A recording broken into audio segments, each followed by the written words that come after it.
as well, which makes it even more exciting, even more important of a game. Obviously, we beat them at their place in the T20 comp this year, so hopefully we can repeat that this year in this competition. Obviously, there's different sides for both sides, so there's a lot of different players to look out for in this game. It's been a slightly frustrating start to the campaign. 2 away games. The defeat at Cheltenham, you were in that game for a long, long time and just didn't get over the line, and then obviously the rain down at Neath. I know you were pleased with a lot of aspects of what happened down at the college. Yeah, definitely. I think there was a lot of things that a lot of positives we took out of that game to bring into, obviously, hopefully Neath obviously didn't play, but into our games here at home and for the rest of the competition. I thought the way we batted our tempo was really good.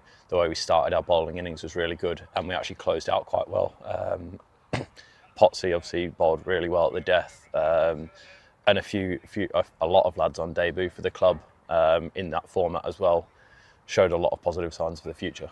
Good to see some of the young players, isn't it? The players who we don't see on a regular basis who've just come in for this competition, which is what this competition can do, of course, doing well.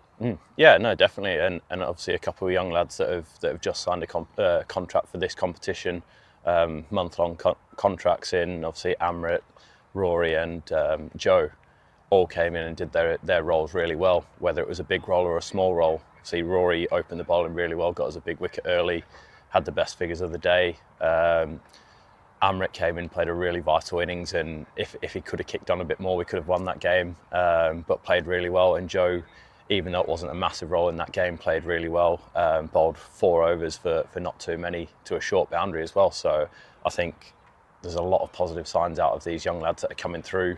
One obviously coming through our academy, but 2 that have come in and done well in the second team for us. And your role, now you're the wicket keeper, you're the captain, you're at the centre of everything. How are you finding that? It's a good challenge. Yeah, it's a good challenge, and obviously leading a younger side than what we've had in the past.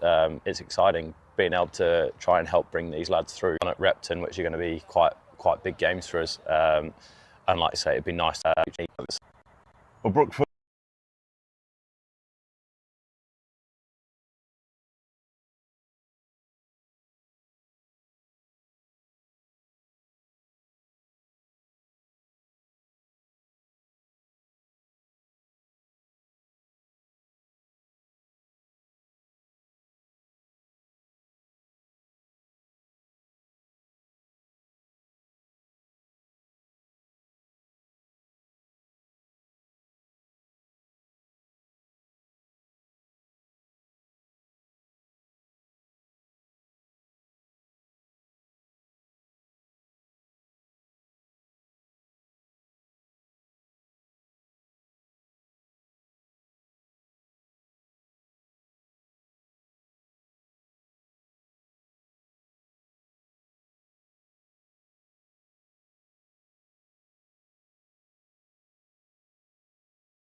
Welcome to the Central Co-op County Ground for the Metro Bank one-day game between Derbyshire Falcons and Notts Outlaws. The Central Co-op County Ground is a venue for everyone. To find out more about our inclusive and accessible facilities, please contact info@derbyshirecccc.com or visit the main reception. The toss has been won by Notts Outlaws, who will bowl first, and the teams are as follows. Derbyshire Falcons, Caleb Jewell, Harry Kane, Yusuf bin Naeem, Brooke Guest, captain and wicketkeeper, Martin Anderson, Amrit Bazra, Ross Whiteley, Zach Chappell, Ben Aitchison, Rory Hayden, Jack Morley. For Notts Outlaws, Hasim Hamid, captain, Ben Slater, Jack Haynes, Sam C. Charan, Tom Moore's wicketkeeper, Lyndon James, Daniel Sands, Joe Pocklington, Rob Lord, Brett Hutton and James Hayes.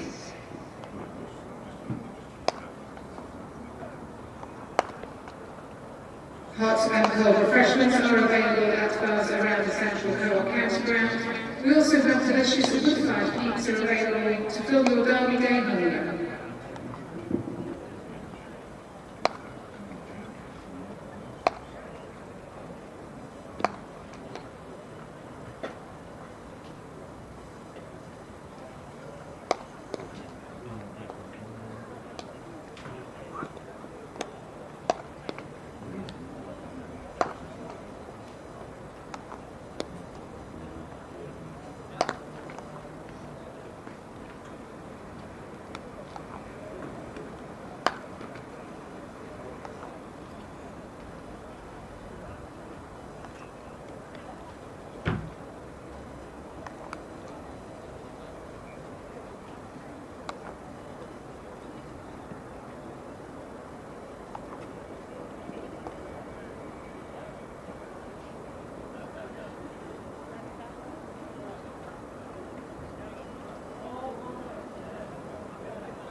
Barrier that.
A very good morning and welcome to the Central Co-op County Ground. It's the first home game for Derbyshire in the Metro Bank Cup. They're playing Nottinghamshire, local rivals.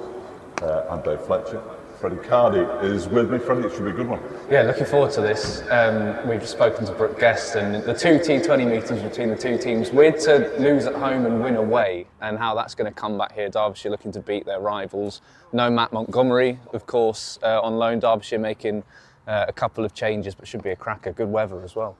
There's a bit of a clue behind us, to be brutally honest with you, but we best not go into that before we've seen the toss. With somebody very tall and with the same hairstyle as me, marking out his run. It's better looking, but he's marking out his run up. You mentioned no Matt Montgomery. That'll give an opportunity to somebody else, but it really is a competition that gives opportunities to people. Hayden's played well, hasn't he?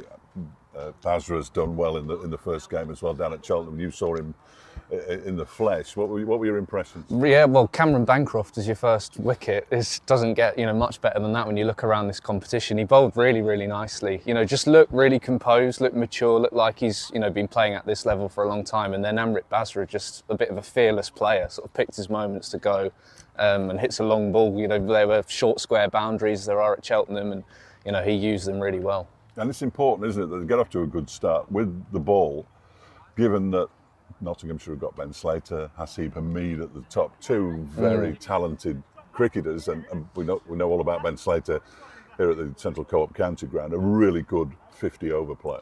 Yeah, and Notts have had, to come back from the position they were in against Worcester and to tie that game will give them massive confidence. But as you say, Hamid's played for England. Slater's average, I think, is something like 52 in List A cricket, and a former Derbyshire player. It's a good side. I think they've got experience of their batting. The bowling's a little bit younger, but someone like Brett Hutton leading the attack, again, there's a load of experience there, so there'll be some interesting matchups. People will know, having listened to me over the years, if they have indeed listened to me over the years, I'd have Brett Hutton in my side in a heartbeat. He doesn't play half as much cricket as he really should do. A fresh pitch. Again, people who listen to me will know I've got absolutely no idea what that means. It looks a bit green. I'm hoping that the ball will zip through a bit, and if it does, might offer a bit for the bowlers, but the batters can really pile on those runs. Yeah, and that's what Derbyshire will be looking for. They just had a few too many to chase, didn't they, against Cheltenham, and they'll be against Gloucester at Cheltenham, and there'll be elements of their bowling. Certainly they'll be looking to improve. A massive boost to have Zach Chappell back. I think that experience coming back and what he can offer with the bat as well further down the order is massive for Derbyshire. At this point, if he plays. But he has marked his run-up out, so I think we can be fairly safe in that assumption. I don't think Nottinghamshire will not have noticed him play the fact that he's marked his run-up out. It's the same in all sports. Your home games are crucial. Derbyshire played twice away from home. Well, they played once and had one rained off. Important to win your home games. Absolutely, and a trip to Repton, which as much as it is a home game, these players will have played second 11 cricket there, but I don't think any of them will have played anything in this competition there or anything else. So that'll be an interesting one, going to an out ground, but they've got to win here. This feels like a big one. They've got points on the board going away to Glamorgan, but it was a tough defeat, at Gloucester. So big game and hopefully a good crowd in. Absolutely. Well, I'm really looking forward to this one. In a few minutes' time, you'll be able to hear from the Derbyshire skipper, Brooke Guest. We'll have all the team news, and then from just before 11 o'clock, you can watch all the action here on the Derbyshire stream.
Everybody must be looking forward to it. Yeah, definitely, obviously, and it's a local derby as well, which makes it even more exciting, even more important of a game.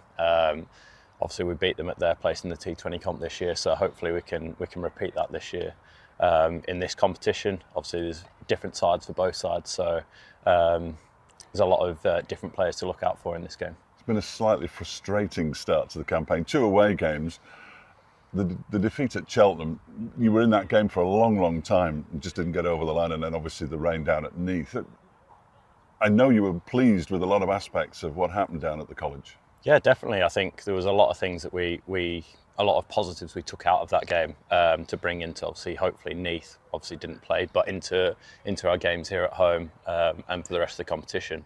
I thought the way we batted our tempo was really good. The way we started our bowling innings was really good, and we actually closed out quite well. Potsy obviously bowled really well at the death, and a lot of lads on debut for the club in that format as well showed a lot of positive signs for the future. Good to see some of the young players, isn't it? The players who we don't see on a regular basis who've just come in for this competition, which is what this competition can do, of course, doing well. Yeah, no, definitely, and obviously a couple of young lads that have just signed a contract for this competition, month-long contracts in. Obviously, Amrit, Rory, and Joe all came in and did their roles really well. Whether it was a big role or a small role, see, Rory opened the bowling really well, got us a big wicket early, had the best figures of the day. Amrit came in, played a really vital innings, and if he could have kicked on a bit more, we could have won that game, but played really well. And Joe, even though it wasn't a massive role in that game, played really well, bowled 4 overs for not too many to a short boundary as well. So I think there's a lot of positive signs out of these young lads that are coming through.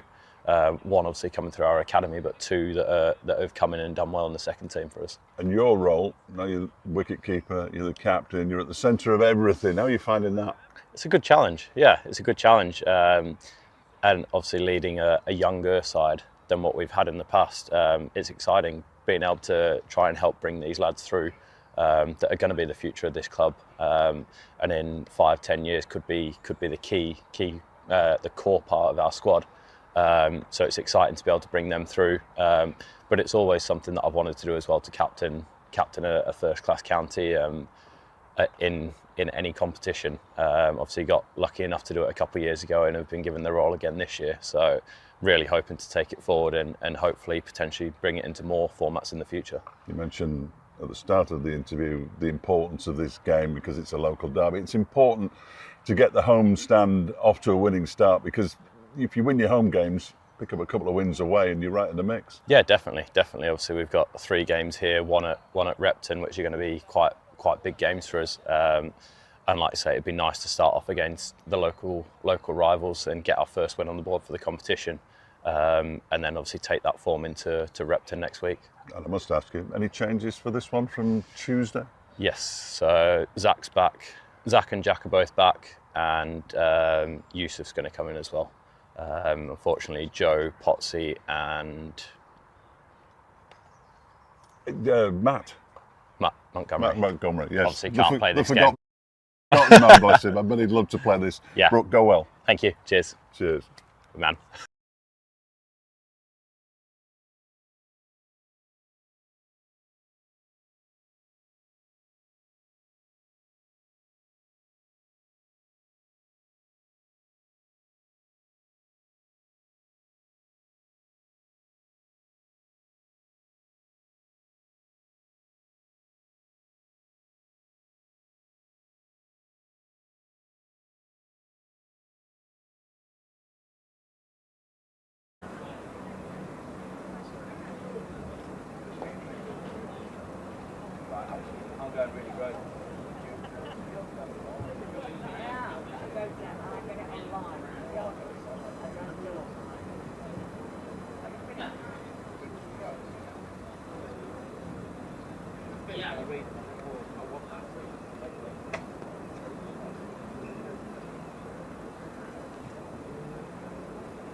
A very good morning and welcome to the Central Co-op County Ground for Derbyshire's first home game in the Metro Bank Cup.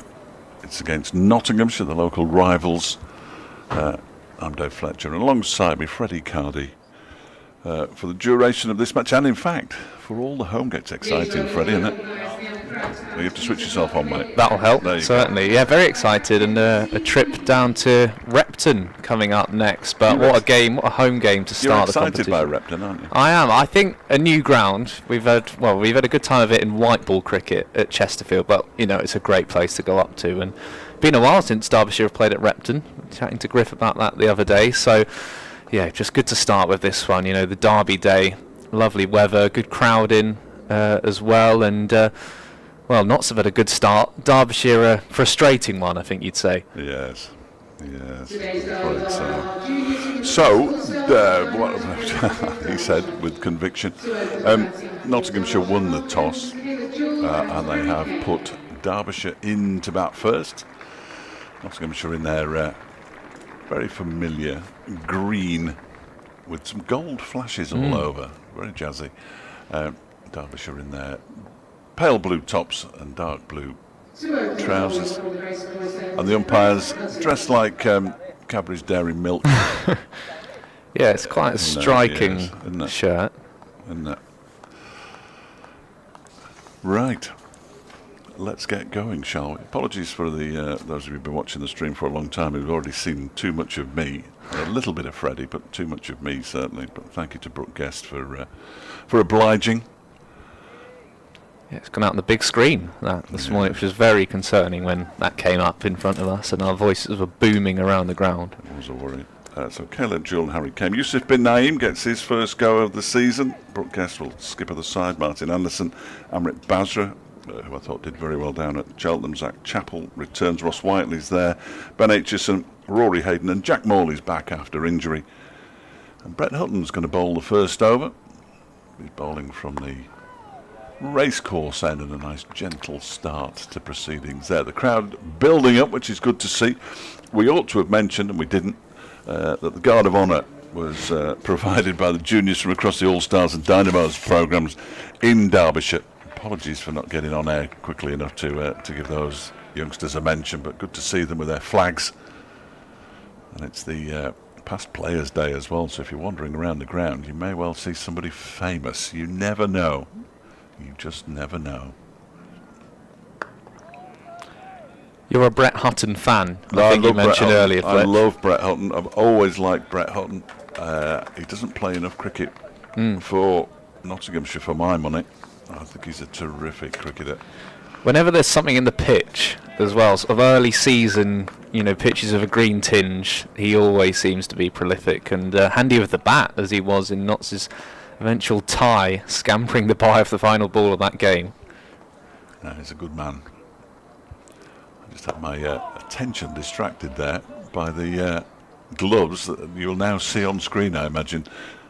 Not quite. The gloves being worn by the wicket-keeper, Tom Moores, which are a very lurid pink. Yeah, he's a colourful man, Tom Moores, quite often. When you watch him, he's always got his sort of big baseball cap on, and he's had a good start, and then he was out for first ball against Worcester, but he scored 148 in their opening game. Whether that constitutes good form and he get out for a duck in the next game, I don't know. Finally, at the fourth time of asking, Derbyshire get off the mark. Harry came facing the first delivery. A couple of players making way in this match, of course, after the game on Tuesday. No Matt Montgomery, he can't play against his parent club, which quite frankly is nonsensical. Well, I've got to be careful what I say on that, just I forgot, which is disappointing. No Joe Hawkins, presumably because they can't find a number for the back of his shirt. Just be careful, Dave, just be careful. Ooh, that was a good delivery, wasn't it? Just leapt off a length. He managed to sway out the way of it, but that was a terrific delivery from Brett Hutton. First up to the left-handed Australian Caleb Jewell. Perfectly good length delivery, and then all of a sudden, Bosch just took off. Two slips were interested momentarily. Yeah, that's why they're in there. Good carry through to Moores, and the left hand, right hand opening combination, which Derbyshire like. And there's no Nick Potts either. He makes way for the return of Zach Chappell. Good to see Zach back. Jack Morley in place of Hawkins, and Yusuf bin Naeem takes over from Montgomery, who performed pretty well. Just a reminder, watching the stream from down at Cheltenham, of his bizarre bowling action, where he puts the ball behind his back all the way until the moment of delivery, it seems. As Nottinghamshire supporters watching on will undoubtedly know all about. It does feel a shame Derbyshire don't have his services, but I'm sure he's been useful in the days leading up, giving him some information. Not that they need it. These two sides know each other very, very well, but I suppose Morley coming in a bit more experience in the spin department. Harry Kane was turning his arm over a fair bit in the warm-ups, because Morley is the only spin option. There's a lot of medium pace in this Derbyshire side, which seems the real thing. We were talking about Ryan Patel earlier. It seems a real thing in this tournament. There's been a lot of medium pacers sort of enjoying themselves who don't usually bowl. James Hayes from the City end, and the first boundary of Derbyshire's innings, flicked away nicely, over-pitched really from Hayes. And just a real flick, and a flick of the wrists as well from Harry Kane to get himself up and running properly as the ball races away to the Monarch Security Pavilion, it says here. Is that right? Obviously. I reckon that's the Monarch Security Pavilion, Well, that's certainly the pavilion. That's the Riley Wealth Management Elite Performance Centre. There we go. This is a short, snappy name. I've got it all written down here. Bear with me, listener. Nice shot and from viewer. Yeah, not necessarily a young Notts bowling attack, but sort of inexperienced. A lot of them, have been playing. Sort of Joe Pocklington's been playing for Lincolnshire. Hayes had a loan with Sussex earlier this summer. I always like to see an opposition player with a surname the same as the school that I went to, though. So. Pocklington. Lovely to see Tom Moores playing. Yes, Pocklington. Yes. Yes, I'm an old Pocklingtonian. That would have surprised me. I think Rob Lord is just a great name as well. We had a referee, yes, we had David Rock was the referee yesterday. Good strong name that for a referee, I always think. You need that. Yeah. Our umpires, incidentally. Oh, that was very close to the man at backward point, wasn't it? Very close indeed. The dive from Ben Slater, the former Derbyshire man, of course, away to his left, which is his preferred side. Just eluding him, but Harry Kane picks up some more runs. Oh, it was close, wasn't it? And he went with it with his right hand, sort of goalkeeper style. Ross Whiteley had a chance like that actually quite early on Tuesday for the bowling of debutant Rory Hayden, where you have to get it absolutely perfect. You jump, you're at full stretch, and as you say, choosing what hand to go with, your stronger one or the one that will give you the best chance. And I don't know if that goes down as a half chance.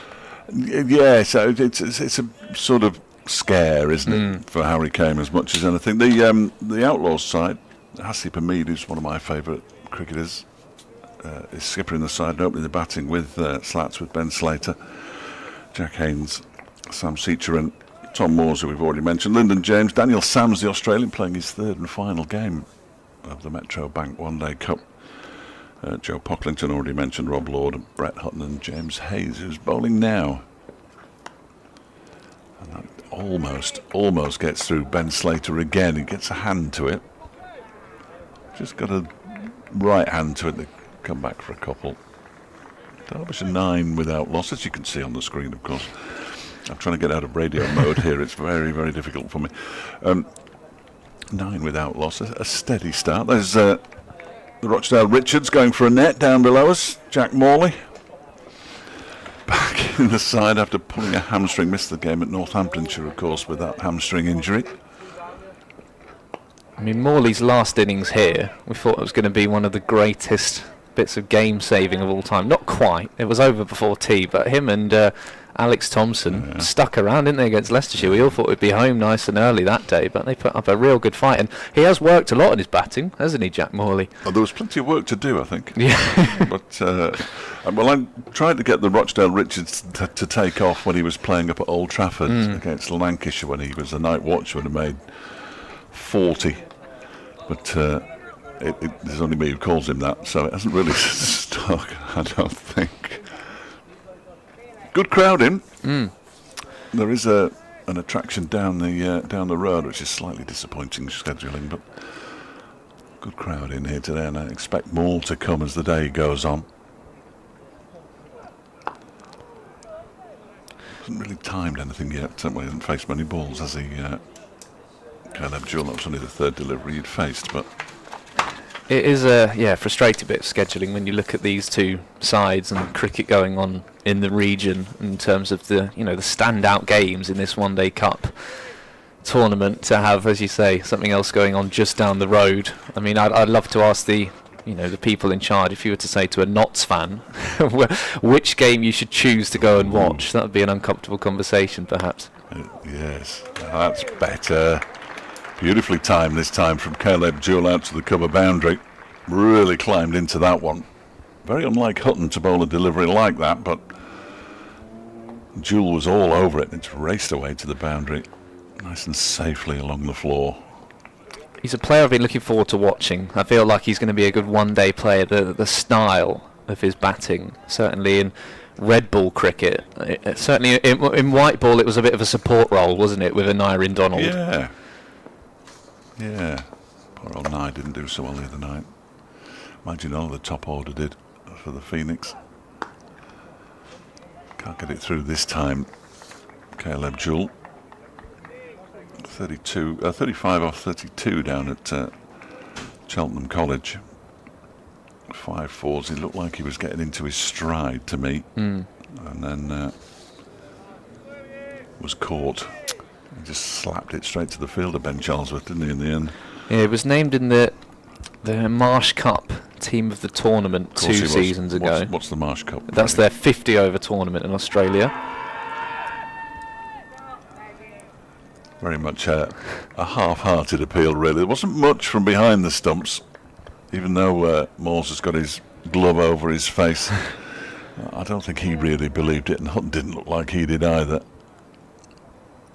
It's not a bad shout. No. Not a bad shout. I think it's fair to say. I think Hutton, if he had a little bit more support, I think he would have kept going, Yeah. looking around there. It was a little bit half-hearted, but as you say, it looked a decent appeal.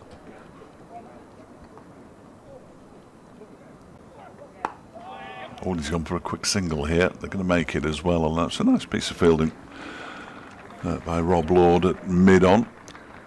Tried to dive, pick up and throw all in one go, which is not an easy skill. But they got home comfortably enough in the end. Caleb Jewell signing on for next year as well, which is good to see. Yeah, good news. He's fitted right in. He's just stalled a little bit in the Championship. He will get 1,000 runs, I've got no doubt about it, but there's a couple of low scores recently, which will disappoint him. Half-hearted again from Brett Hutton for the catch down the leg side. The umpire's not interested, and why would he be? I wonder if there was a bit of pad, because it wasn't given a wide, was it, down the leg side? Well, they're not all given wides No. now, are they? They've changed it a bit. There's probably a little bit of something there, wasn't there? must have been, yeah. I think Hutton knew straight away. Freddie's keeping the score after the end of each over, which is excellent news, because I completely forgot to do that. Well, I had for the first 2 overs. Luckily, the first over went for 1, so I was able to go back. And I've just also, because I'm used to note-taking sort of for T20, and my notepad sort of facilitates that, but I counted earlier, it's only got 38 lines, which is frustratingly short, so I'm going to have to write a little bit smaller and use both sides of the page. Yeah. I like having the double-page spread so you can compare things. That's the teacher for more paper. Absolutely. Still got 2 slips in.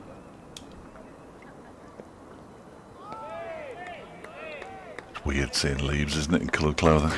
Doesn't seem right somehow. Now, I'm a bigger fan of this Derbyshire one-day kit than you are, I think. And I have bought it. I bought it last year. You bought it? Yeah. Well, I'm not a fan of anything sufficiently to buy it.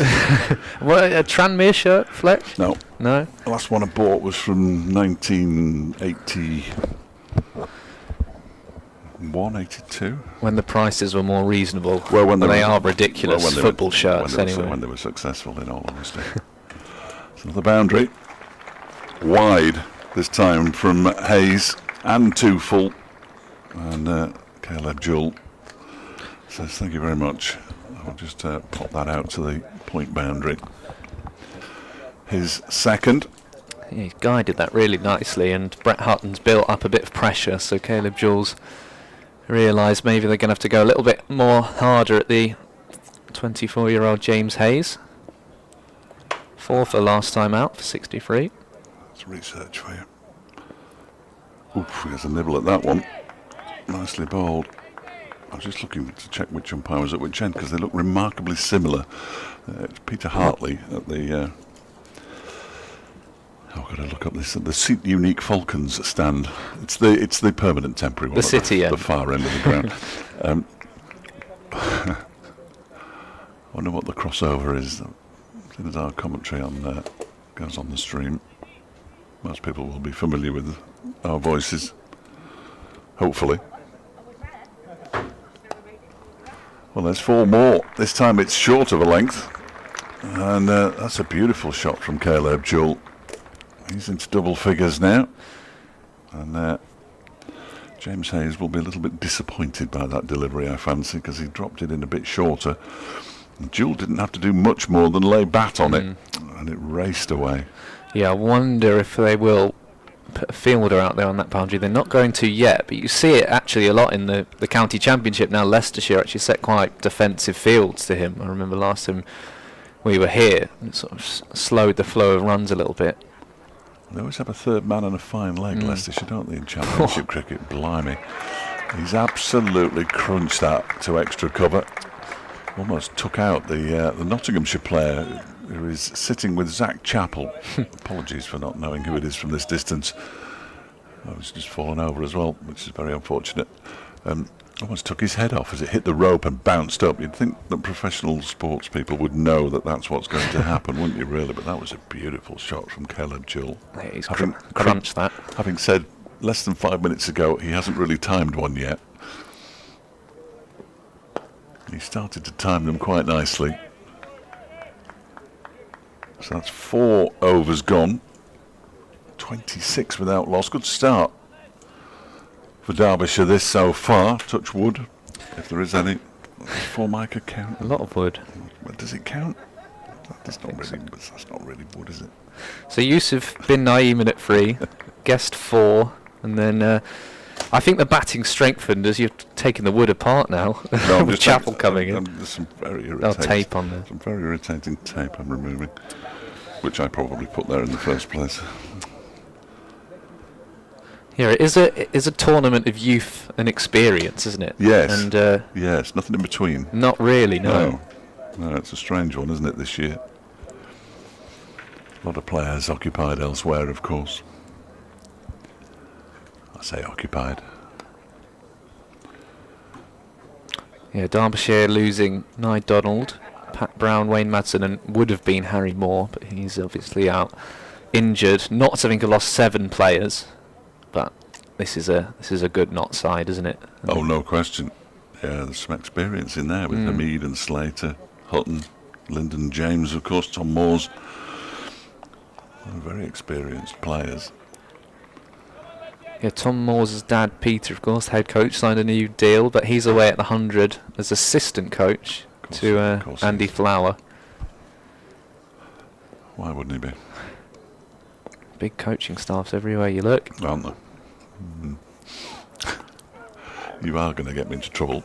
I'm not setting you up here. That was a genuine edge, but it was played with soft hands, so into the ground down to third man. It was quite wide, but it definitely takes the edge of the bat. So he just angled it a little bit, actually, in fairness, looking at the replay. But he did swing his head round quite quickly, which is often a sign that He's not 100% in control. That's any batter, that's not just Caleb.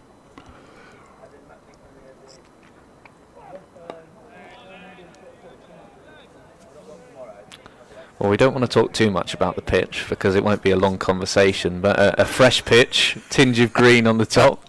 How very dare you? It's turned here, hasn't it, the last couple of months in T20s, but this with Notts bowling first. I think it's going to be one for the seamers today, and that would have been their thinking.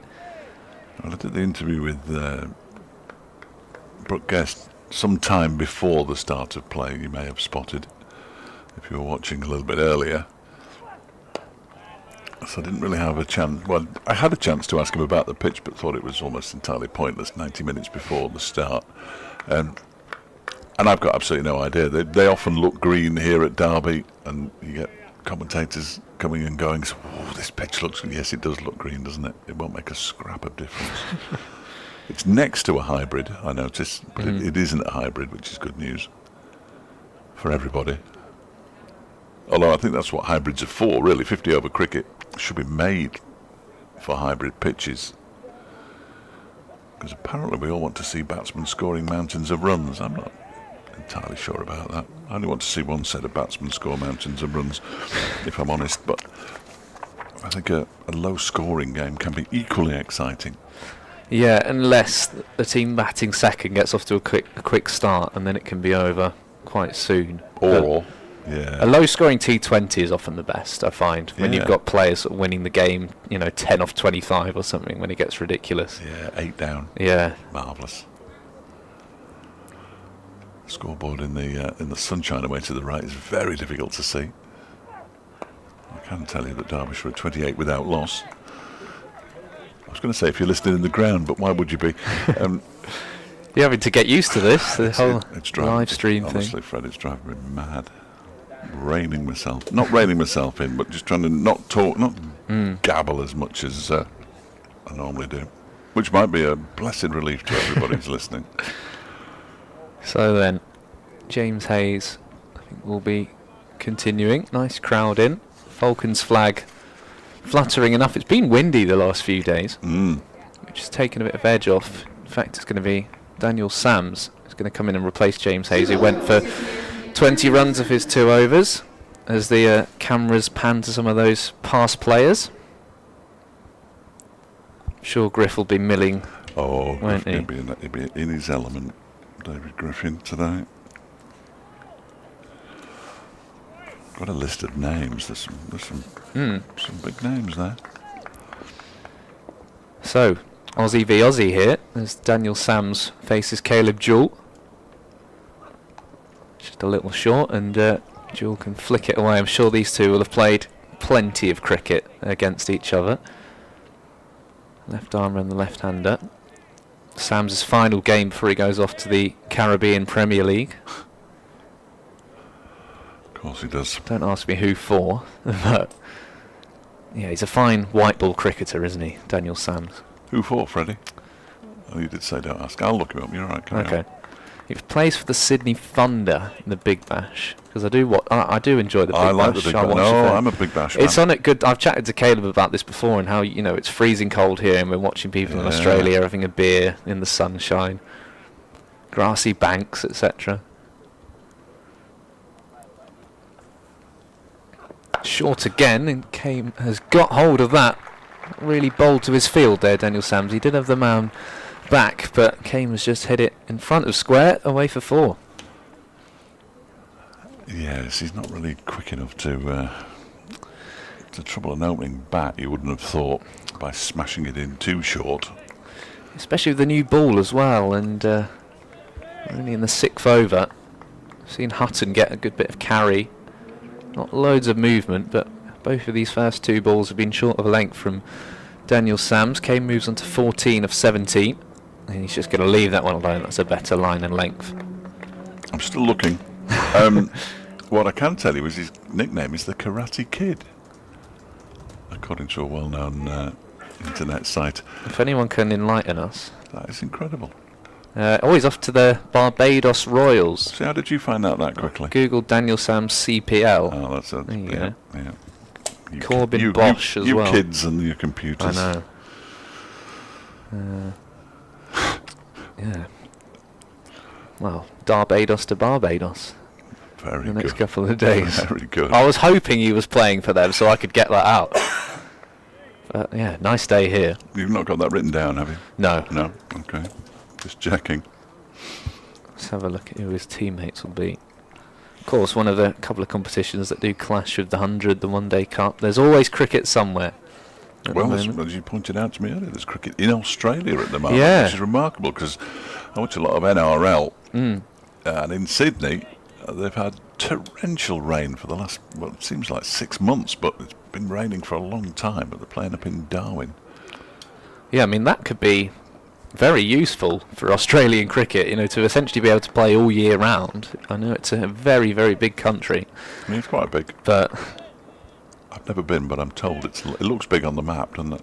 no, I've been to Melbourne. Have you? Actually, when I was young, when England last won the Ashes there, and I'm from a family that don't particularly like cricket, so I'm a bit gutted, even though I wouldn't have remembered any of it, that we didn't get to any of the games. Unbelievable. Yeah, just looking at Keshav Maharaj will be joining up with Quinton de Kock, Rakeem Cornwall, Jason Holder, David Miller, Rovman Powell.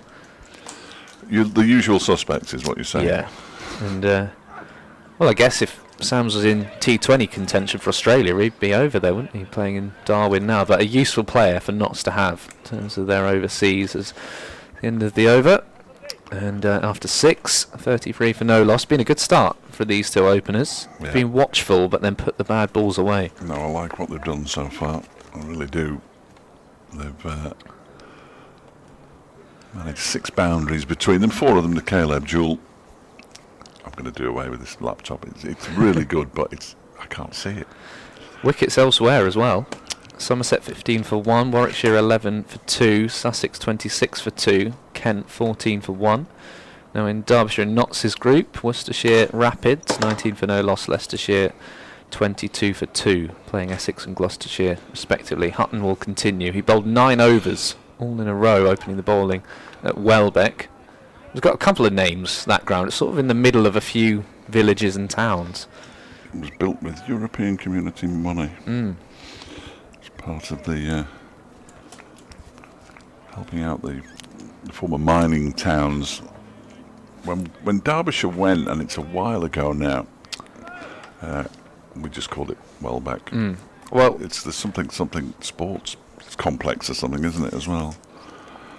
I've got some explanation as to the Karate Kid, which I'll read out after this delivery. Excellent work. From producer Matt, who said, so Daniel LaRusso, the main character from the Karate Kid franchise, now Japanese, it says Daniel San. Now the suffix san is a respectful suffix in Japanese culture. You're learning something here.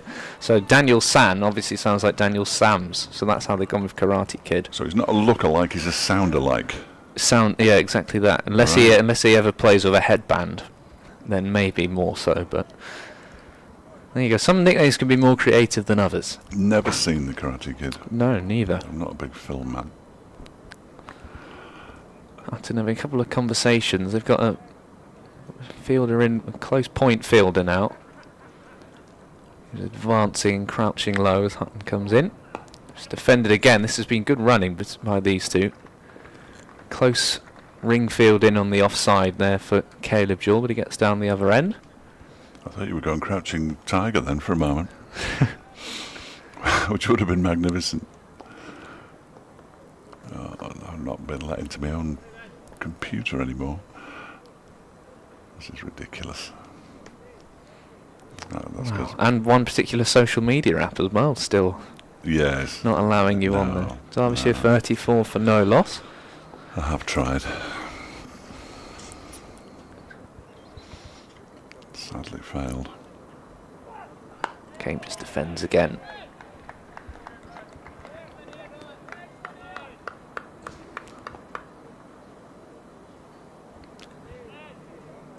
Hasim Hamid, Notts' 50-over captain. Of course, the last time England were down in Australia, he was opening the batting. 2021-22 Ashes series. Made his debut in 2016. I heard David Lloyd, Bumble that is, not the Derbyshire opener, saying he'd have Hamid on. He'd have a look at him for Australia this year. Well, saying in the week. I thought he was easily good enough to play for England. He still is. But then he's from Bolton, so he almost certainly would be.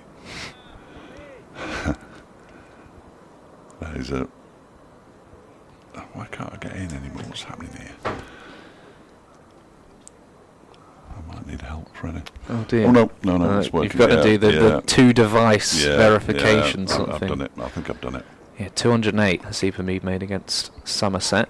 Oh, that's been lifted away by Harry Kane. Very, very nicely played. And dispatched away to the square leg boundary for 4. Derbyshire, 38 for no loss. Yeah, nicely played by Harry Kane. Out towards the slightly backward square leg boundary. One bounce and over the rope towards the old scoreboard, which you can see a little bit better now because the sun's just disappeared momentarily. 38 without loss after 7. Ball coming onto the bat nicely. I like it. Anything short needs to have put away. As we've done that of anything full as well. This has been a good start for the home side, who lost here to Notts in the blast and then won at Trent Bridge. Of course, we had the old floodlight issue. Infamous, I guess you describe that. I think we should clarify that. Say that it was a... Not floodlight issue, sorry, power. Yes. And localised, was it? There was nothing wrong with the floodlights Nothing wrong with other the than the floodlights. obvious that they're not bright enough. They didn't turn on. Couldn't get them back on because there was a complete outage. And you had power, so I was over filming, so we Yeah. had nothing over there, but you had power in here. Is there a I generator think the in here? generator kicked in, so we managed to get back on air. And I went out to the middle with a radio mic in the complete dark. It was quite eerie. Defended again by Jewell. What impressed me was how orderly everybody left the ground. There was no mad rush. It was dealt with really nicely, I thought, by Derbyshire. Said so at the time. And of course they got back on, but the game was pretty much gone. Yeah, I remember the first couple of balls, there were dot balls, and you're thinking, oh, hello. Yes. And I think we only needed about 11 or I think something. it was the final ball of Pat Brown's over, then all hope was lost, I think, when that got hit to the boundary. But yeah, it's a funny old game. And then a great win at Trent Bridge as well. Wow. First one for a while. First one I've seen in T20. Mind you, the year before, so last year, that's the year before, Derbyshire won here against Nottinghamshire. That was the first time I'd seen that happen as well. They have had the upper hand in T20 cricket. However, they played a 50-over game here. It was reduced to, I think, 38. I did read David Griffin's preview, and I would urge everybody to do so. I think it was 38 overs aside, and Tom Wood scored what was, at the time, the second fastest century for Derbyshire as they beat Nottinghamshire. George stands tall, cut away and well fielded in the covers. I'm not entirely sure if it was that one or a different one. I think it was that one where there'd been some rain about, and they sprinkled the green sawdust all over the square, and that didn't work. And they actually brought out some mats from the indoor school and laid them over the square as well. And they somehow managed to get a game in. Woody was quite emotional at the end of that game. I remember it was his. It might have been his first this day century.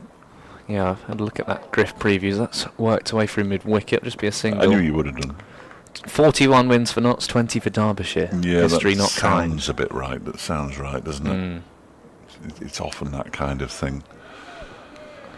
See, that the preview didn't appear until yesterday, did it? Now, I've got a huge excuse here. I mean, you've got it on your computer, which I could easily have done myself, but I usually print them out. But of course, I was at Mansfield yesterday, Sawley Marina last night, and now I'm here. The highlight for me with Griff is I asked him about just having a chat. We were down at Cheltenham, and I said, "Oh, tell me about Derbyshire's history at Repton." And he went on, found the match preview, WhatsApped it to me, and then we just talked about something else. Yeah. So that was a nice conversation. Say something. But everything in there I needed to know as I read it on the train on the way home. 39 for no loss. I think anything that saves you having to talk is always a good thing. Yeah, so 8 overs gone, 39 without loss. This is a terrific start. Hutton's bowled nicely, just 13 runs from his 4 overs. Hayes a little expensive, going at 10s, and then Sam's 2 overs for 6. Of course, power plays in 50 over cricket a little bit different to the crash bang wallop of, sort of 20 overs. You want to protect your wicket, you want to get there, get through the power play and see off the likes of Brett Hutton. He's gone for just 13 runs off 4, but Sams and Hayes have Derbyshire have got stuck into them, this opening pair. Still a slip in for Brett Hutton. 32 years of age now, still plenty of cricket to come from him. Gold number 16 on his back. Jewell's not really got after him as he has the other two. No, he's a canny operator. Brett Hutton, big man. I know he's walking towards us and therefore looks bigger the closer he gets, but umpire Neil Pratt just having a look there at his follow through. I don't like them landing in the red zone, wherever that is. Yeah, exactly where the batsman will stand in, well, for half of the innings. Oh, inside half of the bat there from Jewell. They'll just get a single. Good fielding by Sams, racing away. His final game for Notts this year. I don't know what his contract situation's like.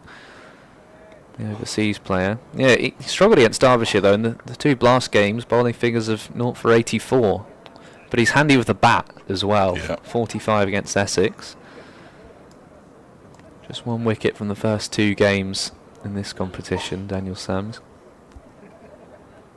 Of course, Derbyshire's overseas. They have Blair Tickner, who's now back in New Zealand, and Ala Gazanfar, who I'd imagine there's a Falcons franchise at this CPL as well, and I think he's joining up with them. Of course, there's no link between them and the Derbyshire Falcons, but he's off to the CPL. Great if it was all one big franchise, wouldn't it? Came now on strike, 40 for no loss. Played quite a few of those defensive strokes to Hutton. Derbyshire certainly is looking to play each ball by merit and then be a little bit more aggressive against the likes of Sams and Hayes.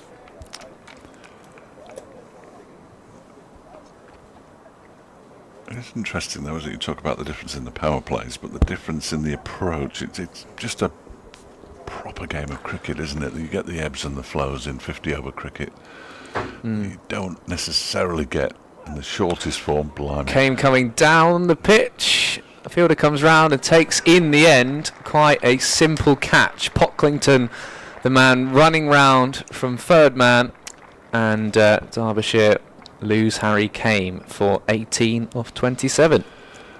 That's why they haven't played any aggressive shots off Brett Hutton, because he can do you, and he's been absolutely done there. Harry Kane took a couple of steps towards him and then unleashed the big shot and was caught comfortably in the end.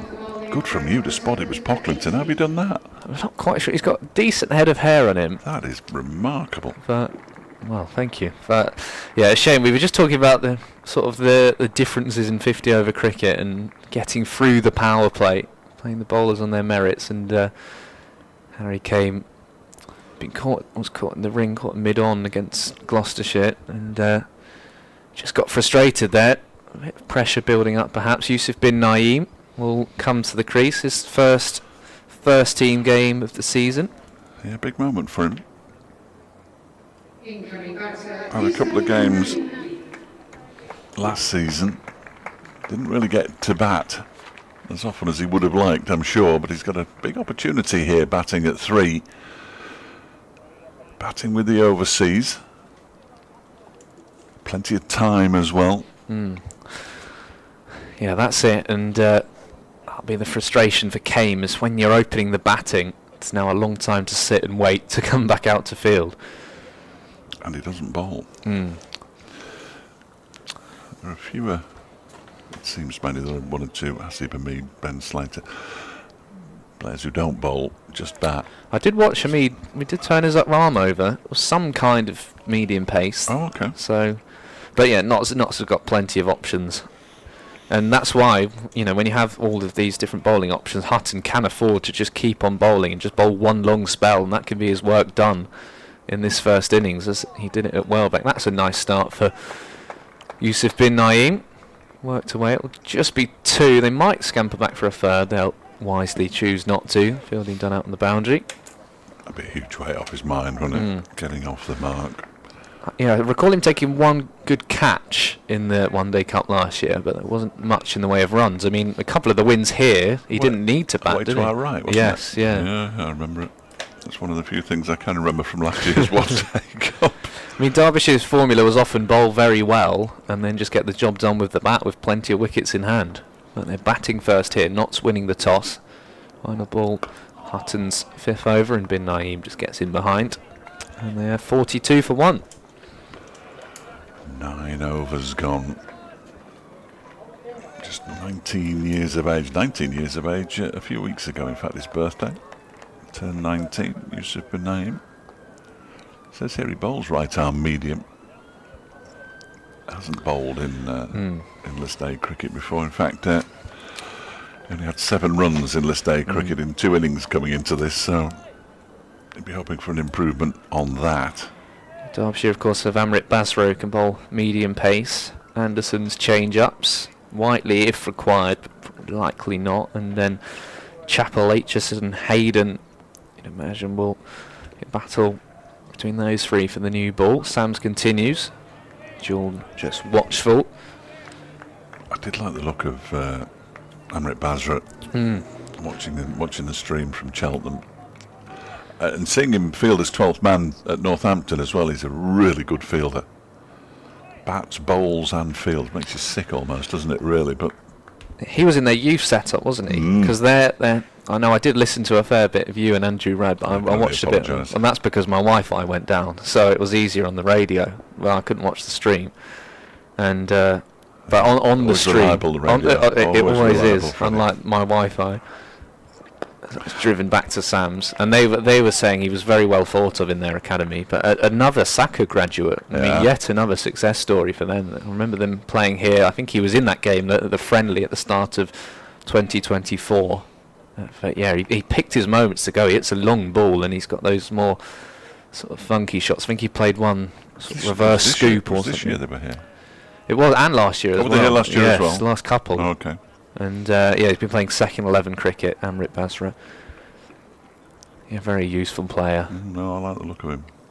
And I like the look of Rory Hayden as well. Not overawed at all. Short again from Sam, shouts of catch, and that's it's flown away in front of Sam Seacher and for 4, and Jewell needed that, but that's why Sams has been going to the short ball, looking for that foul shot. He's been out to the short ball a couple of times, Caleb Jewell, this summer.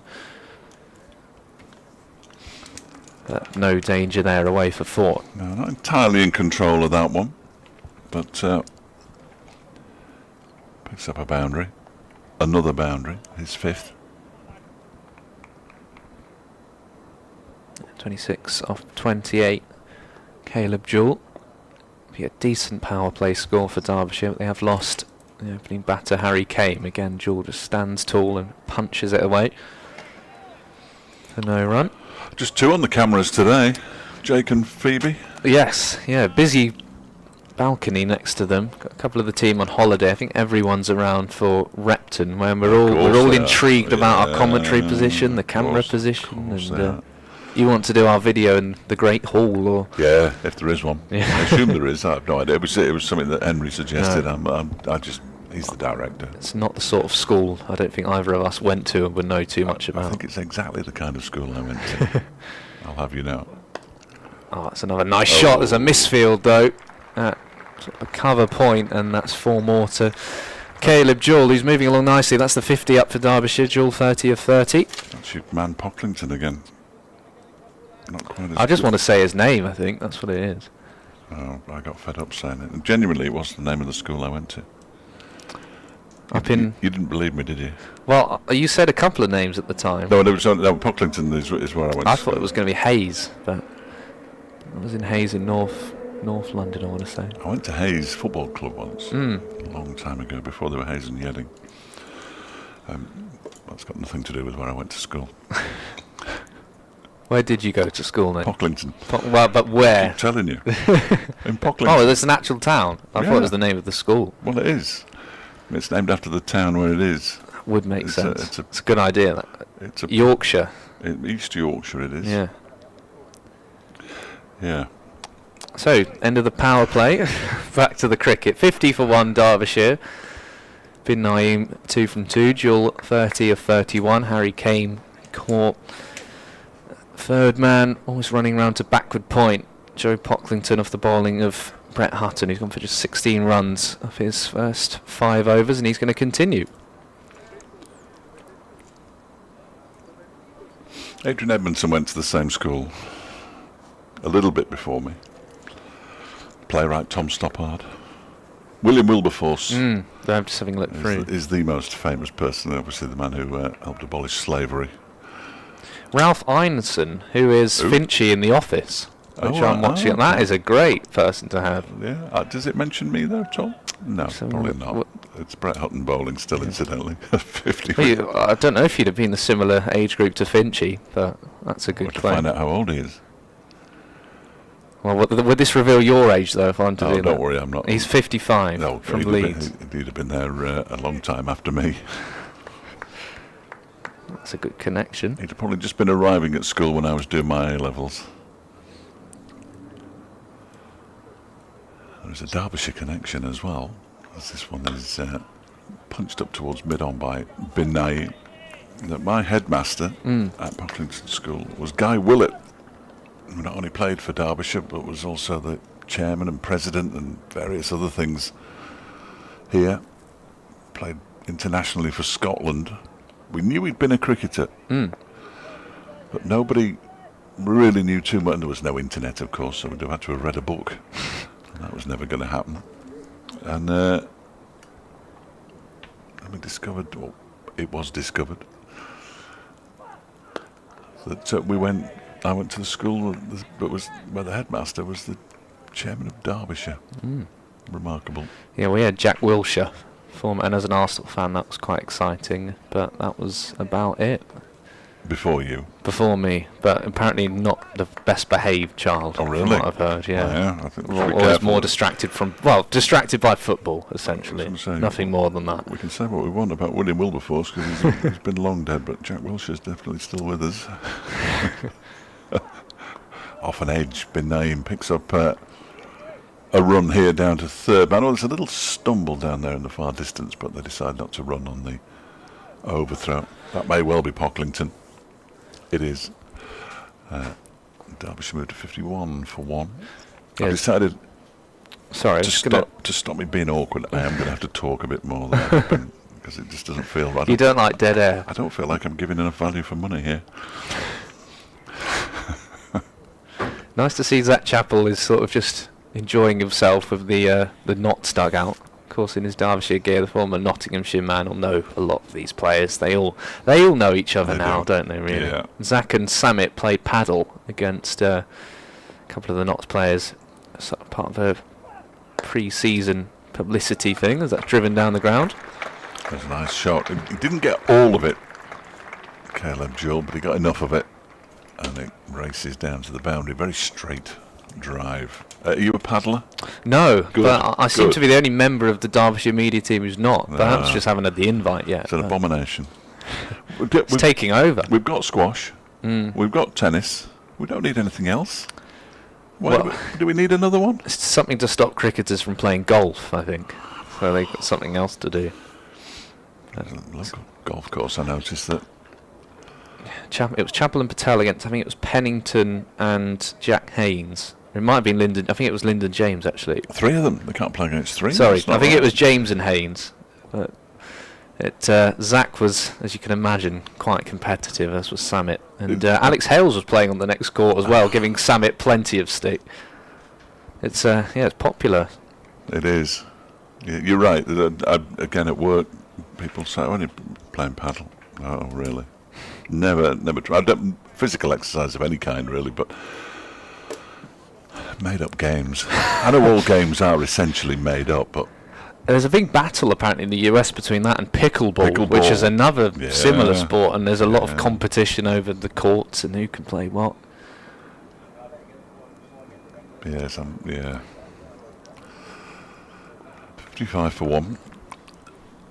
And Daniel Sams to bowl his 4th over from the city end. Trees are nice and still, actually. Right at the top they're blowing a bit, but ground level doesn't look too bad. There's Bin Naeem on strike, just pushes that one back towards the bowler. Let's see some youngsters in on the grandstand terrace away to our left-hand side as we look out from the racecourse end here towards the Riley Wealth Management Elite Performance Centre, as I believe it's known. The RWM EPC. It is called the EPC. Is it? I've heard, well, a couple of people call it that, but it's where the food is, the media food, so that's where its name is most important. People who should know better. Around the wicket, Sams to Bin Naeem, pushes that one out into the offside. Just wants to play himself in here, and he's right to do so, the young man. Yeah, and with Jewell going as he is down the other end, very important. And we talk about the mix of youth and experience. Caleb Jewell, a lot of experience, and Bin Naeem only played a handful of first-team games for Derbyshire, so this is such valuable time now for him in the middle. Good crowd against the local rivals. That's a huge opportunity for him. Huge opportunity, and I'm sure he knows. Of course he knows. Oof, that one there just lifts a little bit. He turns it into the leg side. There is a shy at the stumps that misses. And of course, with Matt Montgomery unable to play today, you presume he'll play on Friday, and it's a case for Bin Naeem, actually, you take the pressure off yourself. You might not be back in that team anyway, so just make the most of this experience. You'd be surprised if he won't play, again in this tournament, because Derbyshire will, they will rotate around a little bit and give him opportunities. But certainly he'll have a bit more time in the middle than he did last summer, mainly because Derbyshire just bowled so well. They didn't have massive targets to chase, and he wasn't often too required. An old Reptonian as well. Oh, he'd love to play then on Friday. I'll say.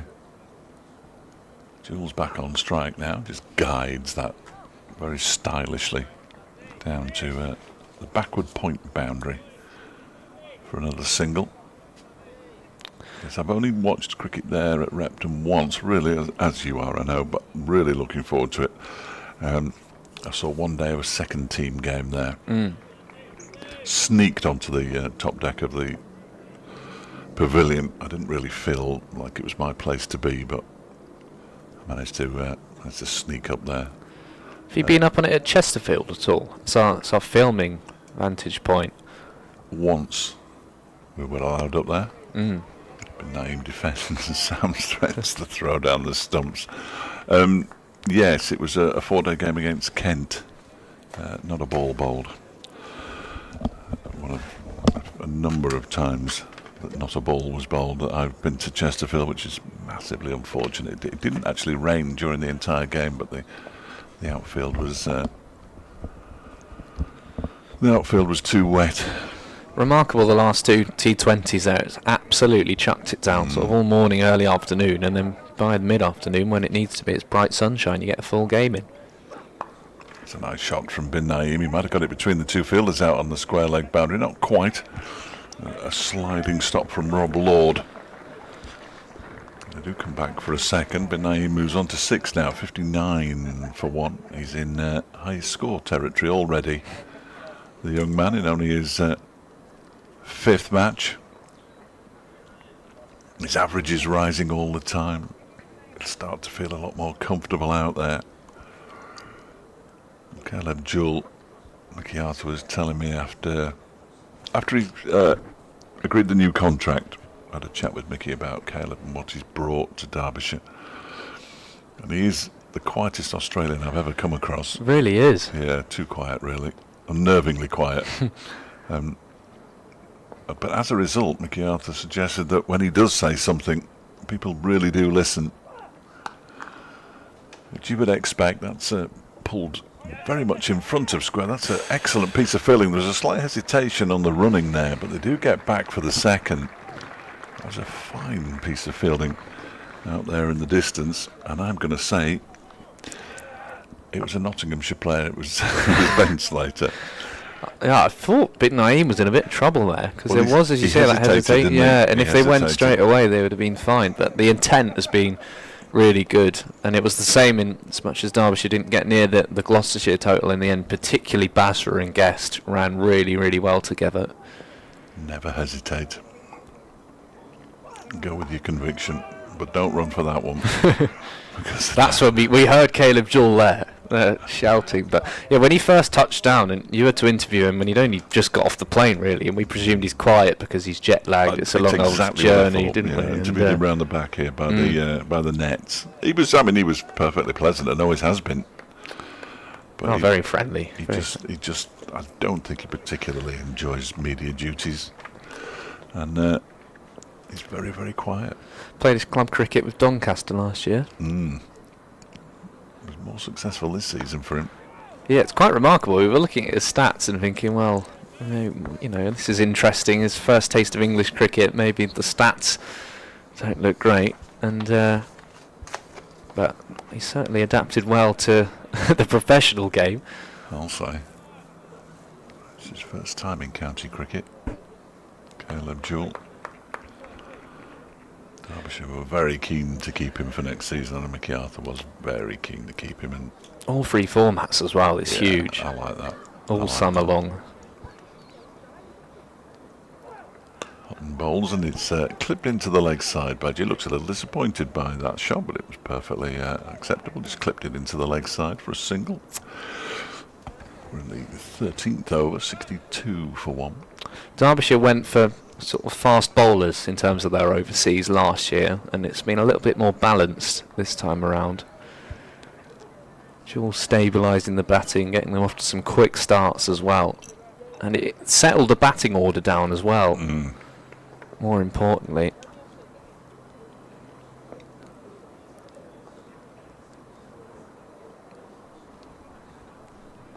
two balls of the over to go. The first one is defended by Bin Naeem.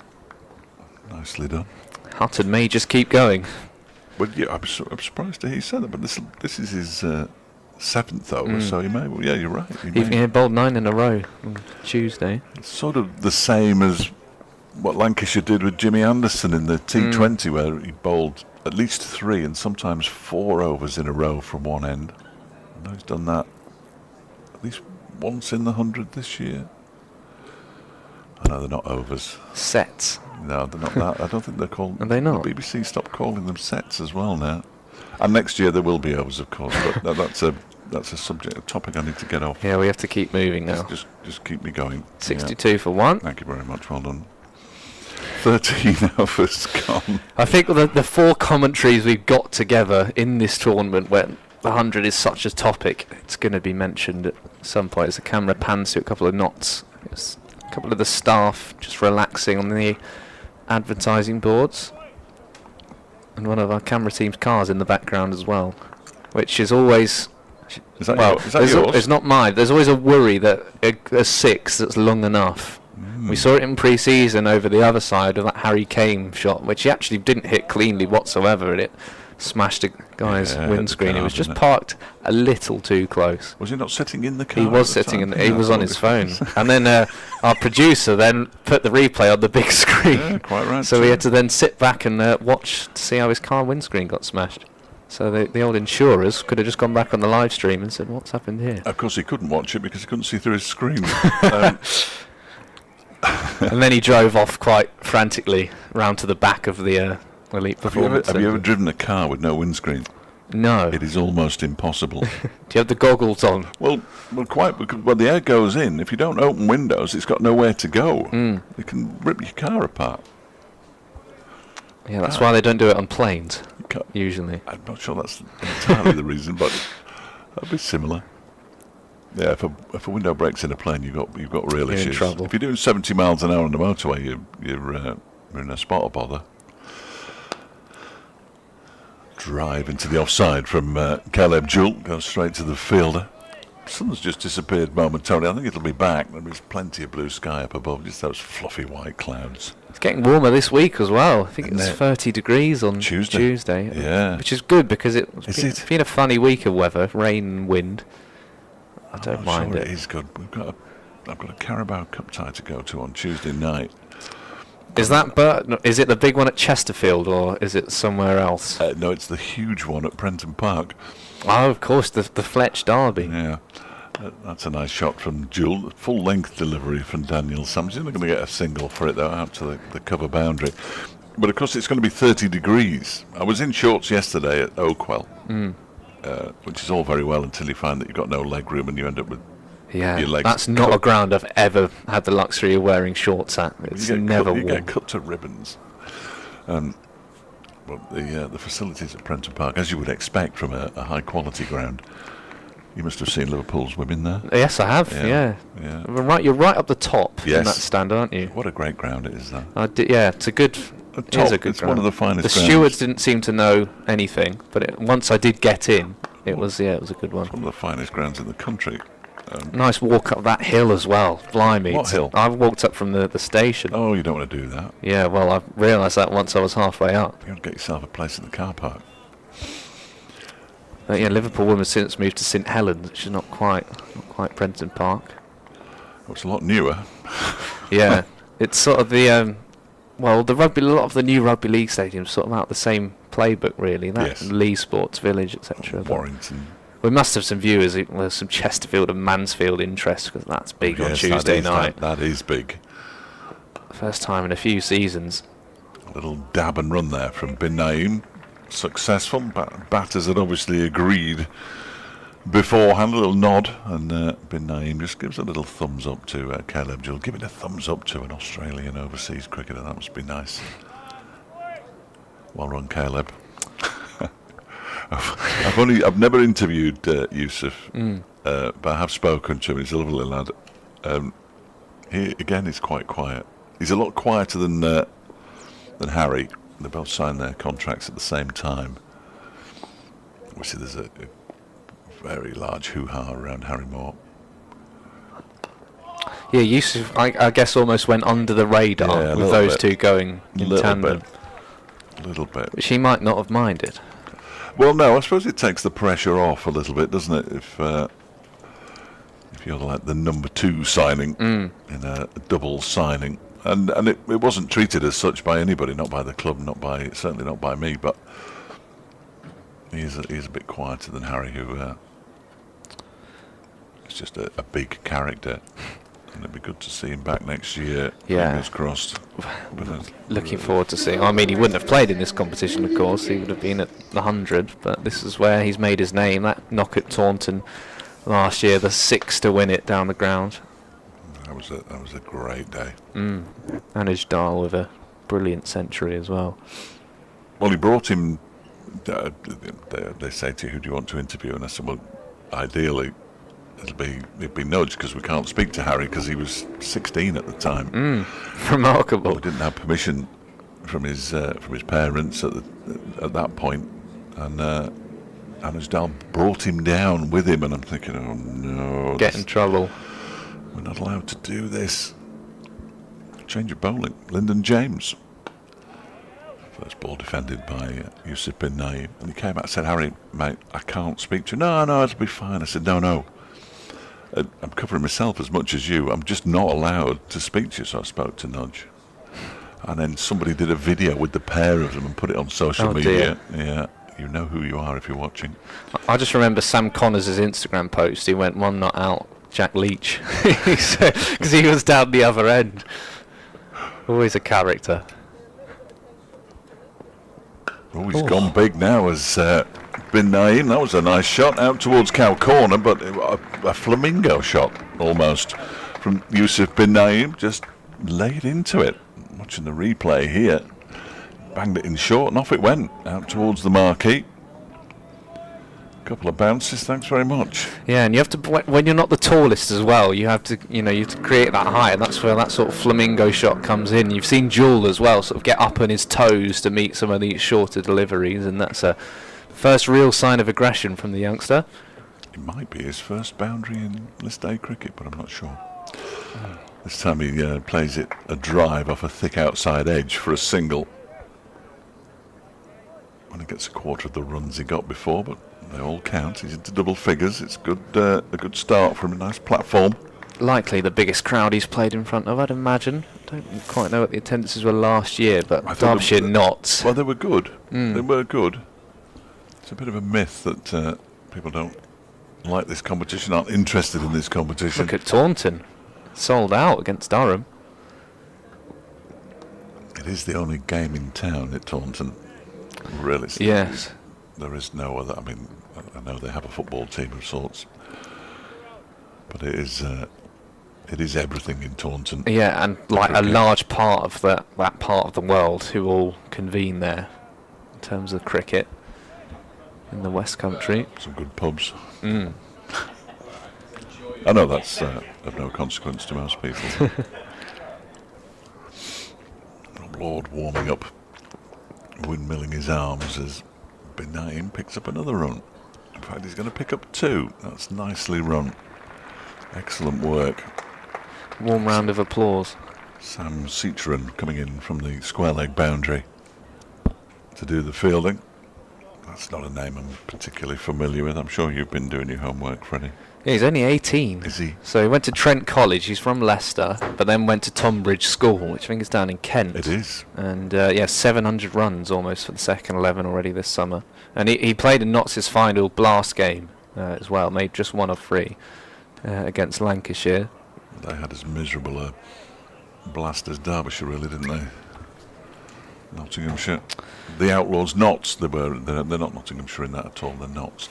72 for 1 after 15. And that's what makes this competition interesting for these two teams, because the Blast, certainly Derbyshire, we've thought perhaps at the start of the season, can they go one better in the Blast and just improve things in the county championship? It was such a good start to the county championship, and things, of course, with Samit Patel moving on, just didn't quite work out in the Blast. But they haven't either for Notts, who are traditionally such a good T20 side, and they've lost a little bit of that experience, the likes of Samit, and had a couple of poor years, but they're second in the county championship. So it's so hard to get things right across all of the formats, of course.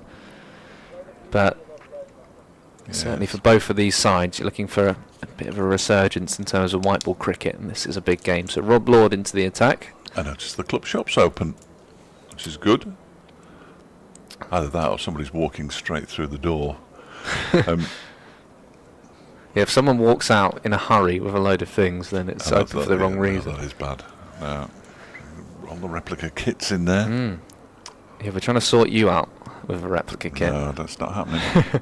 Here is Lord from the city end.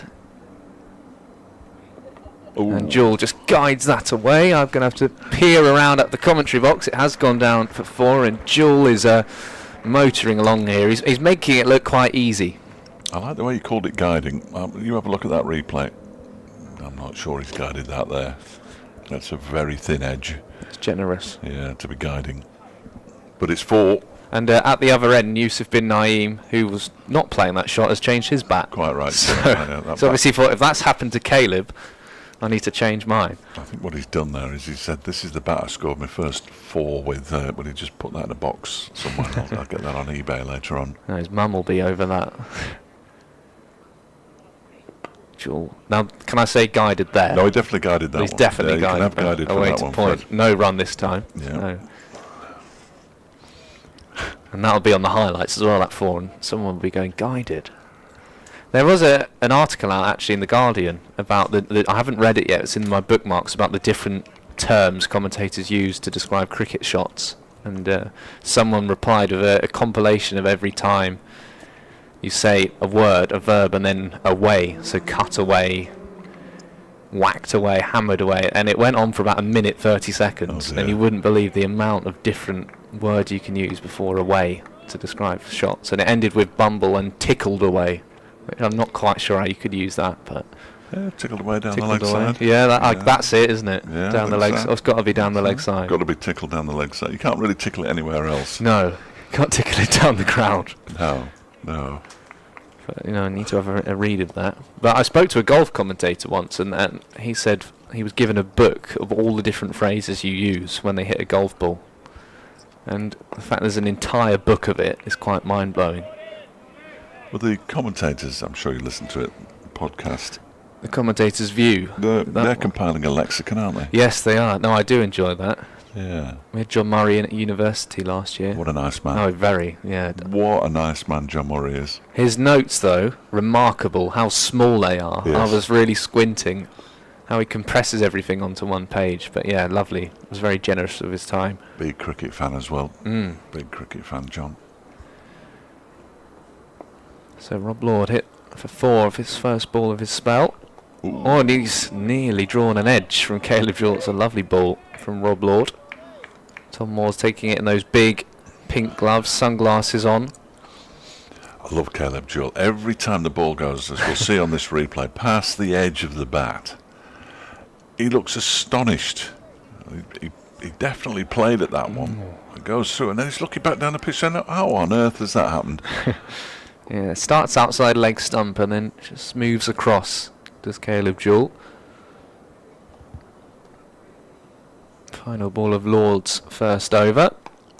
Again, Jewell just stands tall, guides it away to his compatriot Daniel Sams, and after that first boundary, which again wasn't quite a true shot from Jewell, that's been a good over from Rob Lord, and Derbyshire Falcons 76 for 1. Well, I thought he guided it, but you know, if you want to say it wasn't a proper shot, that's entirely up to you. The good start continues. 76 for 1 in 16 overs is a terrific start. Oh dear. It's all too much for some. Yeah, and that Not sure who that is down there. might go with that football though. Yeah, there's a yellow Aussie rules ball which Caleb Jewell Yeah. seems to have when he wanders around the boundary. It carries it a lot, doesn't it? No run there. Mid wicket is in close. The Haseeb old Hamid. Sherrin. They actually call them that on the commentaries as well. I'm not an avid watcher. No, of I Aussie- wouldn't know Aussie much rules. about it at all. I'm sort of getting to grips with it, but it's taken 60 years. But the balls are made by a company called, an Australian company, I assume, called Sherrin, and the commentators even called the ball the Sherrin if something happens. So I don't think anybody else makes them. Not like the cricket Duke's Kookaburra conundrum. Yeah. All of that conversation. Don't you see, you guided me again. You know which buttons to press, Freddie. Oh, I don't. I think you can just press any, and it's Yes. the ones you don't expect, like cricket balls. Yeah. But well, if you ask a few bowlers in this English summer, it's just painful to watch as well, isn't it? When you've had a drinks break the over before, and then the balls are being changed, and then a couple of overs later, we'll have a look again, and it slows everything down. Lyndon James, another handy all-rounder. Bin Naeem using his feet. Hamid in the game again. Yeah, Haseeb Hamid, who famously in the Bolton Evening News was photographed with his dad when he was a youngster, practicing on Christmas Day in the snow on a tennis court. I mean, he has been destined to be a professional cricketer from a very young age, Haseeb Hamid. Lancashire got rid of him too quickly, I think. Yeah, you're pleased with that Bolton connection. Always like a Bolton connection. I mean, I'm only lived there. I have no real connection other than my house is not far from Bolton. But yeah, Haseeb Hamid. Yeah, club captain since the end of 2023. Last year, their county championship player of the year and overall player of the year as well. So in really good form. I'm just looking at his fingers as well. You might wonder why. It's because that one's pushed into the offside. Apologies, that's yours. That's all right, nothing to say. They're normally covered in tape because he did have an awful lot of problems early in his career with broken fingers and that kind of thing. It's a real delight to see him with bare hands at mid-wicket. Must be so much nicer in the field as well. You know, just to have that off your mind. Well, when you said he bowled a bit, I was thinking, take all that tape off. Oh, Quick single here, and there's a misfield. Daniel Sams was racing in, and just wasn't able to pick up cleanly. The intent has been good between the wickets. Heart in mouth a little bit. Just one off the over, and that was it there. 77 for 1 after 17. I'm not sure there was a thumbs up from Caleb Jewell there, because he was called through, and it was a very sharp single, but they managed to get through, so no damage done in the end. Leg spin, Hamid, according to ESPN. Quite often. 1 wicket in 141 balls bowled in first-class cricket. And his average is? His average is 71. Yeah, needs a bit of work, that, I think. Needs a bit of work. An occasional bowler might best describe him. Billy Godalming was always down as a leg spinner, the former Derbyshire captain. Never saw him bowl a ball. So I've no idea how I'm always intrigued when Anirin Donald is sort of warming up. He seems to love bowling in the warm-ups, and they just think, give him an over somewhere. No. In a meaningless end to a game. It's good running again by Bin Naeem. Moves along to 16. No such thing as a meaningless end to all there is, actually. Well, yeah, you must have commentated on some. Oh, yes. Yeah, I've seen a few meaningless ends to games in my time. Probably too many. Johnny Bairstow would have bowled, didn't he, against Notts earlier this season? They all seem to get the Bob Willis impression out in the Alistair Cook style. Of course, he got a wicket from doing it. It's all about the integrity of the game. Don't get me started. Lord, again, just stops as he approaches the crease, and that's flashed away. A man is down there, and I'm going to have to crane my neck around the window. Just a single for Jewell, who, in no time at all, really, is 45 off 50. Kevin Howells in the box next to us every time the ball comes down, and we all do it. We all have to stand up because we can't quite see the boundary forward. Just down below us. But always good to see Kev. Yeah, he must travel more than any cricket correspondent, surely. I listened to 2 games he did last week. He went from Durham to Merchant Taylors in Middlesex. Went from Durham to Middlesex. Nice wrist there from Bin Naeem, flicking that ball away to backward square. A huge advocate of county cricket. And goes, if he could have gone up more in my estimation than he already was, that's as good a reason to enjoy his company.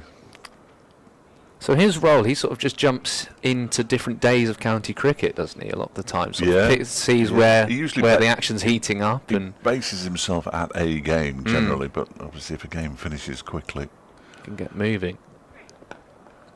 Defended very gently. Move around like that 2-day. I'm not sure if he was at Taunton for the 2-day game involving Somerset and Durham, but that would pose him real problems logistically.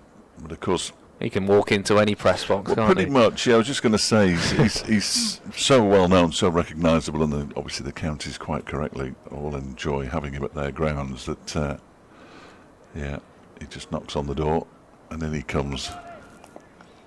He was slightly overdressed this morning, considering it's about 1,000 degrees. He had a big coat on, and claiming it was cold when he left home. Jewell, lovely shot in front of square. It might bring him 4, and yes it will. He moves along to 49, and when he's timed it, it's flown off the middle of his bat. He's not middled everything, but when he has, he's a delightful player to watch. Partnership already up to 44 off just 55 deliveries. Yusuf Bin Naeem, understandably, taking his time a little bit, 17 off 28. Caleb Jewell, not quite a runner ball, just below, but it's been a terrific knock from him so far, and Derbyshire will be hoping that he can go on from here. It'll be his first 50 over 50 for Derbyshire if he is to get there, Caleb Jewell, and he will. An easy single. They may well push for 2. They're not going to, and Caleb Jewell, a perfect way to open the batting on a sunny morning here at the Central Co-op County Ground. It's not taken him long. He's batted superbly, found the boundary with ease, and helped Yusuf Bin Naeem along as well. It's been a key role from the Aussie. 53 balls, 9 fours, I believe, and a strike rate which is more than decent. 50 off 53 is it's very good indeed. This is sort of what we were expecting from Caleb Jewell in this format of cricket. As you say, an attacking player opening the batting in all 3 formats. Played the support role really, to Aneirin Donald in a lot of the T20 games, but he hit one of the biggest sixes I've seen at Chesterfield. The one that flew over onto the road behind the pavilion was huge, and he sort of worked his way across his crease and just lifted it. That was absolutely massive. And for that to stand out on a day when Aneirin Donald hit a 13-ball half-century, is some going. He seems to have adapted a little bit, because when he first came, he got those 5 successive half-centuries in the county championship at a very good rate. Just defends again. He's been watchful when he's needed to. Yeah, and then he sort of calmed down a bit. I think he realised, right, now I know I can score these runs. Perhaps there was a little doubt in the back of his mind, having been at Doncaster and not really done as well as he would have hoped in 2024. But once he'd settled in, he's become a very reliable opener. He has had a little bit of a he scored a 50 in pre-season, didn't he, against Oxford University? I think you'd have got one. I think I might have got a couple. Yeah, the amount that they've been enjoying themselves around the game, I was told anyway. Wow! And, wow! We'll go into that off air. Yeah. You can tell me. I'll tell you whether it's broadcastable or not. But. And then in that opening game against Gloucester, he flew along to 50, and then there was an excellent bouncer. I remember he was caught in the deep, and he really looked on, and I think he scored a 50 in both innings, and it was just the perfect start to the season. And then it is hard, that role in the T20, and he does it for his Big Bash side in Hobart, because he had Mitch Owen, who was playing some incredible knocks, sort of a Aneirin Donald-esque. A lot of the time, he's almost century stand in the final. When he made 12, didn't 12, he? I think he made 12. But it's hard for an attacking player like that when someone's going even quicker. You have to actually just almost know your role, and Caleb Jewell's done that quite well. And now it's actually he can be the man to push Derbyshire on and support the youngsters at the other end. Yusuf bin Naeem, he's 17 of 28, and he comes down the track. Whoa. And, well, he doesn't look like a youngster. He's not played a lot of senior cricket. He's absolutely smashed that. And bin Naeem, he looks so confident. Well, that was an extraordinary shot. Again, 1 foot off the ground, the right foot off the ground, and he has leathered it out towards the marquee again. Definitely his first 6 in List A cricket, no question about it. They might want to swap bats again in a minute. Put that one in a case. Terrific shot. And just defended again. That's the perfect way to do things in 50-over cricket. Yeah, he's looked to use his feet, hasn't he, bin Naeem? He's been brave.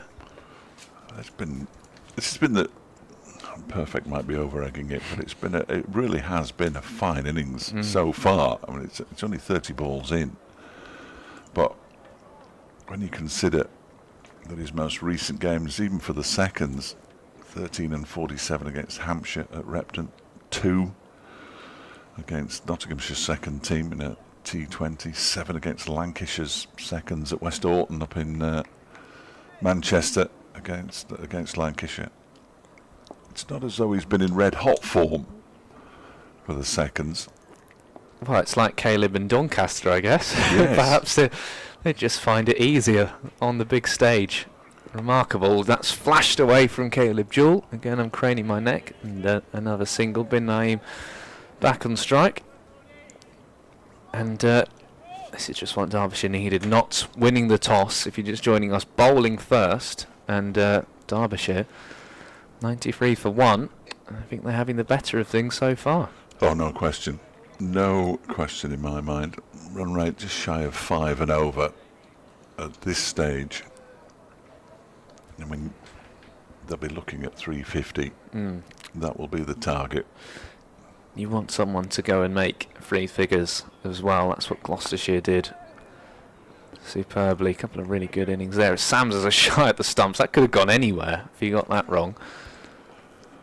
They've just pushed the fielders out a little bit, haven't they, now, because of the way that they've been batting, which means that little drop into either the leg or the offside and run is on. Elsewhere in this group, Worcestershire 84 for 1 after 19 overs against Essex at Chelmsford. That is in this group. Yeah, I can't work out who's in which group. Leicestershire 76 for 3 against Gloucestershire at Bristol. That's a big game between those two. Started well.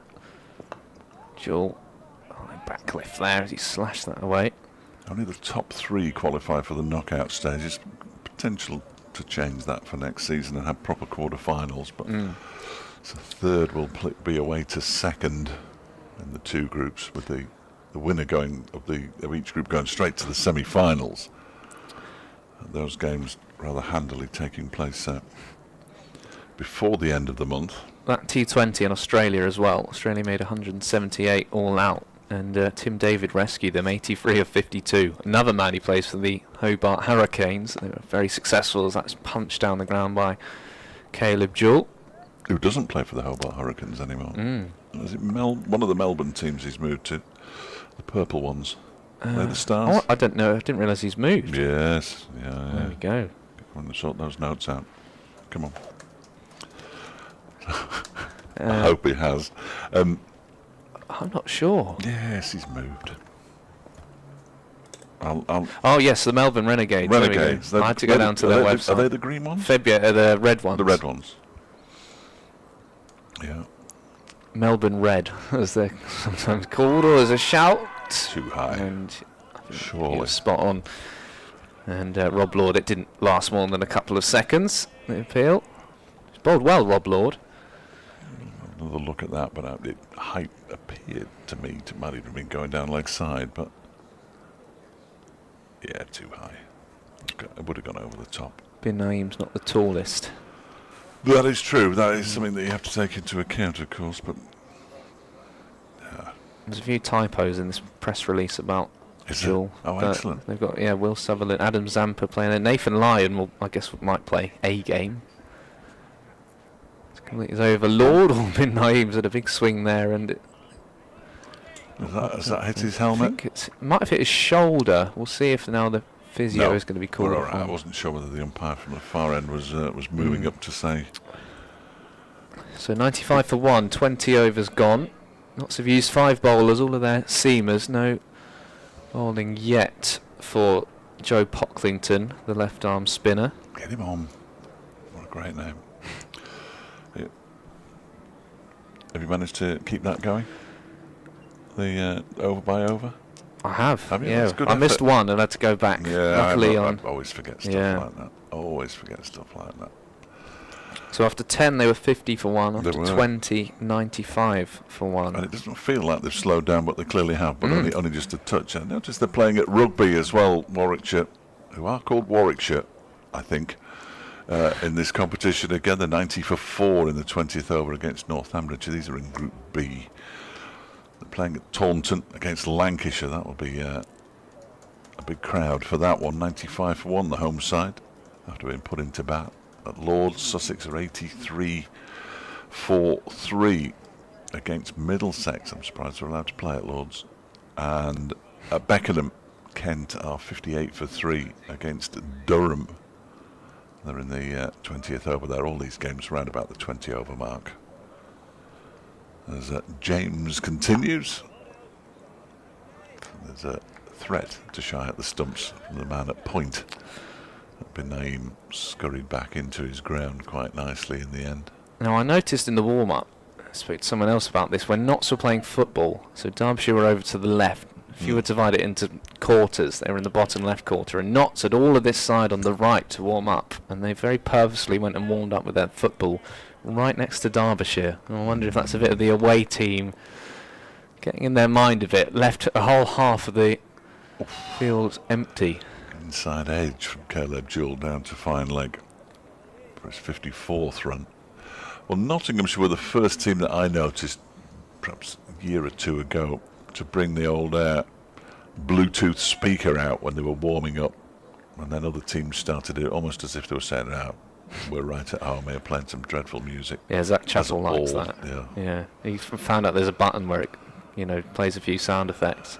An air horn. Yes, some might consider it childish, but I think Zach thinks it's funny. Good to see him back. Absolutely. Brilliant to see Zach. It's just got this energy around the squad. Yeah, well, that looks closer, but the umpire, again, Peter Hartley says no. Not Peter Hartley. Neil Pratt says no. So I can only imagine that was going down leg side. Yes, it was. He was trying to flick it away into the leg side. Yusuf bin Naim, which quite often gives the game away. A lot of anticipation about lunch. Can you tell I'm getting hungry? I think I am as well. Oh dear, oh dear. I was hoping for the cob shop this morning. Yeah, you and me both. Oh, bin Naim's had a right old dance down the track and swing of the bat there. I'm not entirely sure that's the way forward. Stand still and just, it's easy for me to say, of course, but stand still and just push it down to the backward point boundary for a 4. His boundaries and that sixer have come from coming down the track and looking to generate the power.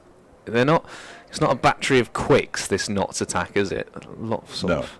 No. And that's why these two have looked to use their feet a little bit more. Oh, and he tries to guide that one down to third man and misses it, goes past the edge. Just needs to settle down here a little bit. Yusuf bin Naim, 24 off 36. He doesn't want to throw it away now. He's a good all-rounder though, Lyndon James. Someone with had a lot of promise in his 8th year already at Notts, come through their system from Worksop. And yeah, just has a lot to offer with bat and ball. Tall man. Getting smaller as he runs away. He's used his feet again and he's had another swish and he's been caught behind and he had to settle down, Yusuf bin Naim, and he didn't settle down. And I'm afraid he's paid the ultimate price with his wicket. He goes caught by Tom Moores for 24 and Derbyshire 96 for 2. You could see it coming. Yeah, it was the final ball of the over as well, and I think at that point as the batter you just accept your loss and you move on to the next over, don't you? But bin Naim, maybe just a little bit of the inexperience showing there, and Notts needed that because these two were going well. The boundaries and the 6 that bin Naim hit, he was a serious player and that was just came off the toe of the bat. He hadn't got near the previous couple where he'd run down the track, and unfortunately there was a little bit of bat there, and well, Notts will be relieved, but bin Naim removed for a well-made 24. He'd have liked to kick on though. Should be the skipper, and it is the skipper. That familiar bend of the back as he gets to the boundary's edge and then jogs on to the field of play. Got into the 80s, didn't he, down at Cheltenham? From memory, that's a very poor statistic, that. He got into the 80s. Don't tell me, Freddie, I've got it written, I've got it down. Can I have a guess? I thought you'd know, you were there. I was there, but I can't remember all. 82? 86 off 88. 86 off 88.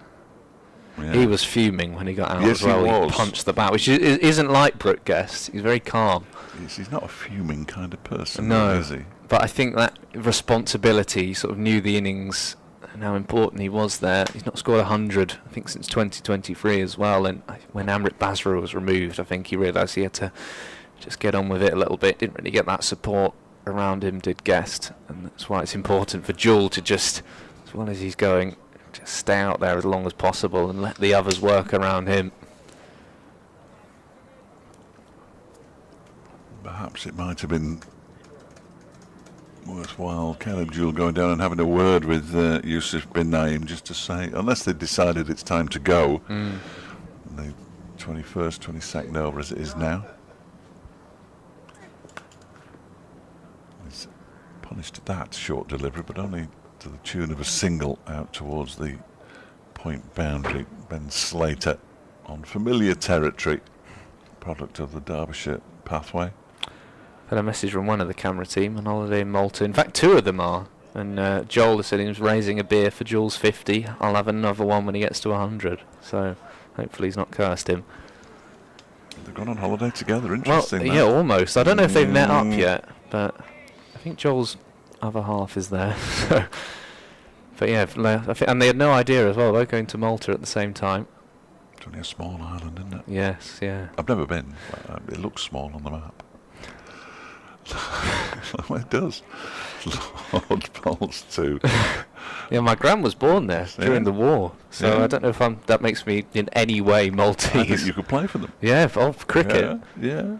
You've got the pitch out the back, haven't you? We have, yeah. I don't know if they've got a pitch in Malta, but I know they have one on Corfu because I've been there, and they have one in Corfu town, don't they? In the I was going to call it the main square. It's clearly not a square because it's an oval.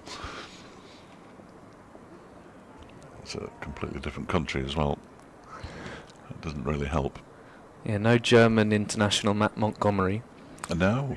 Or Italian Wayne Madsen. Montgomery's only game for Germany was against Wayne's Italy, randomly enough. So, one of the Northamptonshire players was a German international as well. Well, they've got one.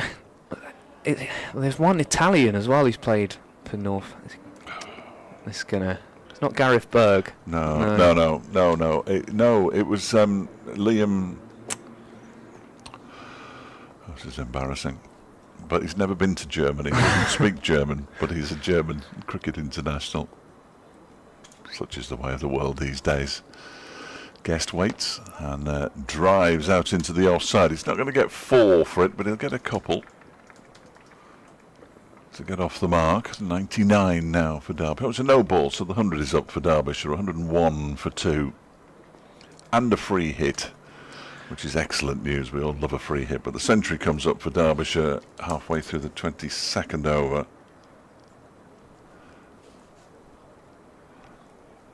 And Brooke Guest gets off the mark. It was all going on there. Far too much happening. It always seems to be the way when the bowlers, get a bit of a spell of pressure going, and then suddenly there's the no ball, the free hit, especially when there's a new batter in the middle. Always frustrating. And Hutton just having a word with Lord. Can't change the field because it's the same batter on strike. There is a slip in place. Jack Haynes. I'm not a big fan of these numbers. As the free hit is, well, a short ball, and he tried to hook it away, did Brooke Guest, and they went through to Tom Moores. So a good response from Lord. Yeah, well bowled. Just when Haynes was bending over, the sun was glistening off his nose. There's no need for gold numbers, everybody. Just abnormal. I think if you're the champions, maybe. You can have a bit of gold lettering, maybe. Yeah. Even just a patch on the side. And that, maybe that's just about have it. A star like everybody else on your badge. Final is at Trent Bridge, of course. Must be a little bit of motivation. Yeah. I think it would be more motivation if it was still at Lord's. You're going to lead me down another path. I have not. Everything you say, Freddie. Oh, no. Everything you say. We just need someone on here who knows nothing about cricket to join you and just talk about gardening or something. No. We couldn't have two of us knowing nothing about That's cricket. even better. Just talking about gardening. Yeah, that's me presuming I know anything about cricket, which is very bold. I think you're doing all right. You're getting there. I'm enjoying it. Good. Here's Lord, final ball of his 4th over. Driven into the offside and fielded by Hasib Hamid. 22 gone now, 101 for 2. Really good platform for Derbyshire. We double it. We used to double the score, that was your thing, at 30 overs, but it's sort of a bit like everything in cricket because they score so quickly now. Batters and the pitches are so good. They say good, they're so good for batting. It's more like 32, 33 overs when we can double the score, assuming that you have sufficient wickets in hand. And Derbyshire at the moment have 8 with Martin Anderson, Amrit Bazra, who we know gets on with it. Ross Whiteley, if he gets in, can be dangerous. And James continuing. Pushed into the offside by Caleb Jewell and Zach Chappell. Ben Aitchison, who can hit a long ball. I still think with Ross Whiteley, even if he's not quite in form at the moment, still if you're a bowling side looking to close out an innings and Ross Whiteley walks out to bat, it's not quite what you want to see. No. He's still got, and especially here against Notts last year when he went ballistic at the end of the innings, he's still very much got that capability. Has been a slow starter in recent times. Slower than he was in his early career. Yeah, back at Derbyshire now after a few years with Worcestershire And Hampshire. and Hampshire. Yeah, Won the Blaster with both. yeah, with Nye Donald in that team. Well, Nye, ask Nye about that. That'll go down an absolute storm because he was left out of the final. He would, but those iconic pictures, it's him and someone jumps into his arms, the other sort of 12th man, and they go sprinting onto the field. Of course, it was the no ball at the end of that final. Remarkable finish. Just a little uppish into the leg side off Brooke Guest's bat there, but he picks up another single. It was the Nathan Ellis no ball. Yes, it was on telly the other day again. Because all the fireworks went off and the whole ground was filled with smoke after the pyrotechnics. And there was a slight controversy as well about them sort of pulling a stump out at one end, and I'm sure there were a couple of arguments about, well, actually they could have come back for two, but it was fair and square at the end. And Simon Dawes saying, I don't know what I'm going to say now on the commentary.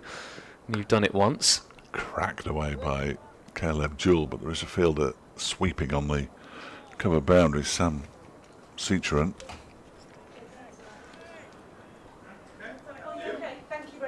No, you're welcome. No idea. You do leave the back of this box open, always, don't you? Always. Intruders are welcome. Yeah, yeah, absolutely. And you had Griff had a pork pie delivery earlier. Well, I took the delivery from Goose. You had it? Yeah, mine's in the fridge. Oh, lovely. I wish I'd eaten it now. Oh, they're going to get a single here for a misfield by Hasib Hamid. Brooke Guest will move on to 4. That was a disappointing piece of fielding from the not skipper. James has bowled well here. 5 overs, 1 for 21. 1 ball of his 5th over. Remains.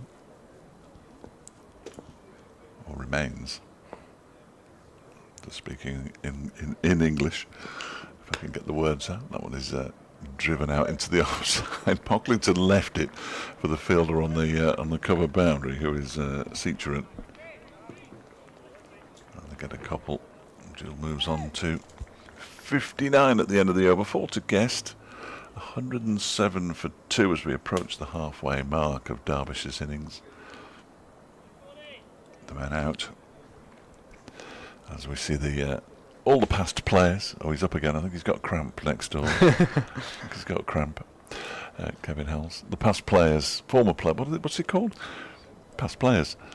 They're all on the balcony of the Riley Wealth Management Elite Performance Centre.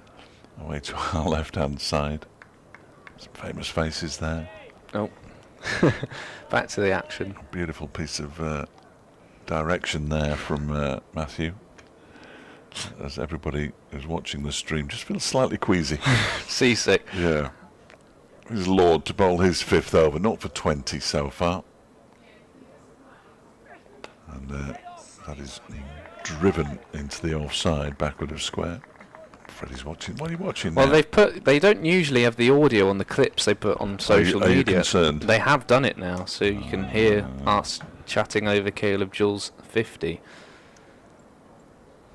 Do we say anything good? I'm sure we would have done. So I'm not so sure, really. Not really any such thing as a bad 50, and certainly not his one. No, indeed.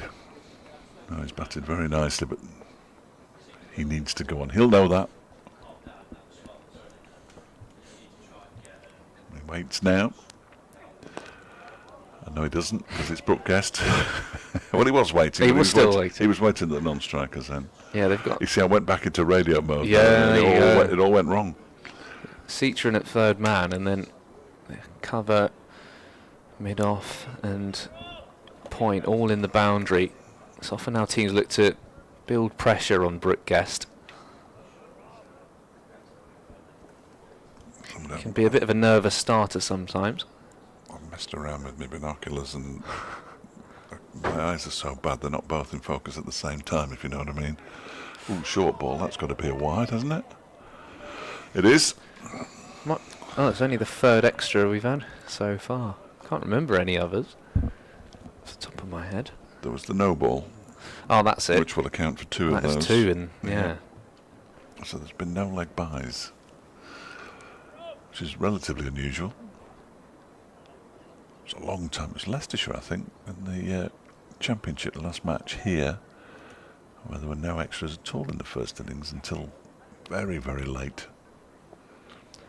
And Leicestershire's still piled on the runs. Yes. Yeah. Yeah. A lot of Rayan Ahmed on the plane to Australia shouts. I don't think they're bad shouts at all. No.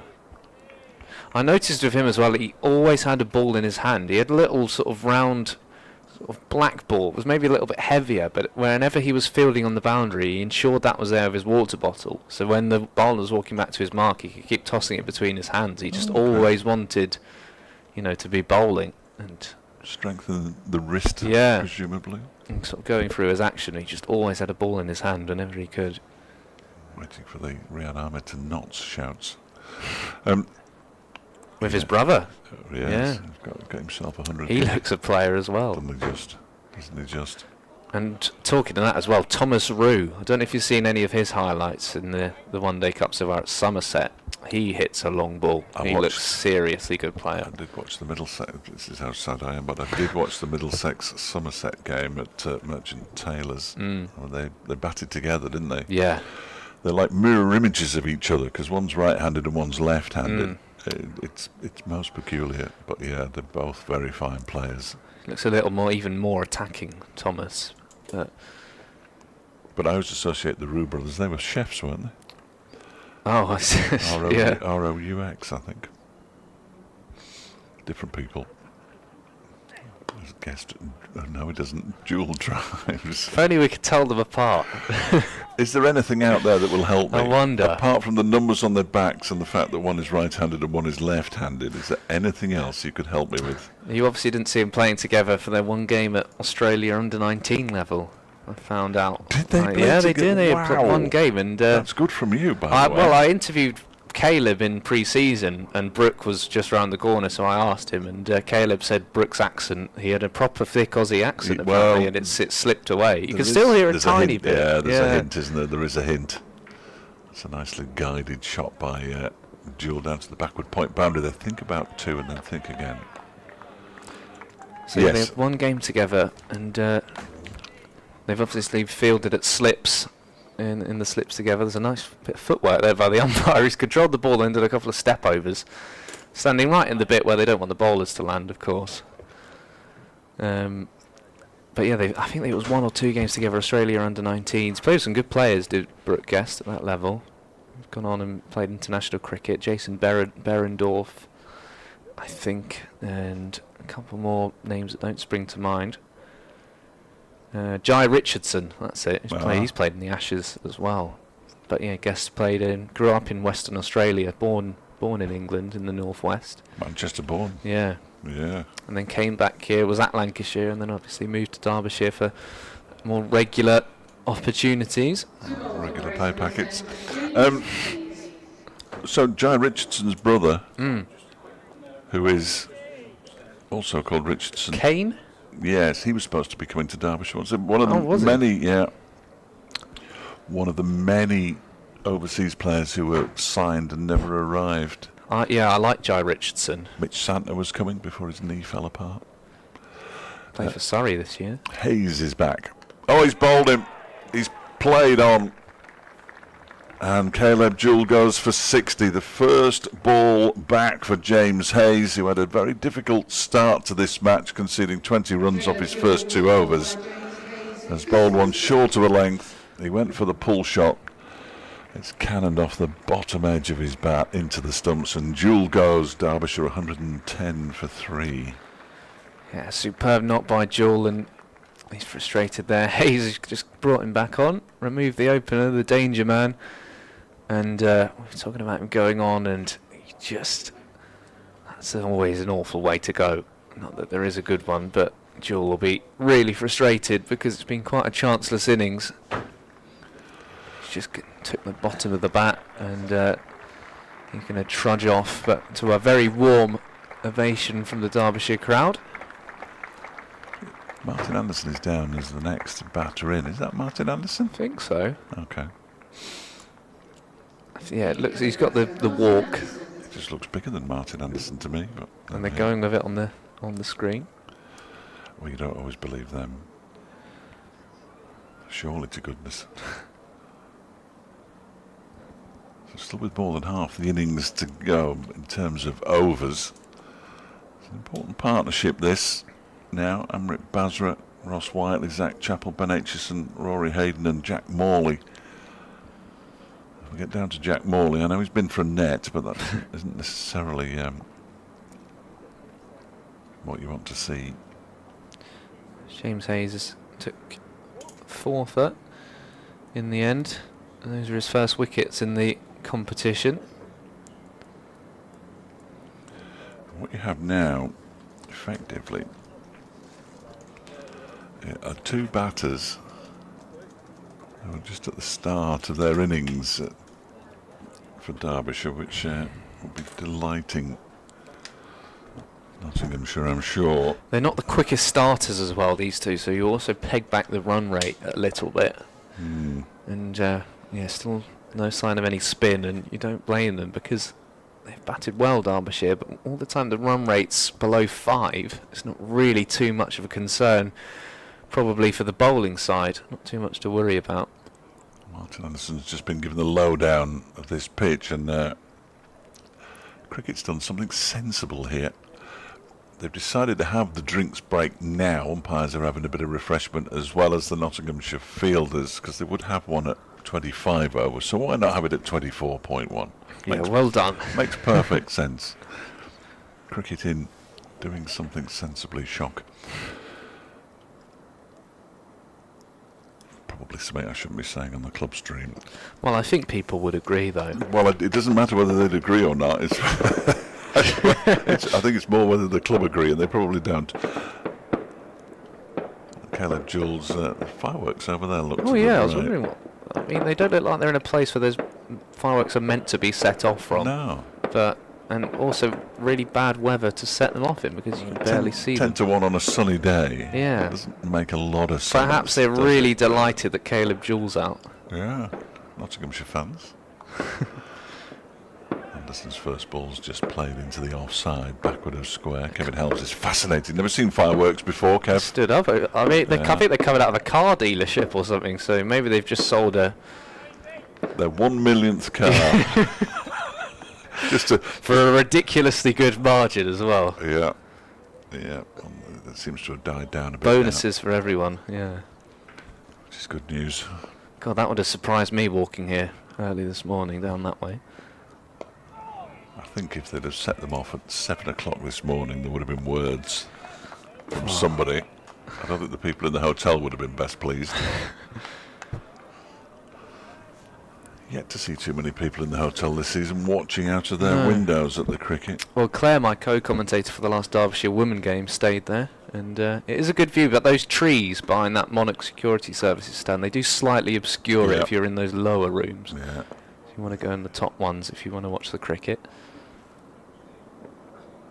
He's off the mark at last. I say at last, third delivery faced Martin Anderson. You're getting impatient. Yeah, maybe sound like, come on, son, what are you playing at now? He's off the mark. Martin Anderson, for the time of asking. 111 on the board for the loss of 3 wickets now. I've got a video sent to me by WhatsApp, and I daren't open it. Well, I mean... Well, if the sound's off, you might be... I'd be happy to open it. It's from my daughter, but... You won't reply to her. No, so if I make it look like I've read it and not replied, she knows I'm here. They've got a beautiful dog, but it's terrified of everything. Wouldn't it like those fireworks? No, it wouldn't. It wouldn't. It's not one of the old rescue dogs, and but she sent me a video entitled "Going Near the Car Without Tail Tucking, Shaking and Panting." Wow. I'm hoping that's the dog. Not the driver. No, if it's No, you don't want to be tucking your tail in. If it's Harry, we've got real problems. That is driven very pleasantly by Brooke Guess. He's going to get 4 for it out to the extra cover boundary. Nicely played. He just taps his bat down at the non-striker's end and has a little look over his shoulder to make sure that that ball is indeed going to the boundary, which it did at some pace. Real nice shot from Brooke Guest, who moves on to 9 now. Derbyshire up to 116. 150 nearly. Oh, so close. 115 for 3. 25 overs gone. An impromptu game of cricket on the bank behind us as well. That's always good to see. Always good to see. They've got the well, those stumps aren't regulation, are they? Mind you, the pitch doesn't look like it's a full 22 yards either to me. Slightly iffy shot into the offside as well.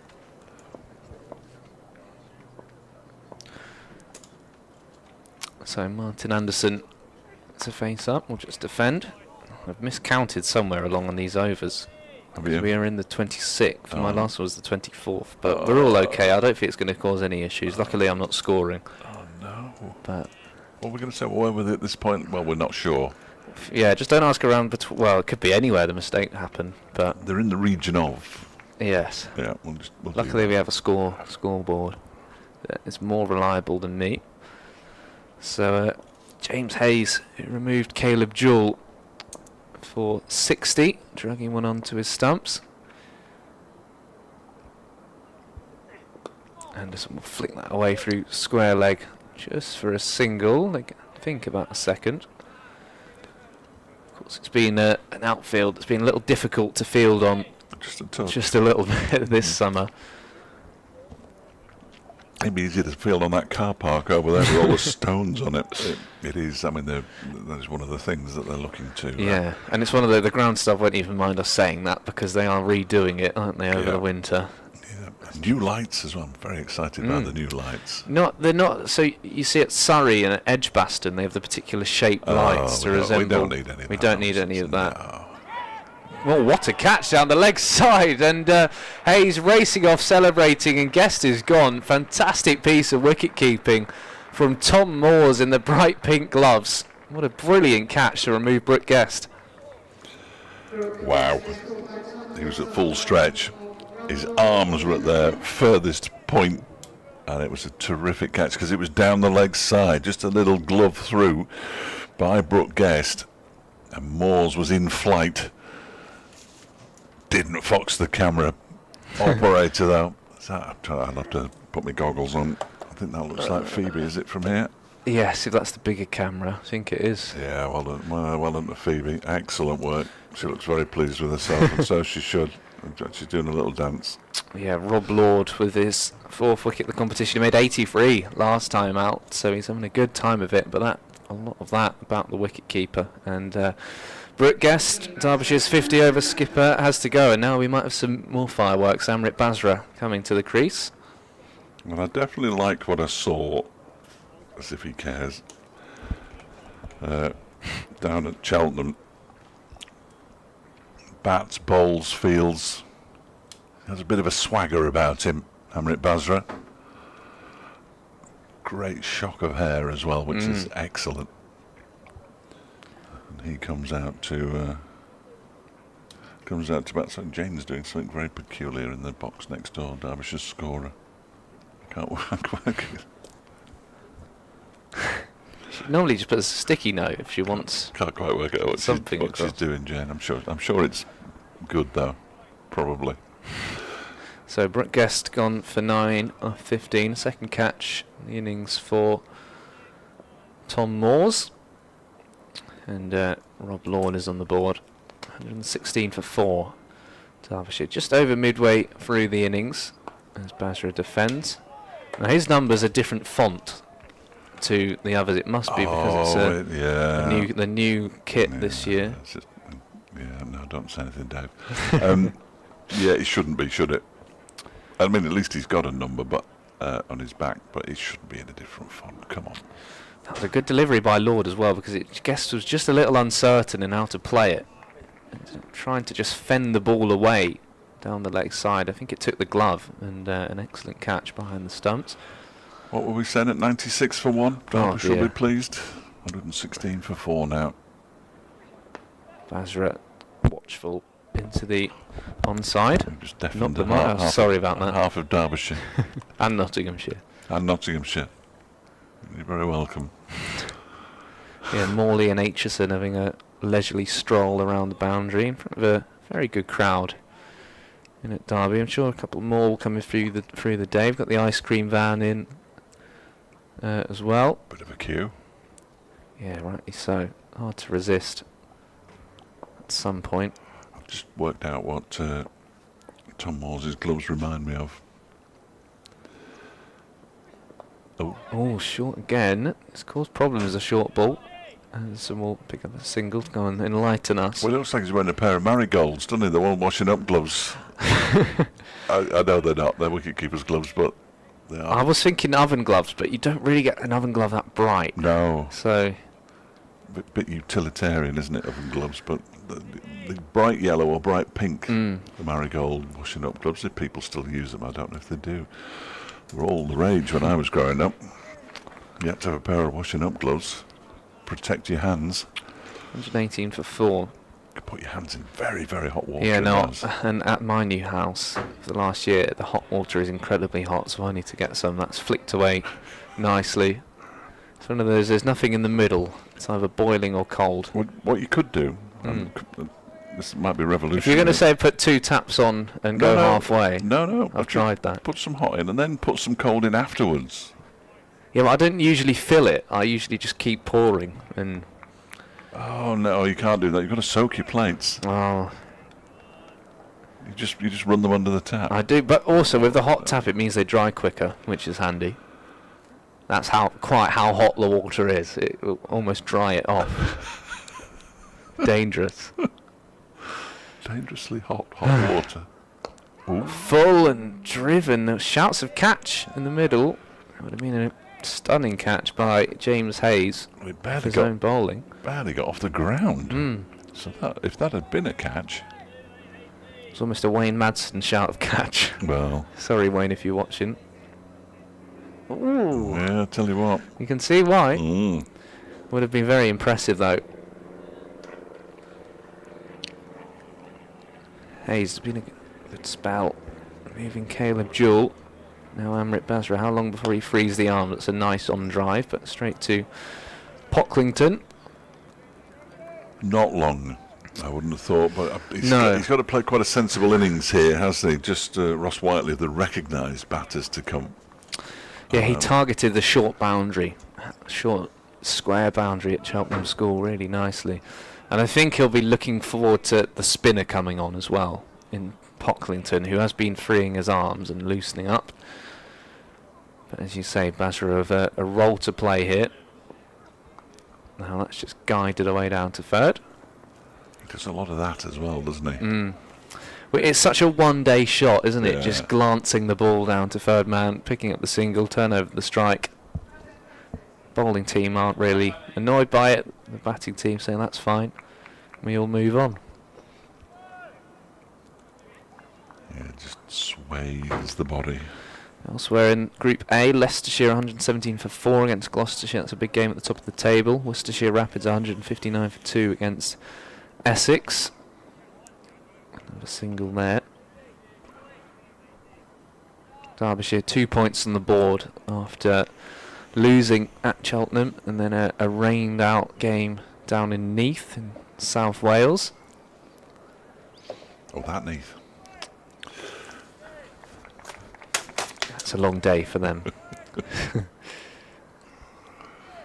Yes, Griff was there from 7:30 in the morning till it was called off. He did get to the beach the day before. It's a lovely part of South Wales, sort of the Gower around there. And at least he had that to enjoy. A few days down, first in the West Country, then over the border.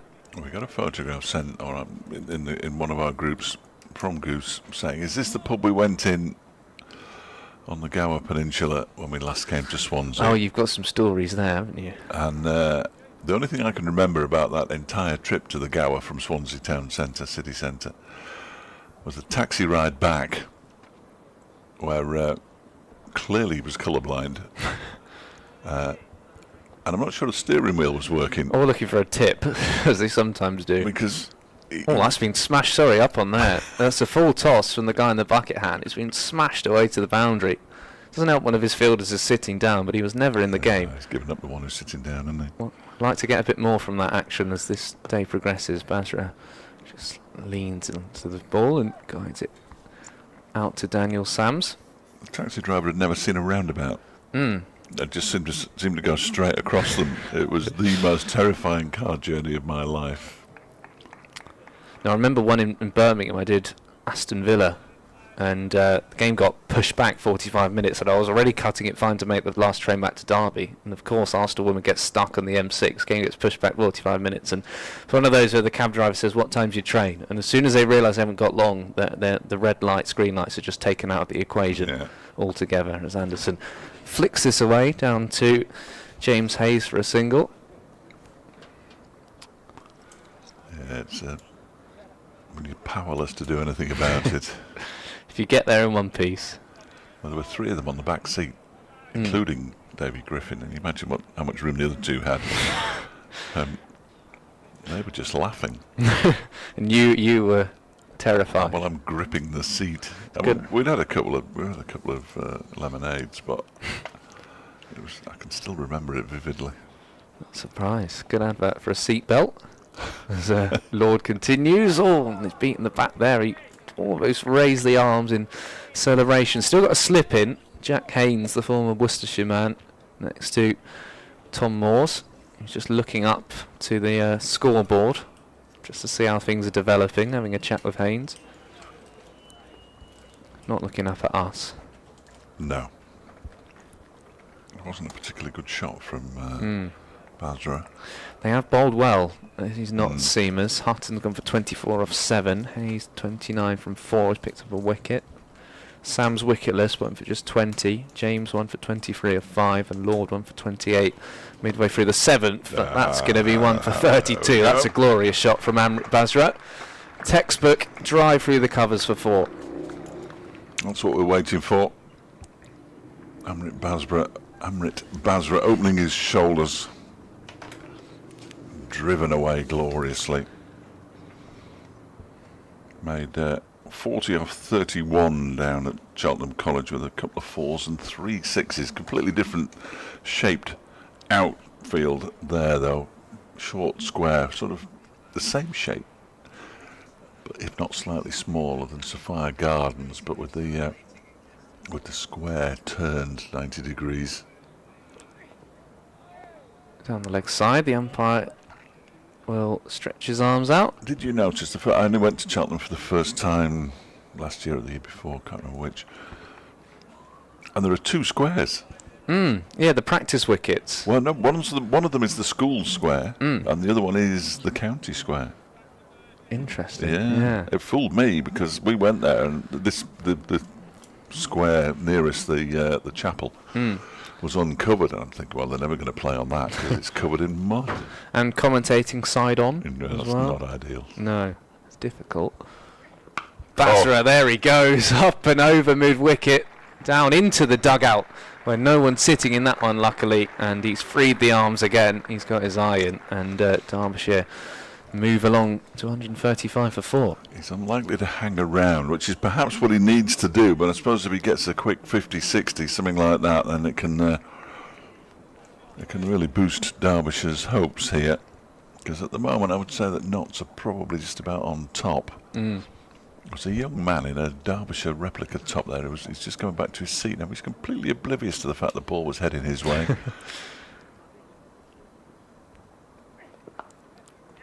Just took the shoulder of the bat there. They'll scamper through for a single. The throws hit Bazra in the back, and Hamid's got hands on head. Nobody's the winner there. Bazra will not mind. The fact it hit him that high up suggests it wasn't likely to remove the bails. But it gave Hamid the opportunity to go, that would have been Yeah, close. that would If have that been had it. hit, that would have been really close. I'm not Yeah. sure it would have been at all. and I but think he'll just let Bazra know now as well. Yeah. 135 for 4, 28 overs gone.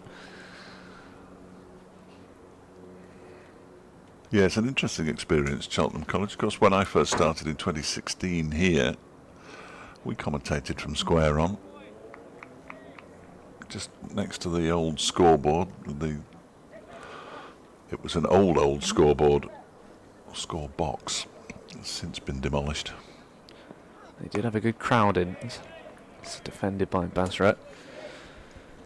A few Derbyshire fans went down. Apparently it's a popular one with sort of the players' families and friends as well to go down and watch. Spa Town. Tower's done. Yeah, nice town. Oh, I'd walked from the train station and straight away, so many people off to the cricket. It's clearly a popular festival. Cricket always is, but Really nice attendance in. They just play a lot there, don't they, when you compare it to sort of Derbyshire playing at Chesterfield. They do at the moment. There was question marks even on their stream about how long the festival can last if there's a reduction in. I think it's almost. Cricket. I think for them, you know, without having too much knowledge about the Gloucestershire side of it, I think what Derbyshire do well is play just a week at Chesterfield, but fill that week with as much cricket as possible. Now, at Cheltenham, they've almost stretched it over a month, but also when Derbyshire play at Chesterfield, they're playing Yorkshire, Lancashire as much as they can, as that's taken by Morse, half an appeal, but it's another good bouncer, but too high, another wide, because Derbyshire make sure they're going to, of course, they're going to pack it out with home fans, but those away fans have an easy trip as well. You've got these, you know, the T20 against Yorkshire is a staple every year. No Yorkshire in Div 2 in the county championship. They brought Lancashire there instead. There was a bigger crowd with Lancashire than the that, Jimmy Anderson Yorkshire attraction, of course. Yeah. Whereas Gloucestershire, I think they played Middlesex, they played Lancashire, they played all sorts of teams there.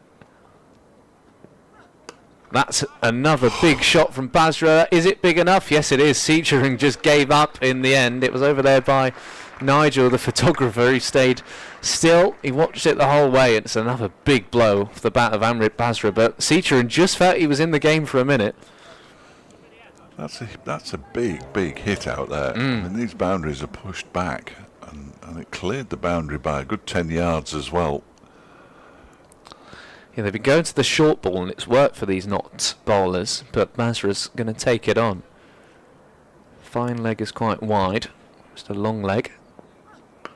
It's a good length and defended, and they've got a deep mid-wicket who was out there in play.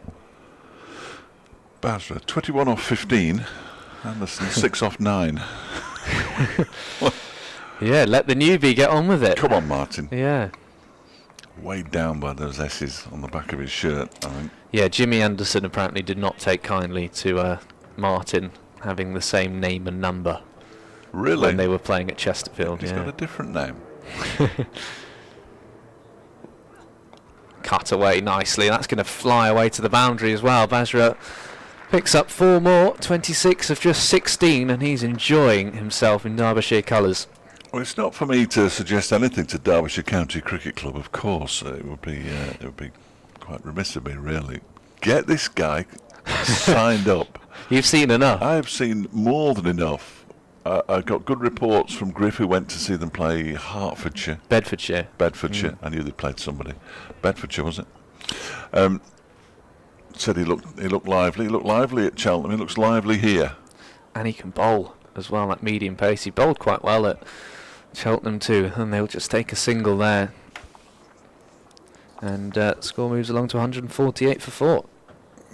What is bowling down at 3 overs for 15? Yeah. When Derbyshire went for 340, I think that was a reasonable effort. Fair enough. Yeah, fair enough. Run rate here 5.1. See, that's a bit better, isn't it? I mean, it really needs to be north of 6 come the end of the innings. The umpire's holding a helmet now. Yeah, we're going to see the spin of Pocklington come on. Here we go. Yeah, man named after my school. Yeah, it's signed from Lincolnshire. It's been around at Trials of Yorkshire at the start of the season. He was at Leeds Bradford, their university team, while he was studying at Leeds. Impressed Stephen Mullaney when he was playing the National Counties Showcase with Lincolnshire, so he's been playing second 11 cricket. His debut, 3 for 53 in the winning catch against Essex, and some useful runs as well against Worcester. Everybody loves a left arm spinner. Yeah, 54 he made against Worcester, so there's just a lot of good all-round cricketers. Rob Lord scoring 80 odd in that game as well. Carded to come in at 9 today, and Hutton getting them over the line to secure a tie. So here's Pocklington, first spin over a spin in this game, and Bazra will just punch it down to long on. Be interested to see how Bazra goes against Pocklington, whether he turns to his array of sweeps. Two players named after places. Long way apart. bustling action, Pocklington's. Sleepy Hamlet of Anderson as well. Where on earth is Anderson? I don't think it is. I don't think it is. Should you have a look on Google Maps? With 2 S's, you've got no That chance. is, well, You've got no maybe. chance. What have you got for me, There'll be Sweden? there'll be an Anderson in America. Almost certainly. Yeah, there's nothing with 2 S's. No. Anderson. There you go. Pocklington to continue, defended. I'd be surprised if there wasn't an Anderson County. I've just been given Anderson Streets, No. which is no good. Come on, Fred. This is slow by your standards. Oh, here we go. Anderson, there's a few in the US. Yeah, Come back to there we that. go. As There we Bazra go. drives, uppish for a minute. He's going to scamper through for a single. The stumps are hit, but hands on head. He gets home safely in the end. It was a sharp bit of work from Rob Lord. He had to run 23 yards as well there because he had to go on a slight detour. Watching the replay here was get an idea of how. Well, not from that. Oh, we might do. Yeah, he was saying. He's well home. So I've got Anderson Well County. done, everybody. That And- was Jake on this occasion. Well There done, you go. Jake. Anderson County, and there's a town called Anderson in South Carolina. Yeah. And then there is the sweep that's from Martin Anderson, and it's going to bring him 4 runs. His first boundary, I think, of the innings. Very much so. Anderson, Indiana as well, there you go. In America, there's a place named after just about everything, Yeah, isn't there? usually places in England as well, There is that. particularly on sort of the east coast. Yeah. Nice shot that from Martin Anderson. 1 ball left at the 30th over, Pocklington's first. And Anderson watchful into the offside, 155 for 4, 20 overs remain. Yeah, good 10 overs there for Nottinghamshire. As Derbyshire go from 95 for 1 to 155 for 4. With Bazra out there, who knows what might happen in the remaining overs. People out there enjoying the sunshine. It is glorious again in Derby. It so often is. It certainly has been this summer. There's been some blisteringly hot days. Looks like Brett Hutton's on it. Is he going to come back? I think he might be. I'll be thinking break this partnership. Yeah. Brett Hutton hands his cap to the umpire, and he is back. 7 overs, 1 for 24 earlier. Brett Hutton. To bowl on the racecourse end, Brett Hutton. Look at Jen. He gets into the sprint mode. He's a big human being to get moving, is Brett Hutton. Yeah, their top wicket taker in 2022 and 2023 in the OneDayCup. And yet doesn't appear to play anywhere near enough cricket. Anyway. Going well though, Notts, aren't they, in the county championship? Yeah. Surprised a few people. Surrey back to the top now. Not second. Yes. Slightly disappointing if they win it for a 4th successive season, wouldn't it? But hey ho. Hutton bowling to Bazra. Turns his first ball into the leg side. Come on, Freddie, you almost forgot something there. What have we No, forgotten? we're all okay. Oh, we're all right. All okay. Good. You do take a lot more notes than I do. I don't know. It's because I'm new to this. So it's working out the best way of doing it. I just write down wickets. Really.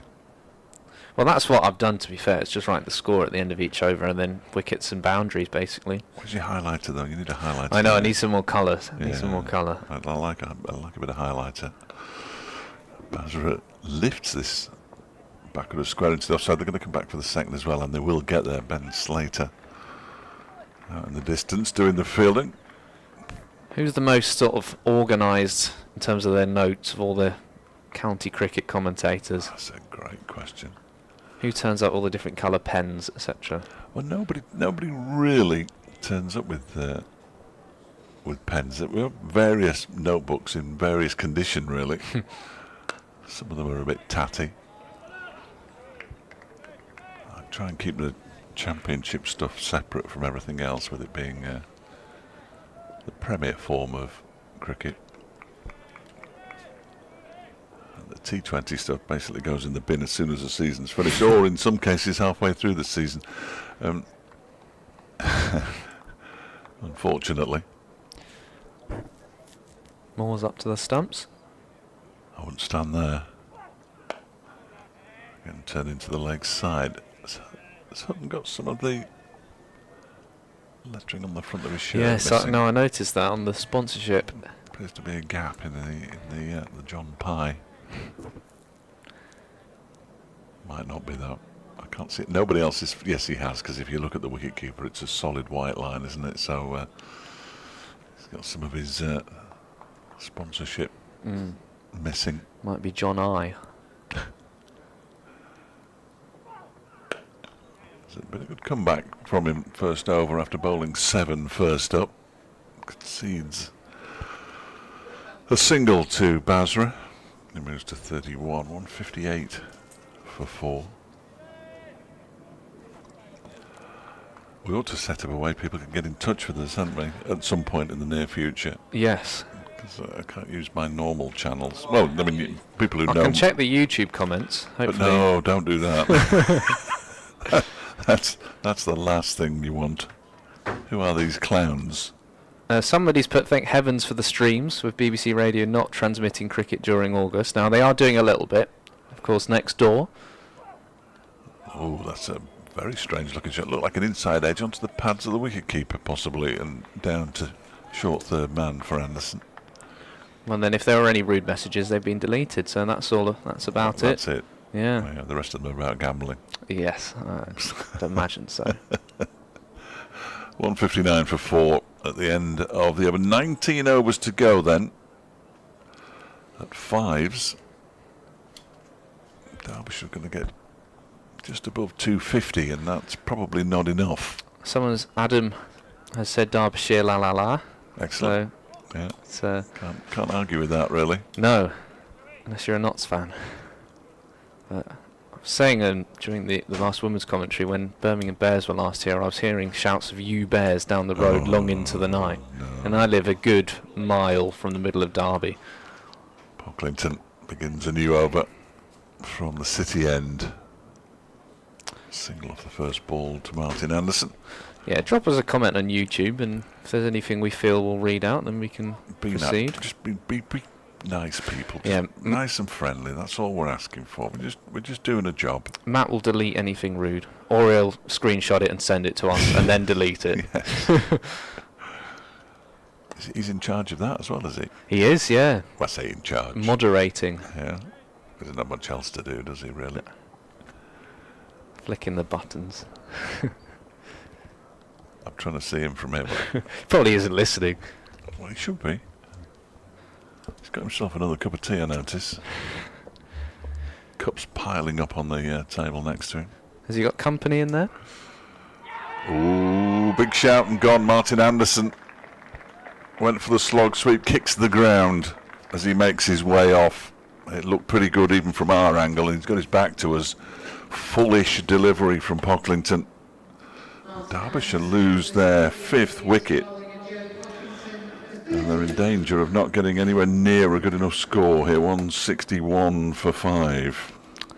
Yeah, Notts are sharing the wickets around. Only one bowler has gone wicketless, Daniel Sams. Everybody else has picked someone up, and all of these Derbyshire players, they've got starts, and that's a frustration. Guest 9 of 15, and now Anderson 13 of 15, looking to sweep under the bat, and looked pretty straight, looked good. And it's that full delivery, wasn't it? Very full. Here we go. We'll see from this one. It didn't appear to me much.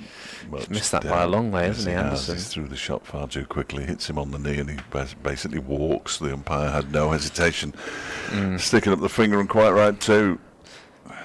Yeah, Derbyshire in a spot of bother now. Still 18.5 overs to go, and Whiteley will be looking to replicate that knock against Notts that we mentioned in the blast last summer. Oh, how good was that? That was a good night. Absolutely. I think Madsen made 50, didn't he, as well? Oh, Pat Brown took a few wickets. Don't test me too much on it. Well, that was my first night doing Matt's job on the production, so I had far too much going on. I thought it was good that night, the stream. Apart from the replays not working because I had recorded it in the wrong format, but apart from that, it was great, Fletch.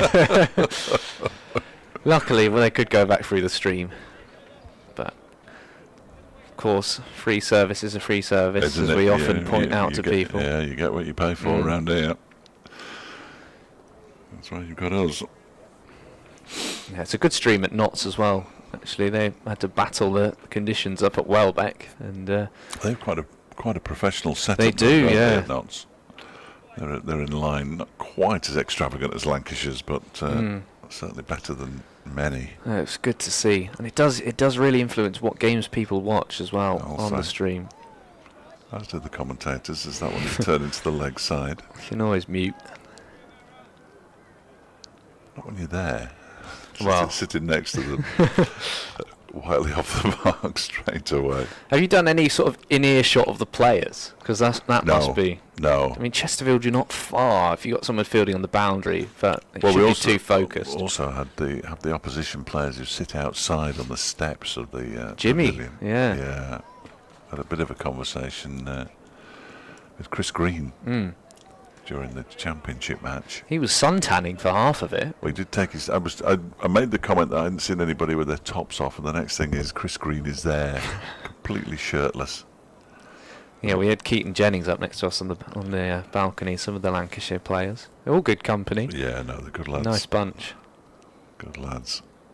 Whiteley gets a full delivery that he punches down the ground for a single to end the over. 32 gone now. 164 for 5. Yeah, Chris Green, the most beautiful man I think I've ever seen. Always There's smiling. worse people to have next to you, their tops off, I suppose, in the world of cricket. Well, I'm fairly sure I'd have got on a few photographs from a distance with all his fan club. He's another one who just plays all around the world. He's a teammate of Daniel Sams at the Sydney Thunder. I watched a bit of him last night on BBC Two. In the 100, he and Johnny Bairstow almost got the Welsh Fire over the line. Yeah, that was his career best scoring red ball cricket against Derbyshire when he scored the 100, because they clapped him when he got to his 64 and he turned around. He was a bit confused, and then they said, "Oh, it's career best," and then he wasn't particularly pleased. They were clapping that because he felt he should have made more, and he's gone on to make a couple of centuries since, I think, as well. So very fine cricketer. Whiteley on strike on 2. Goes for the pull shot and plays over the top of it. Ross Whiteley. it's challenge of the wicket keeper now, but Tom Moores has been up to the task. Took an excellent catch to dismiss Brooke Guest, the other gloveman. You do well to catch a bottom edge that close, though. Yeah. I mean, it is something that either sticks or doesn't. Yeah, bowling short with the keeper up. A tough test. Been doing it a while now, though, Moores. We still call him young Moores because obviously his dad's the coach, but he's by no means young anymore. Tom. Yeah, so Paul Franks, the Notts head coach for this competition. Been there since 2017 as assistant.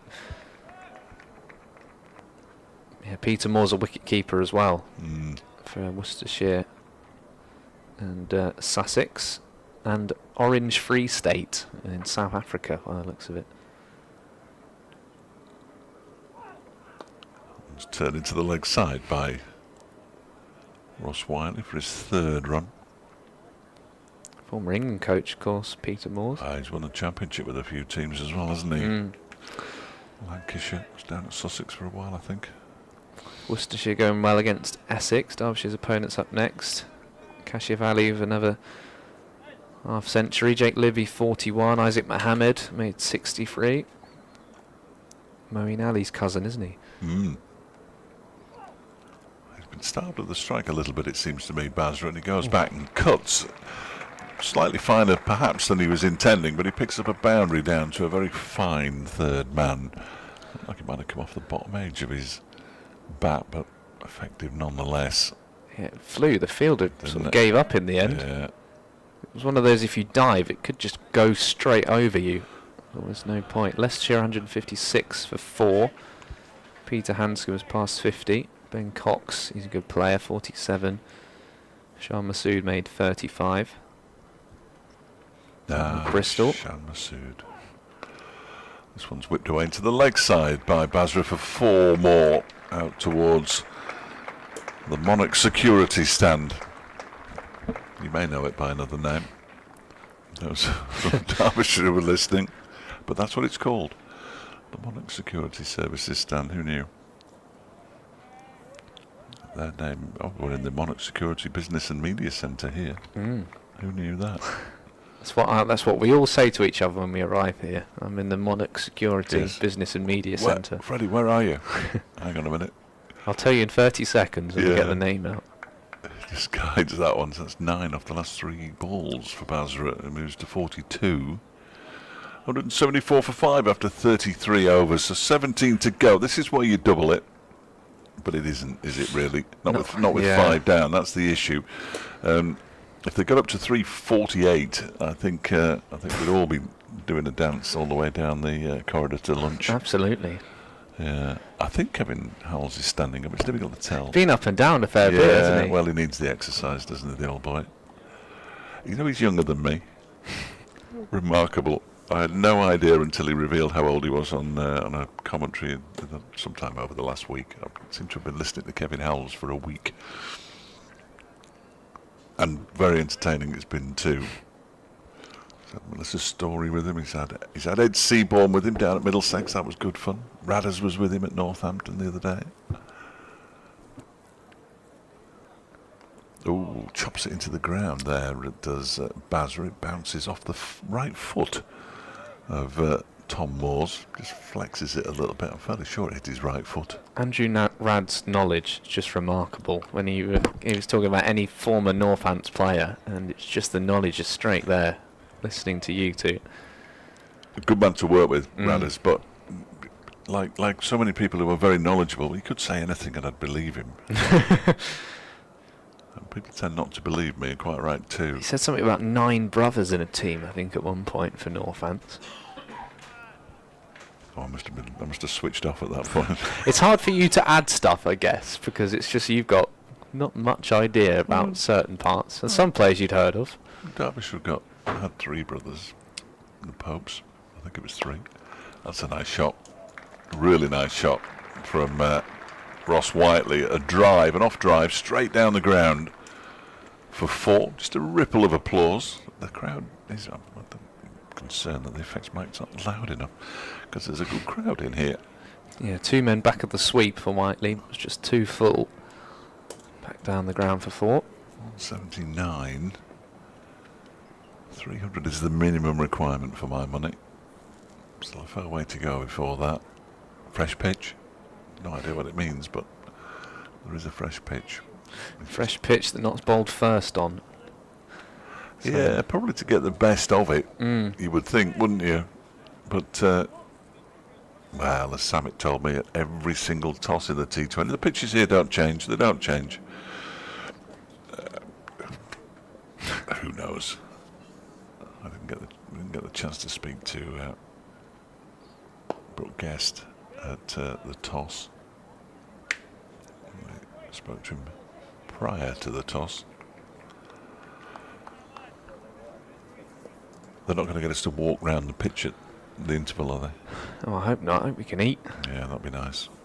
That's a ball driven out to the cover boundary by Amrit Bazra.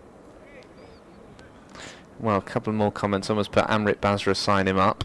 Well, I couldn't agree. And someone's put beautiful locks as well. Someone else, Bazra on fire. Oh, they're not talking about me then. No. Well, yes, I mean, it's difficult, isn't it? I know that they have a set budget and all the rest of it, but the success that the players have had coming out of Saka would suggest that this isn't a flash in the pan, what he's done in the 2 games that he's played so far. But also, there's got to be a view for Derbyshire if they're playing in this competition. There's got to be a view to, if anyone does really well like he has, you know, the pathway's got to be there for him to then go on and play further. Well, I think so. And you can only imagine it is, as Hutton started his run up way too early. Bazra was Moores was still setting the field for one. Bazra was stood away. He'll start again. Strong beard. Brett Hutton. That one is pulled into the leg side by Bazra. Again, there's a fielder out there, as you would expect, so he only gets a single.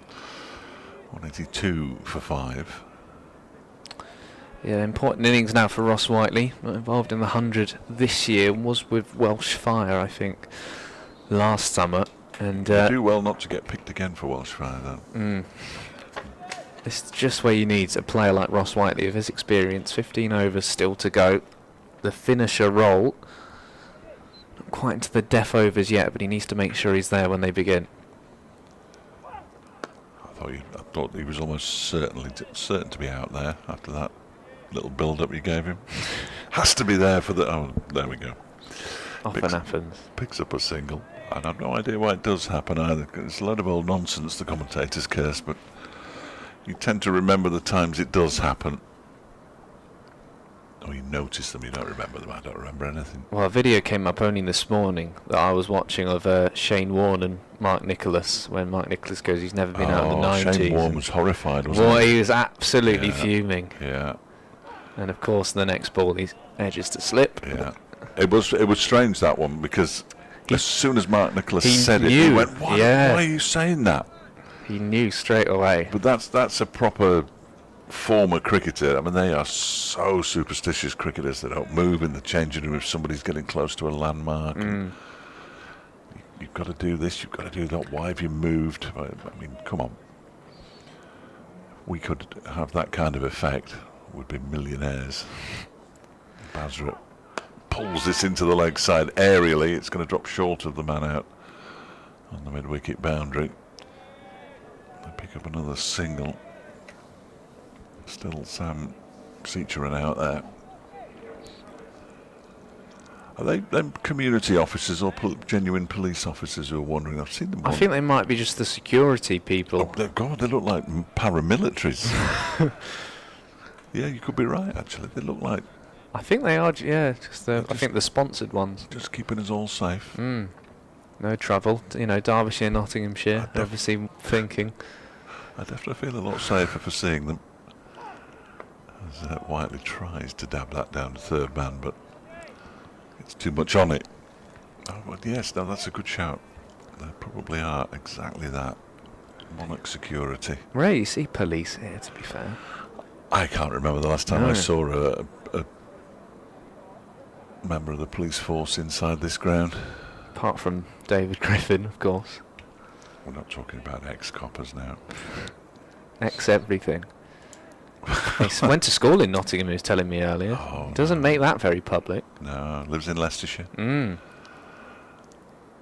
Derbyshire through and through. That one missed by Whiteley and thuds into Tom Moore's. 35 overs gone and 15 to go. 184 for 5. Big partnership, as Freddie was saying, this one between Amrit Bazra, who's on 46, and Ross Whiteley, who has 9. It's worth 23 at the moment. Brett Hutton has bowled out 10 overs, 1 for 41. So his work for the day, he will hope, has finished. And Derbyshire with these 15 overs left. An hour to bowl the 15 overs as well for the cut-off time, so we're going to be well inside that. I mean, they give them so much time to bowl 50 overs, it's untrue. Bazra 46 or 36. Someone on the comments said they're forming the Amrit Bazra fan club. New members welcome. I think you'll be. Yeah, I'm in it. In there. I was certainly on Tuesday at Cheltenham. Get a little card or something like that. Get a signed photograph. Style your hair like his. That might be tricky. He got a very warm ovation as well when he got out, actually, at Cheltenham. Amrit Bazra wigs. Club shop. Yeah, that's the new Wayne Madsen mask. There just you go. An idea. We'll bring that forward at lunch. Sam's back in from the city end. Bazra will just clip this off his hip for a single. And he's busy, isn't he? I mean, he ran that single as though his life depended on it, and there might be a second. I mean, there is a second. Well, that's why he ran so hard, and there's a few jeers from below us from those Derbyshire fans. Until the throw was appalling. Moores missed it, and unfortunately so did Lyndon James. That was cricket was the loser there, wasn't it? If Bazra makes his 50 and then gets out, then he can have that throw to thank. He's now 48 and has the chance to get to that milestone. Daniel Sams then round the wicket. Bazra flicks this away nicely, and there will be 2 here. for Amrit Bazra, and that is his first Derbyshire 50. He's a man who's looked like he's played so much cricket for this county. Having only just signed, he looked good down at Cheltenham for his 40, and now he's gone 10 better. A fantastic knock from Derbyshire's new man. Just 38 deliveries with 4 4s and 2 6s, Amrit Bazra. He acknowledged the applause from the crowd, but he knows he's got 14 and a half more overs in which he can really make his mark on the Metro Bank One Day Cup, and I hope that the contract is currently being printed to keep him at Derbyshire, because he looks a proper player to me. His energy in the field at Northampton, when they were playing Northamptonshire, was plain for all to see. Similar shot to the last one there from Bazra, just a single this time. And that'll be not a weight of his back, but he certainly deserved a 50 at Cheltenham, and he's got one now. And he had 90 runs already in his first 2 innings. And as I say, he just looks so settled. And you notice that with all of the debutants. You know, Joe Hawkins perhaps, you know, an exception because he is young, but Rory Hayden just looked like a, you know, straight away just looked like a proper bowler. Gets Cameron Bancroft out, bowled really well, good economy, and there's just no fear in some of these young new players. Sam's back over the wicket to the left-handed Whiteley. How long before he frees the arms? Not long, but he's missed that one. Good bumper from Sam's, one for the over. I love teeing it up like that. Yes. The trouble is, he really did need to hit it for 6 for that to get onto social media, didn't he? The swing and the miss isn't gonna cut the mustard. Well, he had a man out as well at deep square. Well, that would have cleared the man out at deep square by some considerable distance, I think. Yeah, deep square, deep mid wicket. Deep square is staring right up at us, or the scoreboard, a lot more likely.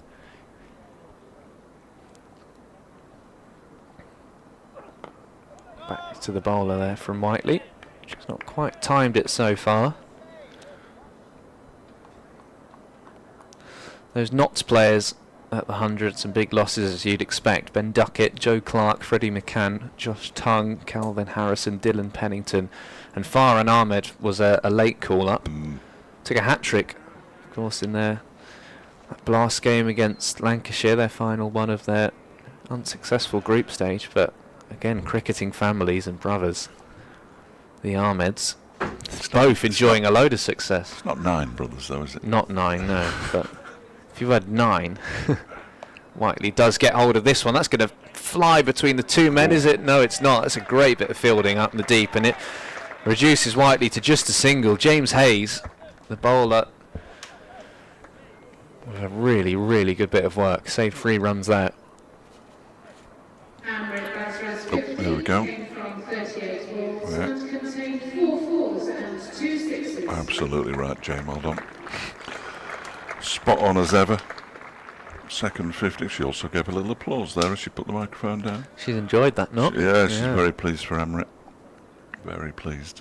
190 for 5. 14 overs remain. The Central Co-op County Ground. Amrit Bazra, second Derbyshire man to pass 50 in this innings, following Caleb Jewell, who was out for 60. Chopped on to James Hayes. Notts have shared the wickets around.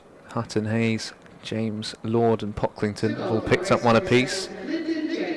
And Lyndon James back on from the racecourse end.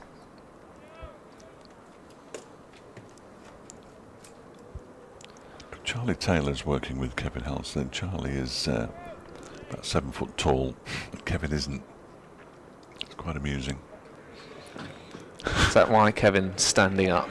Yeah, well, even when he stands up, I think Charlie's as tall, I think. Yeah, Charlie's got the strong beard going on there, which he didn't have the last time I saw him. Which I didn't really recognise him when he walked. He didn't have quite as much hair as he's got now. That's a good look. Yeah, part of the Somerset commentary team. It is a strong look he's carrying off at the moment. Oh, Whiteley's had another big swing outside off stump, and no connection there between ball and bat. What's the umpire pointing at? They're just wanting somebody to move. Bazra's having a word, and the umpire's doing a lot of finger pointing and signals. 1, 2, 3, you sit down. I think that might be Tom. Might be Tom Skinner. Sit down. They are right. Well, come on, Tom, sit down, son. We'll have to see. We'll get asked for a message. Matt's staying still. It's more in line with the sort of the press box down the end, though. I wonder if anyone's being naughty in there. That'd be Nigel. Flicked away. Well, I doubt Nigel will be up and about too much. No, that is unlikely, right? Maybe. Yeah, Vikram's in there with him today. Vikram's been a regular.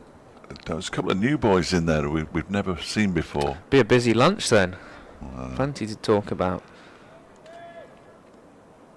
There are fewer students knocking around today, so it won't be quite as locust-like at the lunch table.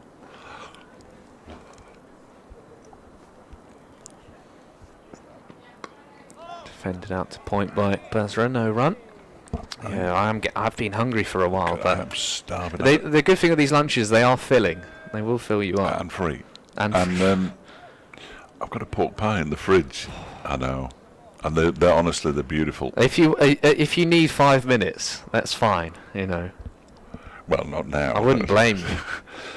Still 13 overs to go. I was thinking of having it for my tea actually when I get home tonight. That might be an idea. That's flicked away nicely by Amrit Bazra. This time it is between the two fielders. He looks a sublime player.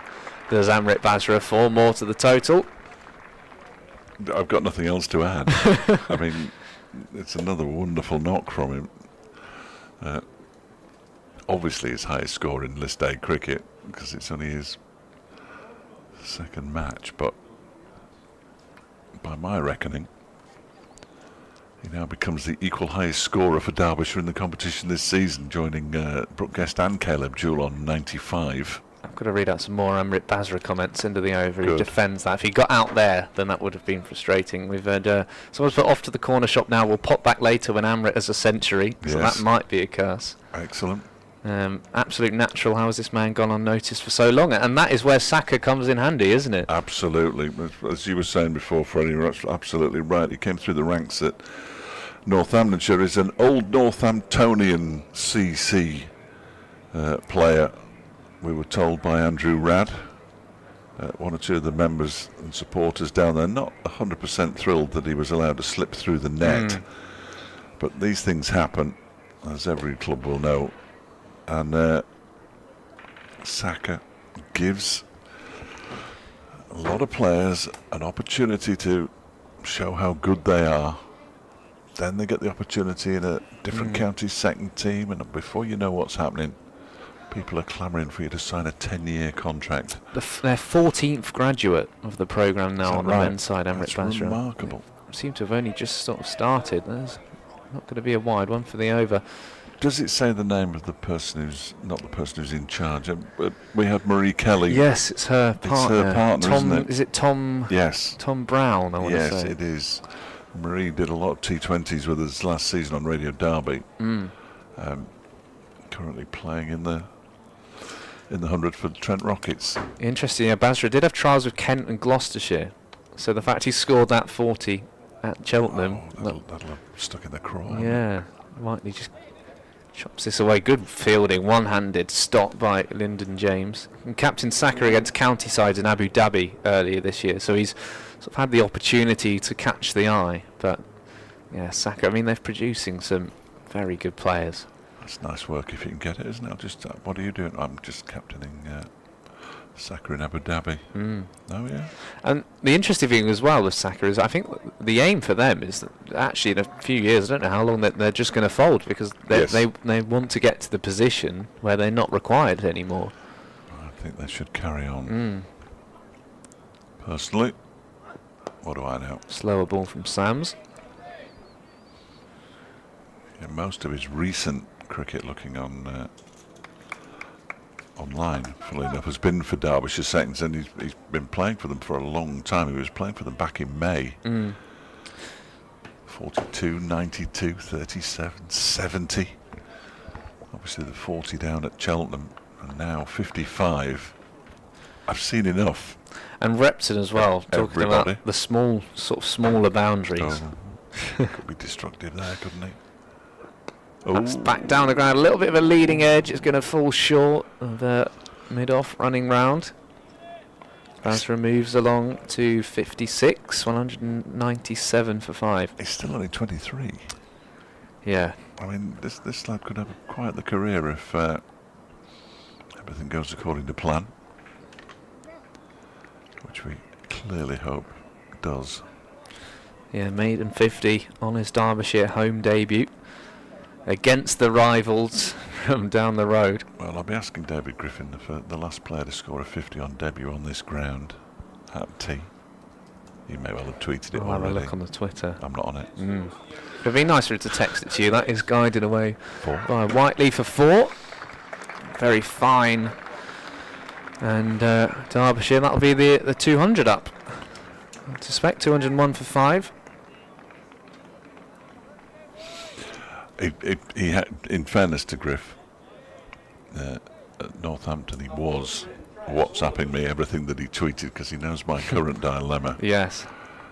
Yeah, there's nothing in there. Yeah. Well, he's only so far said Jack Morley is the 308th player to represent Derbyshire in List A cricket. He's making his List A debut for Derbyshire today. Played 23 one-day matches for Lancashire.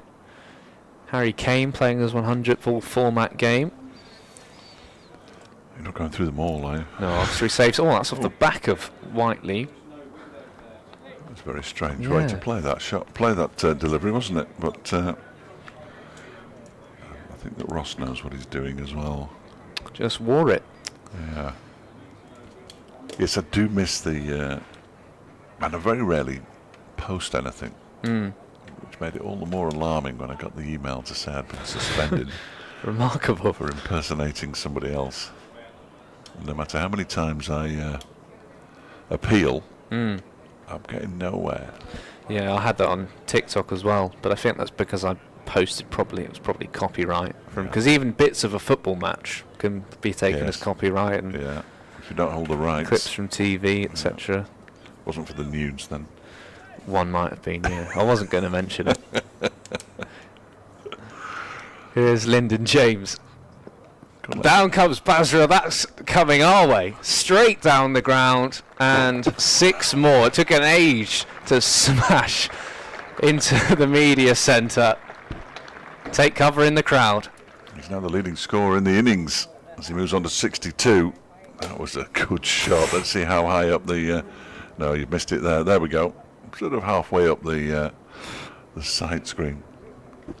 Well, when those feet get going, he can hit it to all parts of the ground as well. He drove one beautifully earlier too, which is always a good sign. And that is just going to fall short of James Hayes.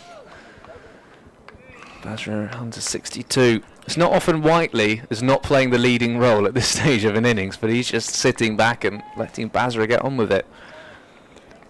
Yes, I shouldn't have gasped over your commentary there, sorry. So we were all worried. Well, I was concerned for a moment that...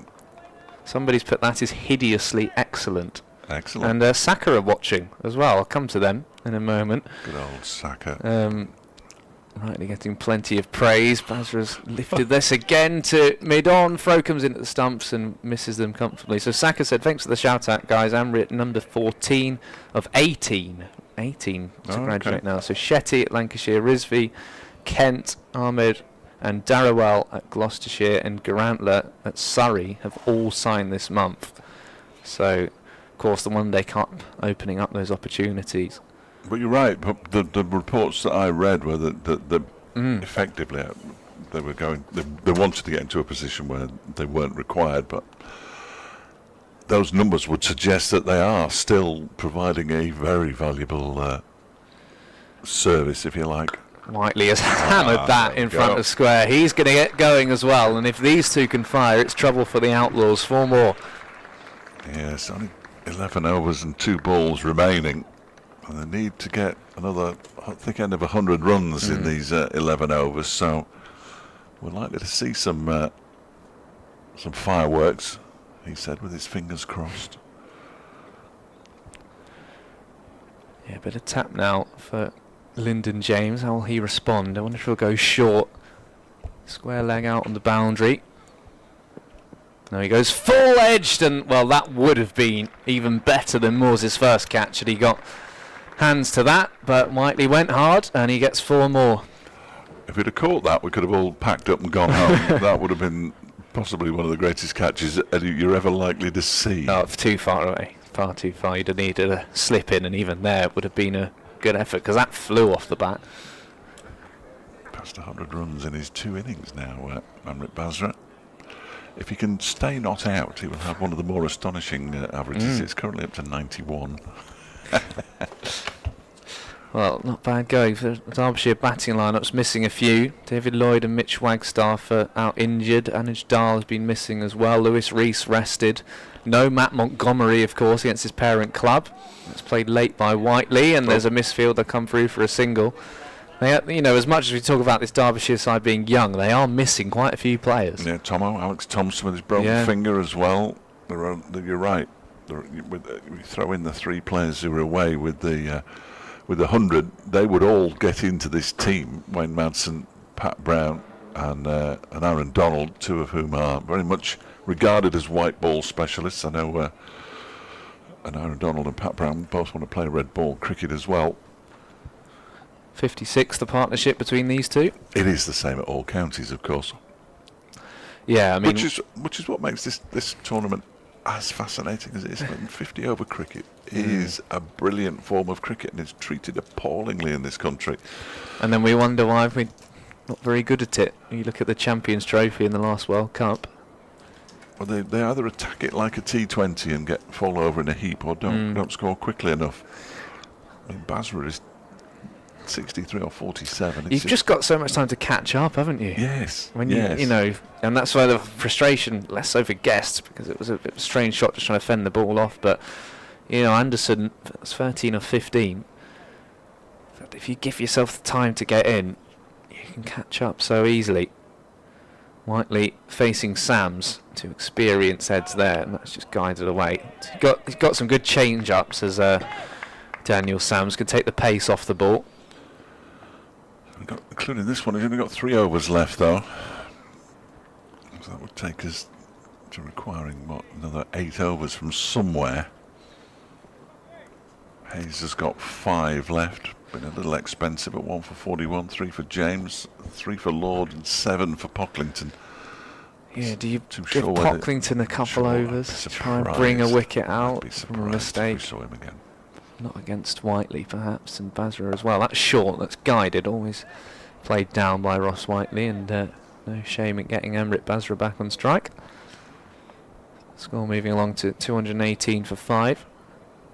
It is our usual county lunches today rather than the T20 spreads, which is good news. Are we sure about that? Just been notified via Tom Skinner on the WhatsApp. Good old Tom. And Jake has volunteered himself essentially by asking to go and pick it up. This is a different group to the one I'm in then. Oh, you're not in the stream group, that's why. Well, maybe you should for this month. No, keep me out. I'm in enough. Far too many groups for the same thing. Yeah, I'm always terrified of sending the wrong thing to the wrong group. Yes.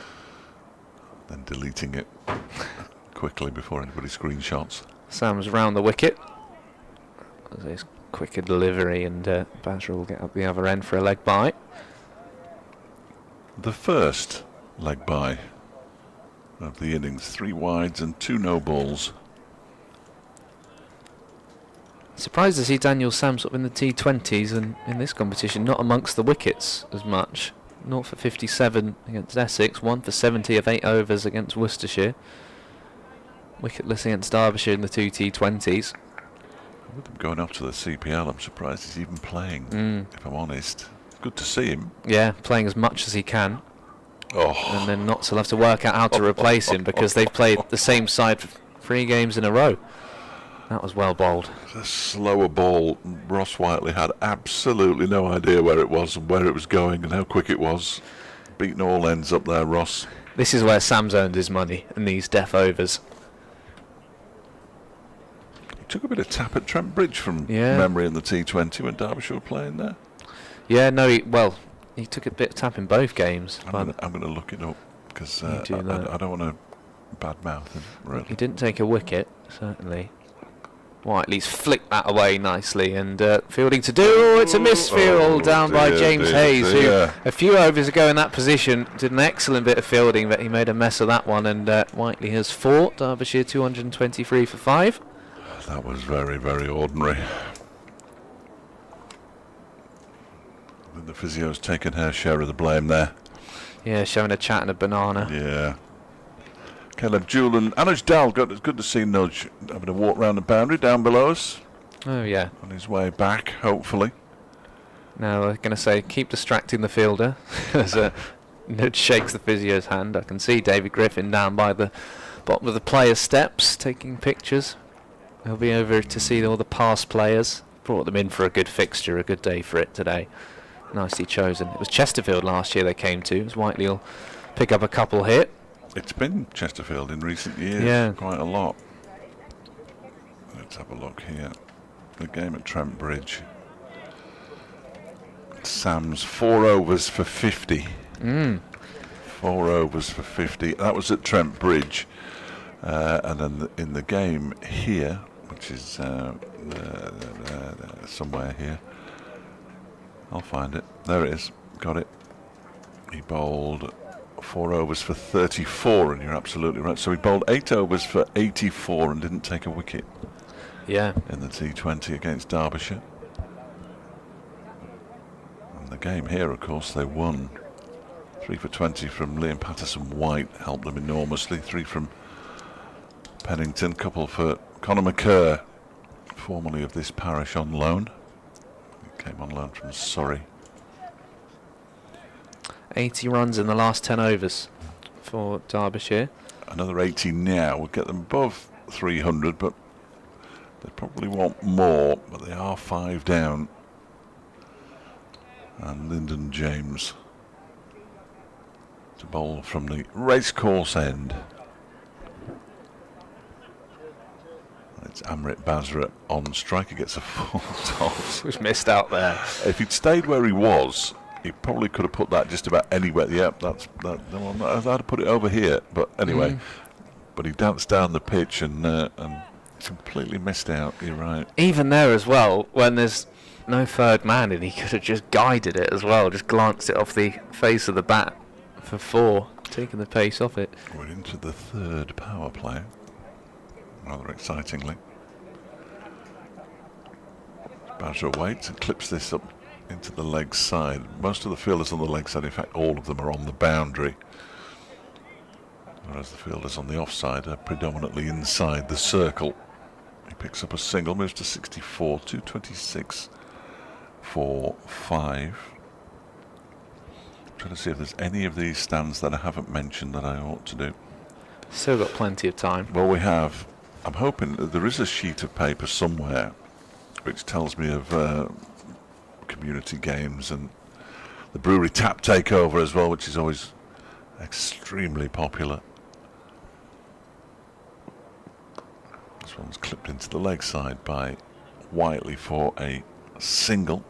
So if anybody's got that sheet of paper in the command centre HQ, then if they could fetch it in here, I'll give it all a shout and mark people's cards, as it were. I know there are not many tickets left for Repton. That's on Friday. The weather's going to be glorious all week. It'll be nice on Friday as well. So we're really looking forward to being there. So get yourselves down to Repton if you can. This one has been launched down the ground, backward a square, quite fine by Bazra for 6. That is a magnificent shot. Wow, he moves to 70 now. The partnership's up to 72 off 55, but just look at this. That is beautiful. Helps it on its way. Halfway up the... oh, hang on a minute. Can we have more the replays? Seat Unique Falcon stand. It's the permanent temporary one at the other end of the ground. That was beautiful. Genuinely beautiful. And he gets a full delivery this time and smashes it into the ground and straight back to the bowler. I think I'm going soft in my old age. Right. Well, Henry's going to sort this list out you wanted about the information about these next games. That's not in my group either. No, well, he texted me individually, so that's how strongly they're listening. It's almost like I don't exist. That was a beautiful shot. the most beautiful football kit I've ever seen is now currently being worn by Burton Albion, and the second most beautiful kit was worn by them yesterday, their third kit. I'm going soft. Oh, he's driven it, and just shy of the player at mid-off. They might actually get 2 for it. They will get 2 for it. And he's got a little bit lucky there. James Hayes is a decent fielder, and it just dropped in front of him. But if you live by the sword, etc., and he picks up 2 more. Bazra 72 to him then. Whiteley's got 33 on the quiet off just 30 deliveries. So despite not looking like he's timing it like we know Ross Whiteley can, and hope he does in the remaining 9 overs, he's going at better than a runner ball. And it's 235 for 5. Remember, they were 161 for 5, and we both thought at that time that they were in a spot of bother. These two have put on 74 off 57. Right, so the information, Friday the 23rd of August against Surrey, that's the tap takeover with Shiny Brewery, so plenty of beer. And then Tuesday the 26th against Essex is the community day in partnership with the Derbyshire Cricket Foundation. So thanks, Henry. There we go. Rob Lord comes back on. We had a word with him at lunchtime. Are you a craft beer man? No, it's a bit poncy, isn't it? Unless it's free and brought up here on that day. Do you know what? We'll try it. Last season, when BBC Local Radio did cover the One Day Cup, that's another nice shot from Ross Whiteley, just going up on his toes and pushing it out to the cover boundary. Tom came in and said they've got a couple of pints left. Do you fancy them? Well, yes, clearly, but we're on air, not so sure. Turn the commentator cam off. But this year, working for the club, I'm all over the big. Bring as much free beer in as you can possibly fit into your pockets, really. Yeah, I mean, you only know, we can only comment on it by consuming exactly. it. You know. Exactly. Not preferably too much after lunch. Would be a better idea idea than than drive before. home, of course. So Yes. I've got to be careful. It's like the wine tasting. You're meant to just keep it in your mouth so you don't get hammered. I'm not spitting alcohol out. No, we won't be doing that up here. That's not happening. He's smashed that. I tell you what, that goes down as a half chance. Just put out his left hand there, Lord. I mean, it would have been some catch. It's another one that's like, it's one of the best catches of all time if it's taken. It either sticks or it doesn't. But in fact, it was a really good effort to get his hand to another tall cricketer. So his hand's not hurt as well. It's one of those where that can really be painful. It's only his left hand, he'd be all right. That's true. Yeah, they've got to be looking up at 300 now. It's got to be what Derbyshire aim for. Has to be a minimum. Oh, that's come off an edge, and he's going to get caught. And he is caught. And Bazra goes, and that's a big disappointment. James Hayes takes the catch down below us at third man, and Amrit Bazra will get a big round of applause here as he walks from the field, but he'll be hugely disappointed. 236 for 6 as Bazra goes for 72. What a knock from Amrit Bazra. He'll be gutted he couldn't have gone on further. Derbyshire have Ross Whiteley at the other end and Zach Chappell coming in so they can keep moving this scoreboard along, but Bazra has scored all round the ground. He looks a serious find from Derbyshire as he raises his bat to this crowd, and he's put them in a very good position. When they were in a little bit of trouble and they needed him to kick on, he was able to do so. That couple of big sixes, one down the ground in particular, and he's been very, very entertaining. 5 4s and 4 6s in his innings. He has entertained the crowd royally. Here's another man who likes to give the ball a bit of a nudge. Against his former side as well. Zach Chappell is the side from which he joined Derbyshire. Started at Leicestershire, got his high-scoring first-class cricket of 96 on debut on this ground for Leicestershire. Has yet to repeat that. He certainly has it in him to do that. As Big Zach, good to see him back, as you say. He missed the first 2 matches for personal reasons. Hopefully they're all solved and sorted as best they can be. Yeah, he's a a good person to have back in and around the group, but what he offers with the ball, I felt Derbyshire really missed him against Gloucestershire. That experience just to have on the field, but also to give you a little bit more of the bat as well. His first ball is defended up to mid-on. High score in this format of 94 not out. But last year as well, Northants away, how key he was in that run chase as well. Yeah. Can't remember it, but I'm sure you're right. What happened? Him and Whiteley, when they... Well, Oh, Derbyshire yes. were something for 5 or 6. Dead and buried, weren't Yeah, they? Dead and buried. remarkable run chase. Yeah, dead and buried. I still don't really remember it, but I'm sure it was very good. But I was probably there. He waits. And almost caught a backward point by Lyndon James. Again, going with the right hand up, away to his left. We're seeing a collection of these chances that would be all incredible catches that just haven't quite gone to hand. It's another goalkeeping style one where they go with the wrong hand. Moore's grab has used up their one brilliant catch per innings. Can't be another. That was an astonishing catch by Tom Moores to get rid of Brooke Guest. Down the leg side, leaping at full stretch. Whiteley ducks underneath the bouncer, not wide. 237 for 6 with 8 overs to go. Current run rate just nudging beyond 5.5. Really needs to be 6 come the end of these 8 overs. Ben Aitchison, Rory Hayden and Jack Morley still to come. And Knott's back deep, as you see with that tie. You know, there were 9 down there, and Pocklington scored 50, Lord scored 80 odd. Aitchison made 19 off 16 at Cheltenham, and Hayden had run a ball 12 down at the... we certainly know Aitchison can at bat. the bottom. Jack Morley has been for a net, so he's in tip-top form on his return to action. The Rochdale Richards, he's called upon. 200, he's fended that one away, Chappell. He's beginning a new over from the race course and banged it in short. Has a word with him. That's definitely been a ploy from Notts. I'll be bowling later. Quite a few of these seamers going to the short ball. Sam's did it really early on in the power play when he was first brought on, and it's been effective.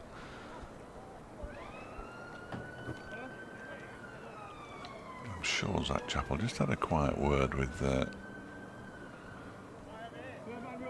James Hayes there as he got to the non-striker's end. I'm bigger and faster than you. May have been what he said. I mean, he might not.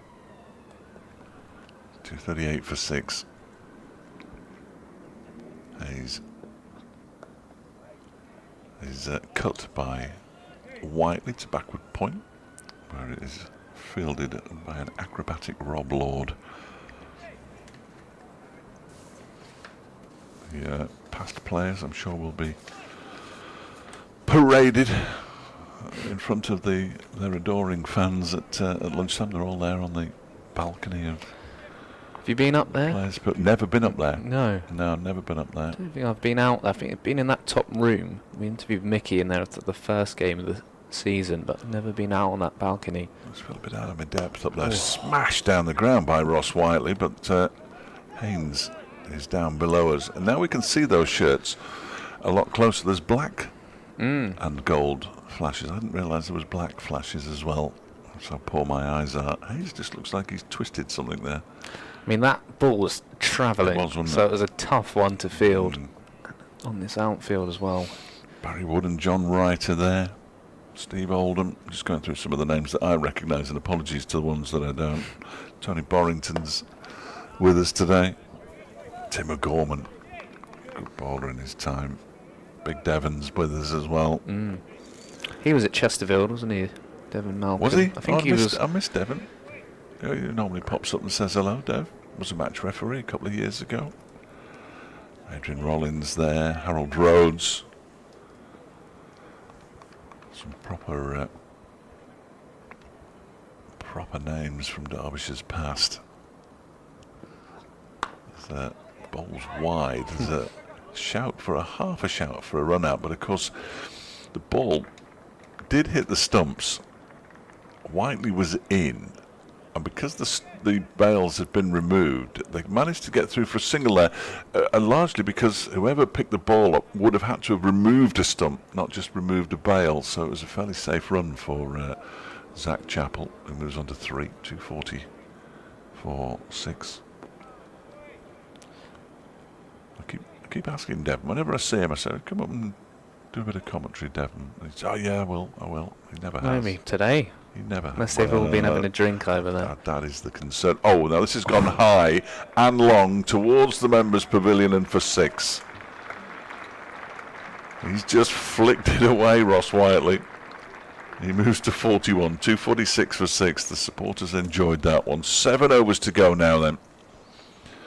Run rate up to 5.7. Needs to keep climbing. Yeah, this is more like it from Ross Whiteley. 41 of 35. Chappell at the other end. He holds the key now. Ross Whiteley of his experience. List A cricket. Ross Whiteley. How many runs in his career? Oh, that's a tough question. I only ask tough questions. So, list A. It's not as many as I thought. No. Well, that makes it harder for me. Well, 4,000? No. Remarkably, as Chappell bashes that into the offside, but straight at Hasib Hamid. 1,771. Doesn't feel like as well. I don't know how much. And that's in 85 matches.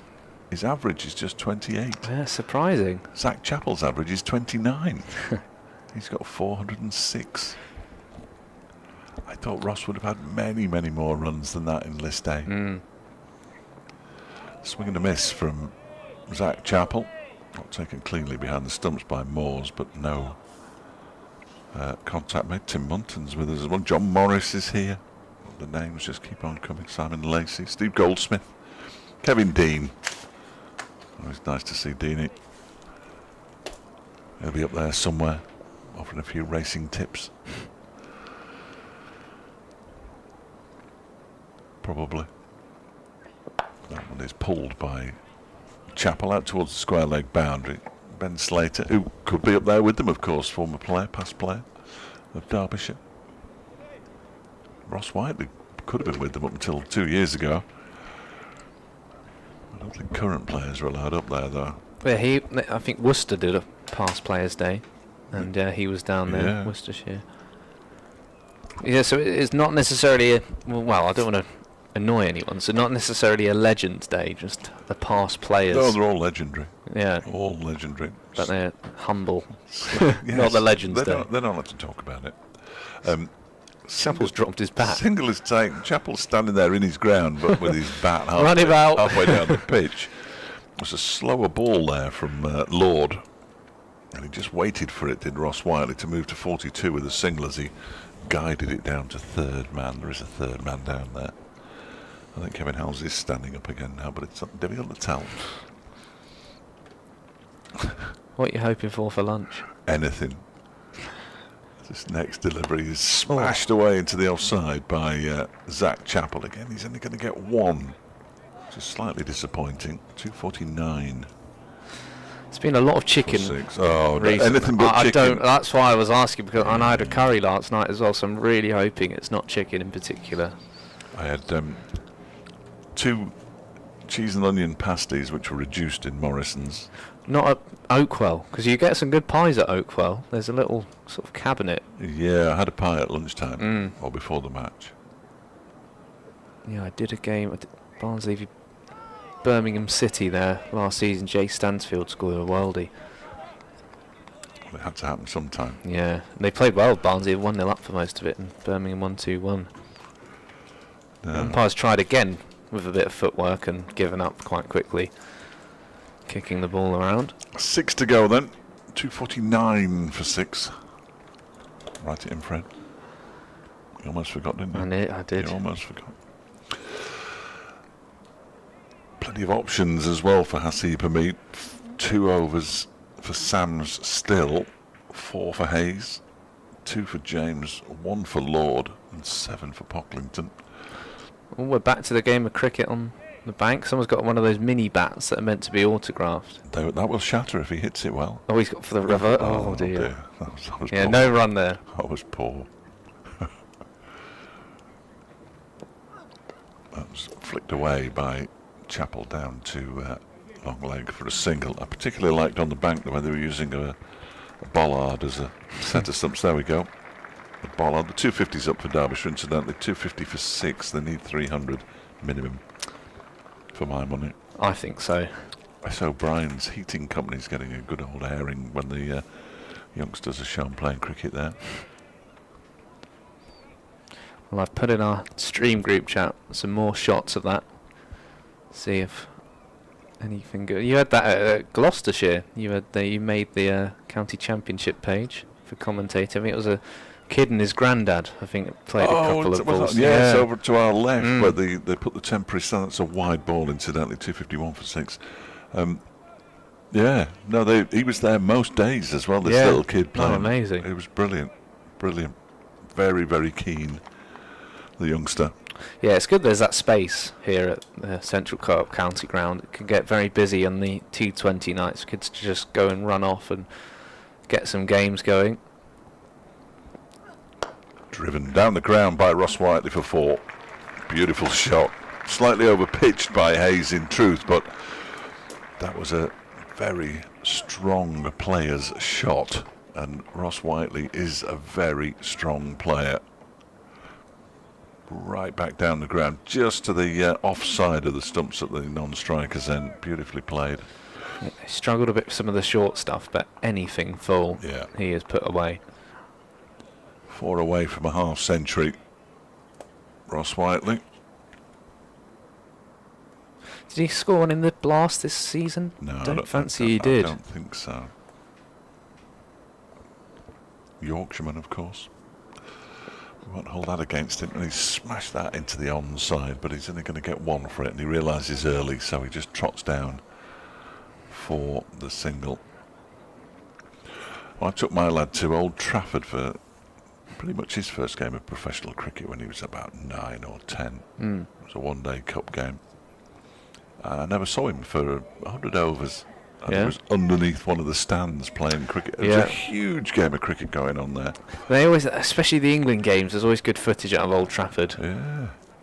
There's plenty of space there as well. Oh, that one's been, well, I'm not sure what it's been really. Lucky you're not on the radio to describe it. He's sort of trying to play that into the onside. He's got a leading edge and it's looped up down the third man for a single. Yeah, leading edge normally goes forward rather than behind you, but somehow. Well, I definitely didn't mean to put it there anyway. No. Can't set a field for those. Run rate climbs to 5.8. Very exciting. Might get to 6. Should get to 6. I was hoping it'd be closer to 7. Oh, that's the way to get to your half century. That's beautiful from Ross Whiteley. As clean a hit as you're likely to see today. Into the grandstand, away to the left-hand side. A 50 for Ross Whiteley. Off 40 balls with 6 4s and 2 6s. Absolutely brilliant hit from Ross Whiteley. Yeah, he's looked in really good touch, and it's been good to see. There are a couple of questions maybe around not necessarily his place in the side, but his form in white ball cricket this summer. And, well, he's done it again against Notts at the Central Co-op County Ground. And there... Oh, my word. This might go over the media centre. I think it has. It's cleared the media centre roof. I've only seen that once before. It has. It has cleared the media centre roof. Alex Hughes did it some years ago, of all people. Very fine cricketer, of course, Alex. But he has stuck that. I think it's landed on the roof. I think it did. It sounded behind us, didn't it? Did you not that think? definitely sounded behind us. New balls, Incredible. please. That was a brilliant, brilliant straight hit from Ross Whiteley. And just keep showing that replay until we get a new ball, Matt. I would suggest. I mean, well done to the camera team as well, because that could have gone anywhere, and I don't think they were able to get exactly where the ball landed. We'll have to slow it down enough, but quite the shot from Whiteley. And Well, he can hit a ball longer than anyone on his day, and it's just like last year when in those death overs against Notts he got going. 59, he moves on to last 5. Chappell now joins in the fun, and he's lofted this away for 6 more. Oh, we might have a bit of a competition between these two, and that'll be all to Derbyshire's benefit. Big ripple of applause for that from Zach Chappell. Oh, the ball's been found. Has it rolled back down? No, this is the original ball, I think. But somebody must have come from behind, because you're not going to throw it back over the media centre, are you? No. I don't think. That would be But I thought it remarkable. would have just sat on top. It must have rolled. The roof sort of waves, doesn't it? It's a wave of a roof. It's a beautiful building. If you're Ross Whiteley, I think you're keeping that ball, because as you say, not many have been able to pull that off. Flashed away by Chappell for 4 more. And this is taking Derbyshire up towards what should be a competitive total. 16 off the last 3 balls. 2 6s and a 4. The 6s were spectacular. Yeah. I mean, we've had a couple from Bazra today, but... Well, no. I beg your pardon. 22 off the last 4. 3 6s in a row and then that boundary. Yeah, Lord's figures being spoilt a bit here in his final over, and then, as you say, a couple of decisions for Hasib Hamid to make. I mean, Daniel Sams had bowled well from that end. He's still got 2 overs remaining. Wonder if they've saved him for the last couple. Slower ball. Chappell goes down to quite a wide long on, and that's 4 more. Again, it's one of those where you back the fielder, but it's just been hit so hard that when you get into the position, it can still be a difficult task, and Notts' boundary fielding hasn't always been great today, but that was difficult. I think I'm too harsh on him there, the man out the boundary. 6-4-4 for Zach Chappell after Ross Whiteley nearly hit one out of Derby the previous over. Chappell is 21 of 14, Whiteley 59 of 41, and Chappell just goes back. It was well bowled. Oh, and they think about 2 shy at the stumps. I think he might have been gone there, but it's missed the stumps. What was he thinking? I'm not quite sure. Didn't look like there were 2 there. There was barely 1. So in the last 6 deliveries, effectively an over, because that's what we like to call them, everybody, overs. 27 runs have been scored, and that run rate climbing nicely now. Now, what does Ross Whiteley do here? Mid-wicket, 6. Oh, absolutely. It's another one out of the park. It's over towards the park cars. It's just massive from Ross Whiteley. He moves along to 65. Where was that? Mid-wicket. Wonderfully done, Fletch. No commentator's curse here. Thank you very much indeed. Just clip that one, boys. It's gone beyond the groundsman's little compound there where the heavy roller and the blotter are. Well, the blotter's actually outside. I'm not sure why, because we won't need it today. Whiteley's protecting those in the crowd by just hitting it over them. Don't even worry. This is some astonishing hitting here. Derbyshire may well get close to 350. 320, 330 is good. Yeah, well, when 300, when Bazra got out, you're thinking you need to be getting past 300. They're going to do that comfortably. Well, by the looks of it. I don't know. You've said it. Still 4.1 overs. Comfortably, don't say that. Aitchison can swing the bat. And the Rochdale Richards. Yes. Of Yeah, course. send him in next. Pinch hitter. I'm not quite sure about that. Yeah, Whiteley has hit. Well, he's hit 2 over deep mid wicket, and he's hit 1 over the media centre. Which, well, I've been here for 2 years. It's the first time I've seen that happen. And well, I've not seen it. I've just looked up and heard it land on top. Oh, And yes. we're on what are we? The 2nd floor. Yes, it's only the 2nd time I've seen it, I'm sure. Final ball of Lord's spell, and that's really well wide. bowled, but it's going to be wide. Well, it had beaten the bat. Whiteley had jammed the bat down, but too wide. Vantage point is just a bit, a bit of an angle. So it looked good, but the umpire, of course, has a far better view than I do. It's been an expensive over.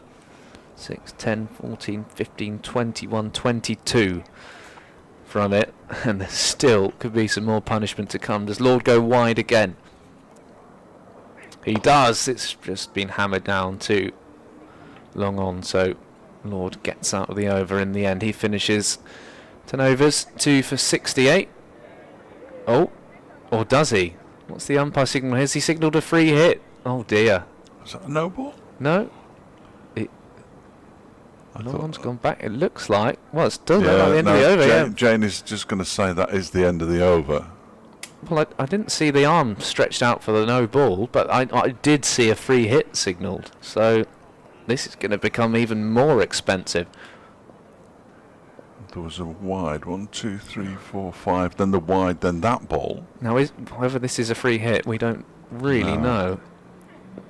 But Chappell goes down and over long on. It's effectively a free hit. And it just doesn't matter. These two are going to hit it to all parts. It was indeed a no ball, and 6 more for Zach Chappell. A massive, massive over for Derbyshire. It's taken them to within reach of that 300. If you're on the cameras, you just zoom out and hope for the best. 300 for 6. There we go. With 4 overs to go, even if they only go at the current run rate, they're going to get to 330, 340. And from 161 for 5 to 300 for 6, this is impressive. 64 the partnership. 31 off that over from Rob Lord. Wow. Wow. Good counting from you. Just about. I hope that's right. Yeah, well, I'll double check. 2 for the no ball. I always forget that. 10, 20, 6, 7, 8, 9, 10, 11, 31. Is that right? I think that's what I said. Did you? James Whiteley. Oh, he's miscued this a little bit, but it might land safe. It's going to be a very good catch. It is going to land safe and go for 4. It's falling apart a little bit here for Nottinghamshire. Whiteley moves along to 70. It's not the greatest bit of fielding by Slater, and who had Jack Haynes out there as well, and there just wasn't the communication between the two. They were both watching it back on the live stream of what that was put on the big screen. It just doesn't really matter for Whiteley. When you're in, and when it's your day, those balls do drop short, and they don't only drop short, they run away for 4. Short third in play, wide. Didn't want to reach that. He did, and just a single while Baldland and James. Zach Chappell back on strike. This is now the...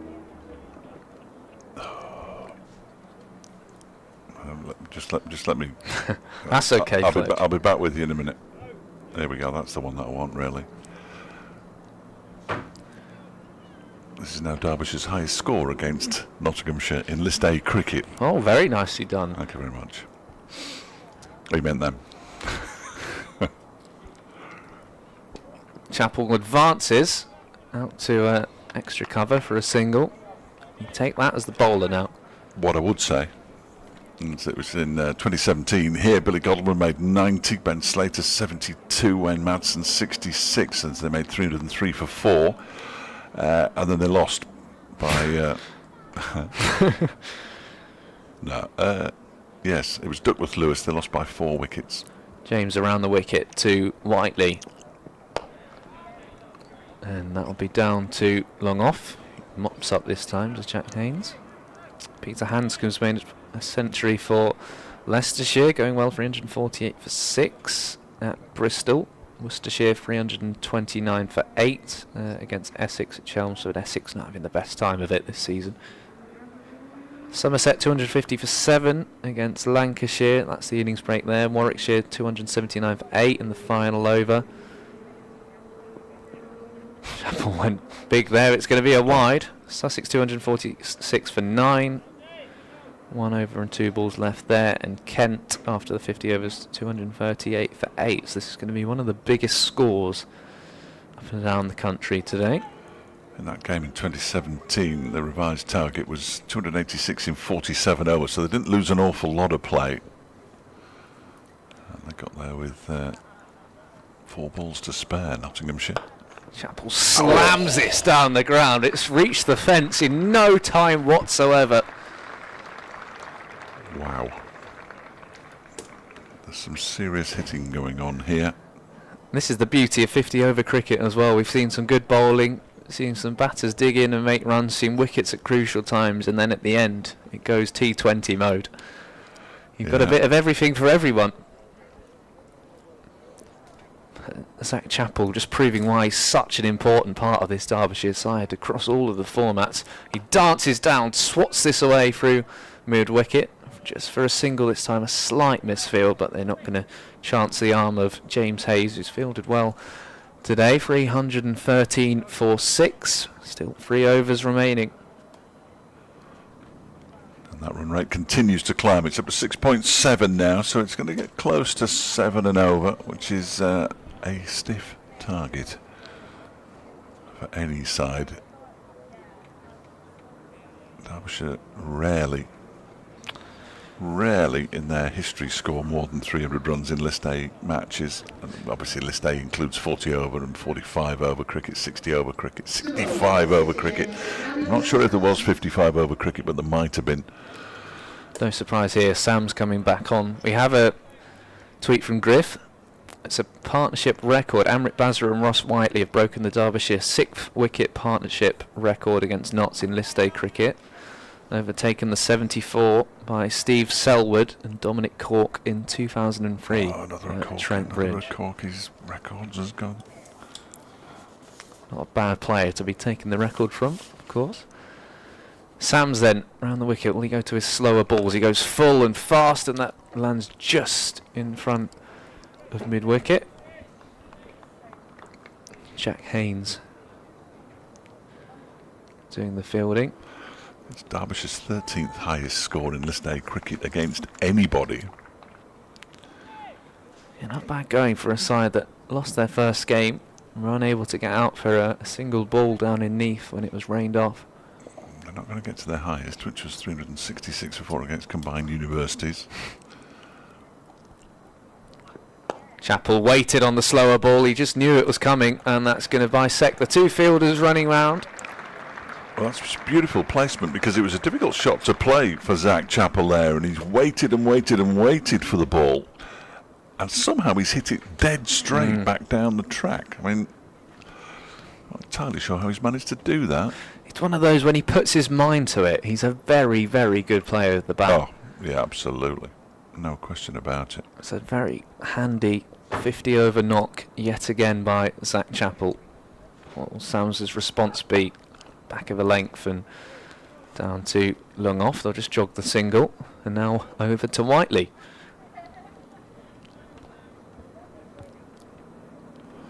It's moving up the charts all the time, this innings for Derbyshire. Now joined the 318 for 6 they made against Essex in Chelmsford in 2022. I remember that game. Derbyshire won that by 92 runs. 88 from Brooke Guest in that game, 52 from Lewis Rees, and some handy wickets as well from Aitchison, Watt and Rees. Well bowled again, going wide. Sam's with those fielders in the ring on the offside. The next target is a 321, which they scored at Leek against Essex, over the border in Staffordshire. I think that's producer Matt's hometown, I want to say. No, he's a Staffordshire boy, isn't he? Yeah, Sam's has bowled well. You know, again going wicketless so far, but showing his skills at the back end of this innings when not really needed. But Chappell just doesn't mind one bit. That's cleared. Another fielder out into the crowd. I think it's been dropped in the crowd, and Chappell moves swiftly on to 45 of just 23 balls.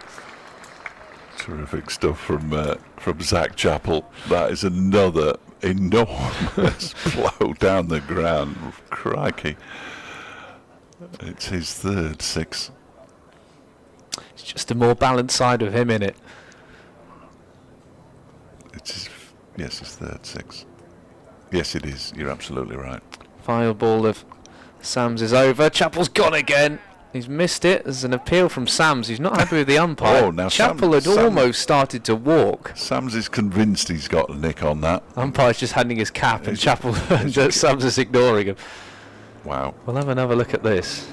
But end of the over, 325 for 6. The worm we've just seen has taken a very sharp turn north. It's going to be impossible to tell from that. Don't think. I didn't hear anything. Well, Sams was so convinced that he basically put his hand up and said, "How's that?" And he got absolutely no help from anywhere else. Chappell had turned to look towards square leg and taken a couple of steps, so you're thinking, oh, and then he suddenly thought, right, I better stop moving just in case. They're getting on with their overs here. Lyndon James to bowl the penultimate, goes wide again and 2 wide, and there's some sarcastic applause. But you don't really want to bowl anywhere near the batters, do you, at this point? No, it's one of those, where do you bowl? Perhaps short. They don't have the field set for that, though. They've got the field set for that wide bowling. 9th highest Derbyshire total in List A. Whiteley swings big away to square leg. They'll trot through. Oh, Whiteley would have been gone by a mile. You would never have told by his mannerisms, because he was just jogging through going, oh, well, if you want to hit, you can hit. And like I say, when it's your day, it's your day. He's not a diver, is he? No. He wasn't for diving there, Ross. He's thought about the probability and gone, yeah, I'll be all right. 11 balls. Can they get to 340? James goes full. Oh. And again, he's going to have to hurry, and Chappell gets home. It's 2 experienced players, but one of them is Zach Chappell, so anything can happen. Ross Whiteley just looks like he's struggling with his right knee a little bit. I mean, he doesn't when he's batting, but he was just flexing it out there. It's been great fun, this Fletch, this first innings. It's been all right. 92, the partnership. I've enjoyed it so far. I think we should let others be the judge of whether it's been any fun for them, of course. But I've enjoyed it. That's the main thing. I always think. That's what we all come here for, is Fletcher's. Now, there's a few security guards now where Chappell hit his last 6, maybe fancying themselves for a crowd catch. James hasn't gone for a boundary yet. Oh, Whiteley's gone funky, and it's another wide. That seemed a little bit harsh, because Whiteley had gone for a reverse lap over Tom Moore's, and he was playing it again, suggesting how wide the ball was by stepping a long way across his stumps to rehearse the shot. Just a message from Jane, and I'm eternally grateful. They've had to bring an extra player inside the circle, because although I said they had far too much time to bowl 50 overs, they've only managed to bowl 48 of them in the time. So there's an extra man inside the circle, which is not going to help the Nottinghamshire cause at all. Thank you, Jane. Whiteley. Oh, it's well bowled, but it's gone all the way through. Moores has kept really well, but that's going to be... Well, it's 4 runs, so it must have been an under edge. Whiteley has 4 more. Not sure he'd got anything on that. Well, I'm not either, but it did move. Moved enough to suggest that maybe it did. And just the toe end of the bat. Well, there's a butterfly out there, just fluttering past, nice and quietly. Oh yeah, down at mid-off. It's got no idea what's going on around it. No, it could be in trouble, depending on where this goes. Whiteley, it's a poor delivery, and Whiteley's gone down to long on. It's a bit of a full toss, and Whiteley might feel he's missed out there. Chappell now then within 4 runs of half century, his first 50 over game. This would mean a lot to him, I'm sure, to come back into this Derbyshire side. And he's got a job to do with the ball, of course. Put a few runs in the bank for when he's bowling as well. Yeah, which they need, because Derbyshire's bowling, certainly that's the area of improvement. They've made the changes. No Matt Montgomery. Chappell back in, as is Jack Morley. That's been driven down the ground as well over that sort of advertising matting, and they're not pushing for 2s because I think they're so comfortable just to give each other the strike and keep it in that occasion. Seventh highest score in List A cricket for Derbyshire against anybody. 335 for 6. Can they get up to 350? Well, if they do, still 1 ball left in this over. It would be only the 6th time they'd managed to do that. can Whiteley do here? 79 of 50. He falls short. Good fielding, body on the line there from Jack Haynes, who gets a warm round of applause actually from the crowd for that effort inside the ring. Might be for the 100 partnership. That also would make sense. I thought it was quite kind. It did. I only know because it's come up on the scoreboard with a century stand between Ross Whiteley and Zach Chappell. 336 for 6. 46 balls. It has been a remarkable turnaround for Derbyshire. Potentially record-breaking one, or certainly in the on the list of records, it's right up there. And importantly, Whiteley is on strike at the start of this final over. He has 80. He won't be thinking about the century, but if he can go big here, then it will become a talking point. Sam's then to bowl his and Knott's his final over. He's bowled 9 for 51. Whiteley, oh, that's high. That's very high. Mid-off in play. Can he get there? It's been in the air for a long time, and that's a really good catch. I think it's Jack Haynes who made an important stop. It is Jack Haynes at the end of the last over, and that was in the air for an age, and he's removed Ross Whiteley from making any further damage. But Fletch, what a knock. Absolutely sensational from Ross Whiteley, and he's going to get the standing ovation, I'm sure, from the crowd that he deserves for that knock. 51 balls. 52 balls, thank you, Jane, for his 80, which included 8 fours and 4 sixes, and he gets a little punch of gloves from Ben Aitchison as he leaves the field. People too warm to stand up, clearly, as David Griffin gets the photograph of Ross Whiteley leaving the field here at the Central Co-op County Ground, having very much turned this game, if not on its head, but certainly into Derbyshire's favour. Daniel Sams picks up his first wicket of the season against Derbyshire in his 18th over against them, and they've come at some cost, 130 odd runs. Just seen Whiteley as well went to Repton School, and you can think with those short boundaries he's going to be looking ahead to Friday already, but I think that's his first Derbyshire 50 of the summer, and he went on and really put the pressure on. Yes, it's put them in a very, very good position. It's no more than that at the moment. Yeah, for a guy who averages, as we say, 27 in List A cricket. It's remarkable. Yeah. His average and his number of runs really surprised me. I mean, he's played quite a bit of List A cricket. 84 matches. Yeah. You'd think he'd have... 74 innings. High score of 131. Strikes them at 97, that's no surprise. Only one List A century. Hasn't scored a T20 century as well, which is surprising as Aitchison gets in on the act. Through the covers for 4. Easy as that. Derbyshire move on to 340 for 7. Equals 6th highest score in List A cricket for Derbyshire. They're knocking them off. Well, the next one's 351. They've only got to 350 on 5 occasions, and only twice against other first-class counties. They've done it against Combined Universities, Cornwall and Derbyshire's Cricket Board, and against Warwickshire and Worcestershire. Can they get to that 350? Just that mental achievement as well of that big number. Short. Aitchison swings. Dot ball.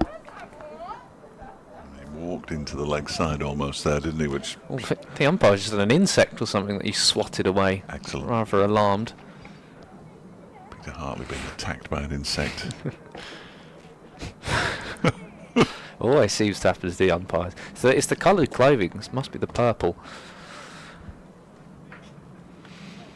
I made a schoolboy error with my scorecard here, apart from forgetting how many runs they'd scored after 40 overs, which I'm not that bothered about. 225. Thank you very there much. You go. Aitchison comes down, another dot ball. Sam's proving his worth. His final bowl for Notts before heading over to Barbados. 225 for 5? 5, yeah. Right. See, that's going to involve a calculation now. Just to see Derbyshire with the ball. You know, they've got the likes of Bazra and Anderson will take the pace off. Can imagine that being effective. The spin's not really played a role. Pocklington's only bowled 3 overs, so no Matt Montgomery. Hopefully for Derbyshire, they feel they haven't missed him as much as they could have done. I wonder where he's watching from. Yeah, I wonder if he's here. I'm not sure. Sams again. Well, they're going to scamper a by. Oh, and Moores hits the stumps. He's given Chappell a little bit of a send-off there as well. Off you go. Well, that's an interesting thing to do. 340 for 8. I'm not sure I'd be giving anybody a send-off at 340 for 8, but there we go. They were always going to go for the... I mean, it's a good run-out. Hold on to Moores, but to go across and point at the batter who's just made 47. He would have loved a 50. Yes, I think that's probably why he's done it. But it's still a little churlish. I always think those probably don't get hit enough in terms of the wicket keepers. When often you're straight behind the stumps, I think those chances are missed more often than not, which is surprising. But in comes Jack Morley. Jack Morley, hasn't it? For the final ball of the innings. They obviously fancy him to hit it further than Rory Hayden. Well, here you go, Fletch. This is it. This is what we wanted. Rochdale Richards comes out to... I know he's left-handed, but it was the only player I could think of who was alliterative. The Notts players have just realised he's a left-hander. 1 ball to go. Not known for his big hitting necessarily, but he has hit a couple of sixes this season. This has been a very good final over from Daniel Sams. Removing Ross Whiteley first ball made his job a lot easier. Aitchison hit him for 4, 2 dots, and then Moore's running out. Zach Champel scampering a by. We don't give him too much credit though, do we? Short, Morley will swat that away for a single, and Notts will need 342 to win here at the Central Co-op County Ground. And maybe Derbyshire have left a couple out there in that final over, Fletch, with Whiteley going early. First ball of it, but what an innings he played. Brilliant. I think that's been a really good innings from Derbyshire. 341 from 8, the 6th highest in the club's history in List A cricket. They got 116 runs off the last 10 overs, which tells you not all you need to know, but a lot of what you need to know about how this innings went. It's already disappeared off our screen, which it does far too quickly, which really irritates me. But then again, it's not about me. 60 to Caleb Jewell, then 72 to Amrit Bazra, 80 to Ross Whiteley, 47 to Zach Chappell. All good innings. 12 sixes and 33 fours in the innings, which included just 13 extras. 2 for 76 for Lord. The best figures. In fact, all the other bowlers picked up 1 wicket apiece. Daniel Sams. I was going to say the standout, Brett Hutton probably just edged him with 1 for 41, 1 for 56, Daniel Sams. And now we'll have a huge photograph away to our left-hand side. I might have a run down there and just say hello to 1 or 2 of the old boys who are here for the past Players' Day. Some of them are not so old, some of them are old, and it's good to see all of them here. And we'll be back in around about half an hour's time to see whether Nottinghamshire can chase down that total of 342 that they need to win this game.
reply to Derbyshire's 341 for 8.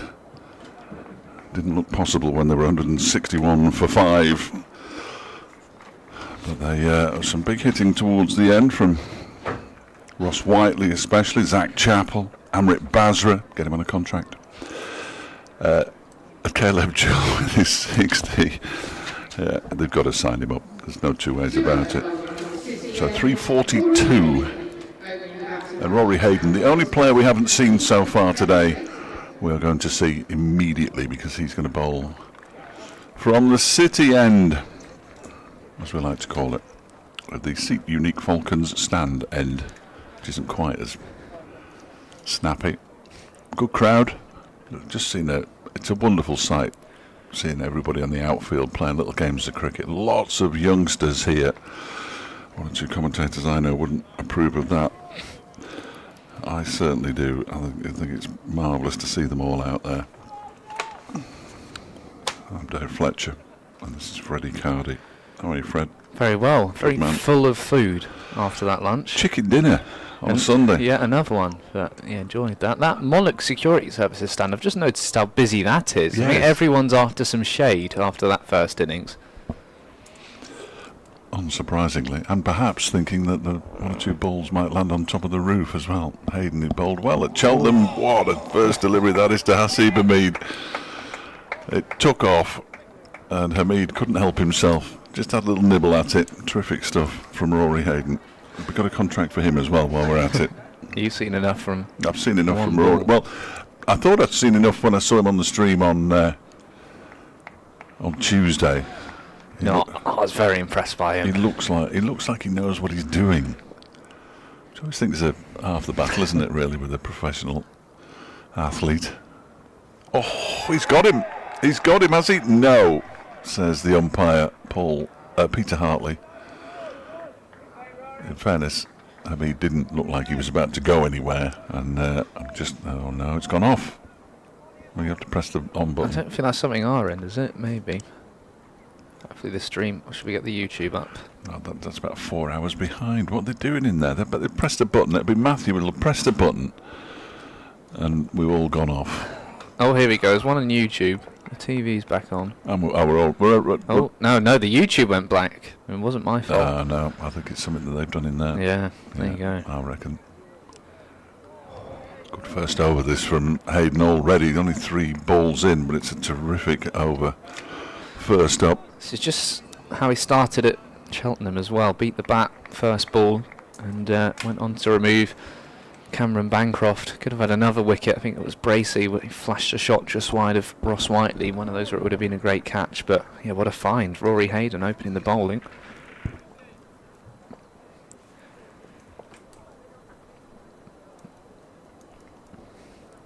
Hamid waits. Oh, gets an edge on that one. Down to third man, Amrit Bazra. We'll see him bowling at some point, I'm sure. Does the fielding just down below us. You could sell, not only could you sell the wigs, you could also sell hats with hair coming out of them, couldn't you, so that you look like you're wearing a Derbyshire cap with the hair coming out. I think this is... There's a real movement beginning today, the Amrit Bazra fan club, and yeah, any suggestions, do give them a comment on YouTube. There's some good ones so far. So Ben Slater returning to his former side, averages 52 in List A cricket. Such a good List A player. Was always the strongest form of the game from when he was here. Didn't play much T20. Was good in the Championship at List A. He's a really good player, and that's exactly why he's bowled it short and wide, and he's just slapped it away for 4. Very nonchalantly. Ben Slater, really good cricketer. Like him a lot.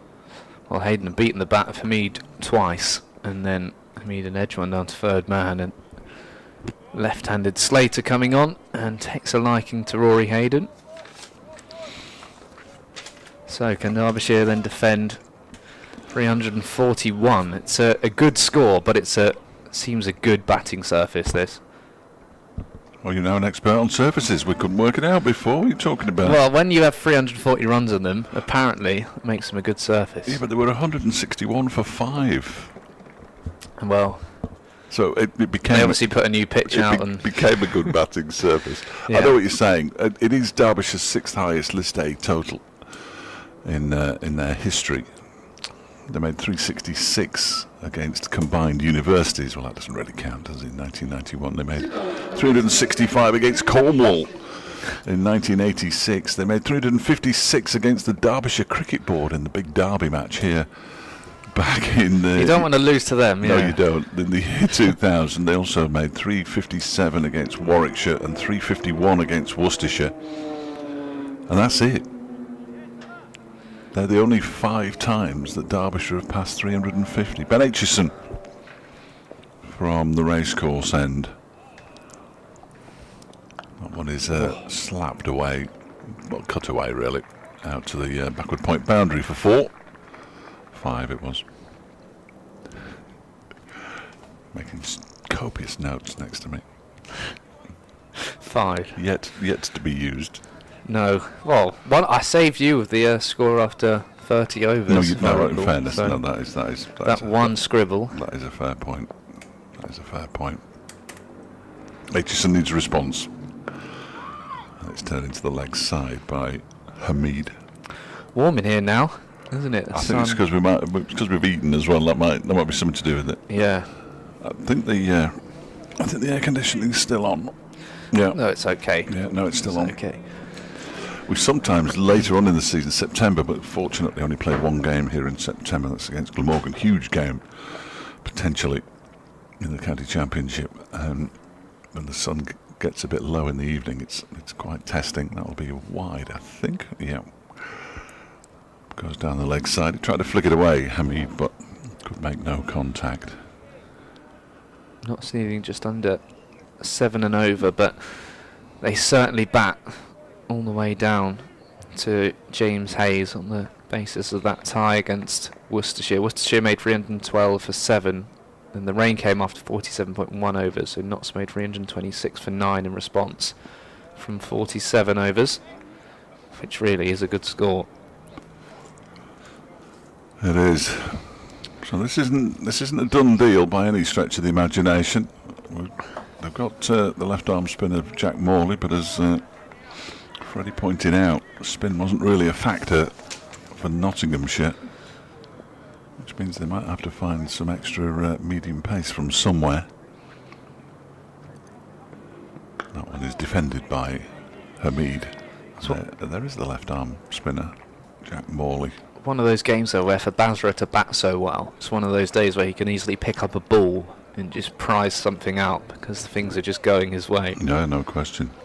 I think you're right. I think the medium pace, Martin Anderson, those change-ups. Great to have Zach Chappell back. I'm sure he'll get bowled in the power play. Yes, they've probably got most bases covered. That one is pushed into the offside and fielded there by Yusuf bin Naeem, I believe. The worry would be is if Notts did use Pocklington and it did turn in that first innings, then they'd only have Jack Morley. But I think actually, you're right, Morley may not be required loads, and it might just be a case of going through your seamers and rotating them. You're dismissing Harry Kane's off spin? Well, I did watch him warming up, and he got a couple to bounce, obviously on the practice wicket. Ben Aitchison with his, that's a good delivery, through to the keeper. Ben Aitchison bowled some off spin at Northampton. Yeah, that confused me listening in. Definitely. Confused me watching it. Any good? We didn't get any wickets. Well, he bowled it. But then neither did many. No, that is true. That is true. That was a pitch that got better and better and better as the game went on. Unfortunately, well, it wasn't as bad on day 3 as Derbyshire managed to make it look. I think it's fair to say. Hayden to continue from the City end. Oh, that just squares up Ben Slater. Nice delivery. He's got. It's difficult to pinpoint it. And you see a player once, and you think, well, yeah, that's a promising debut. I mean, I like what Ben Naeem did today. Yeah, he got 24, and then he got a bit antsy, and pretty much got himself out in the end. But you like what you see. I like what I've seen from Rory Hayden on the stream, and Now that I've seen Amrit Bazra in the flesh with his batting, I'm an absolute convert. So that one is punched by Slater up to Ross Whiteley, who's fielding at mid-on. The games in this group, Worcestershire made 340 for 9, so very similar down at Chelmsford. Essex are already 43 without loss in the 6th over down there. Leicestershire eventually made 285 for 7 at Bristol. It's usually quite flat there. Gloucestershire 7 without loss in reply, as this one is driven again, but he's not timed it this time, Ben Slater. And I wanted to suggest to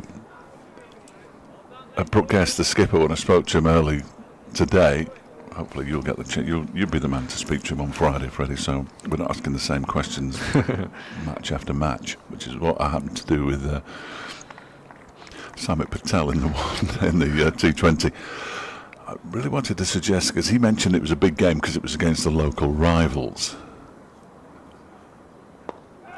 Oh, in the air and to the right of Harry Kane, but it was in the air for quite a long time, and it's gone for 4 out to the straight mid-wicket boundary in front of the Monarch security stand.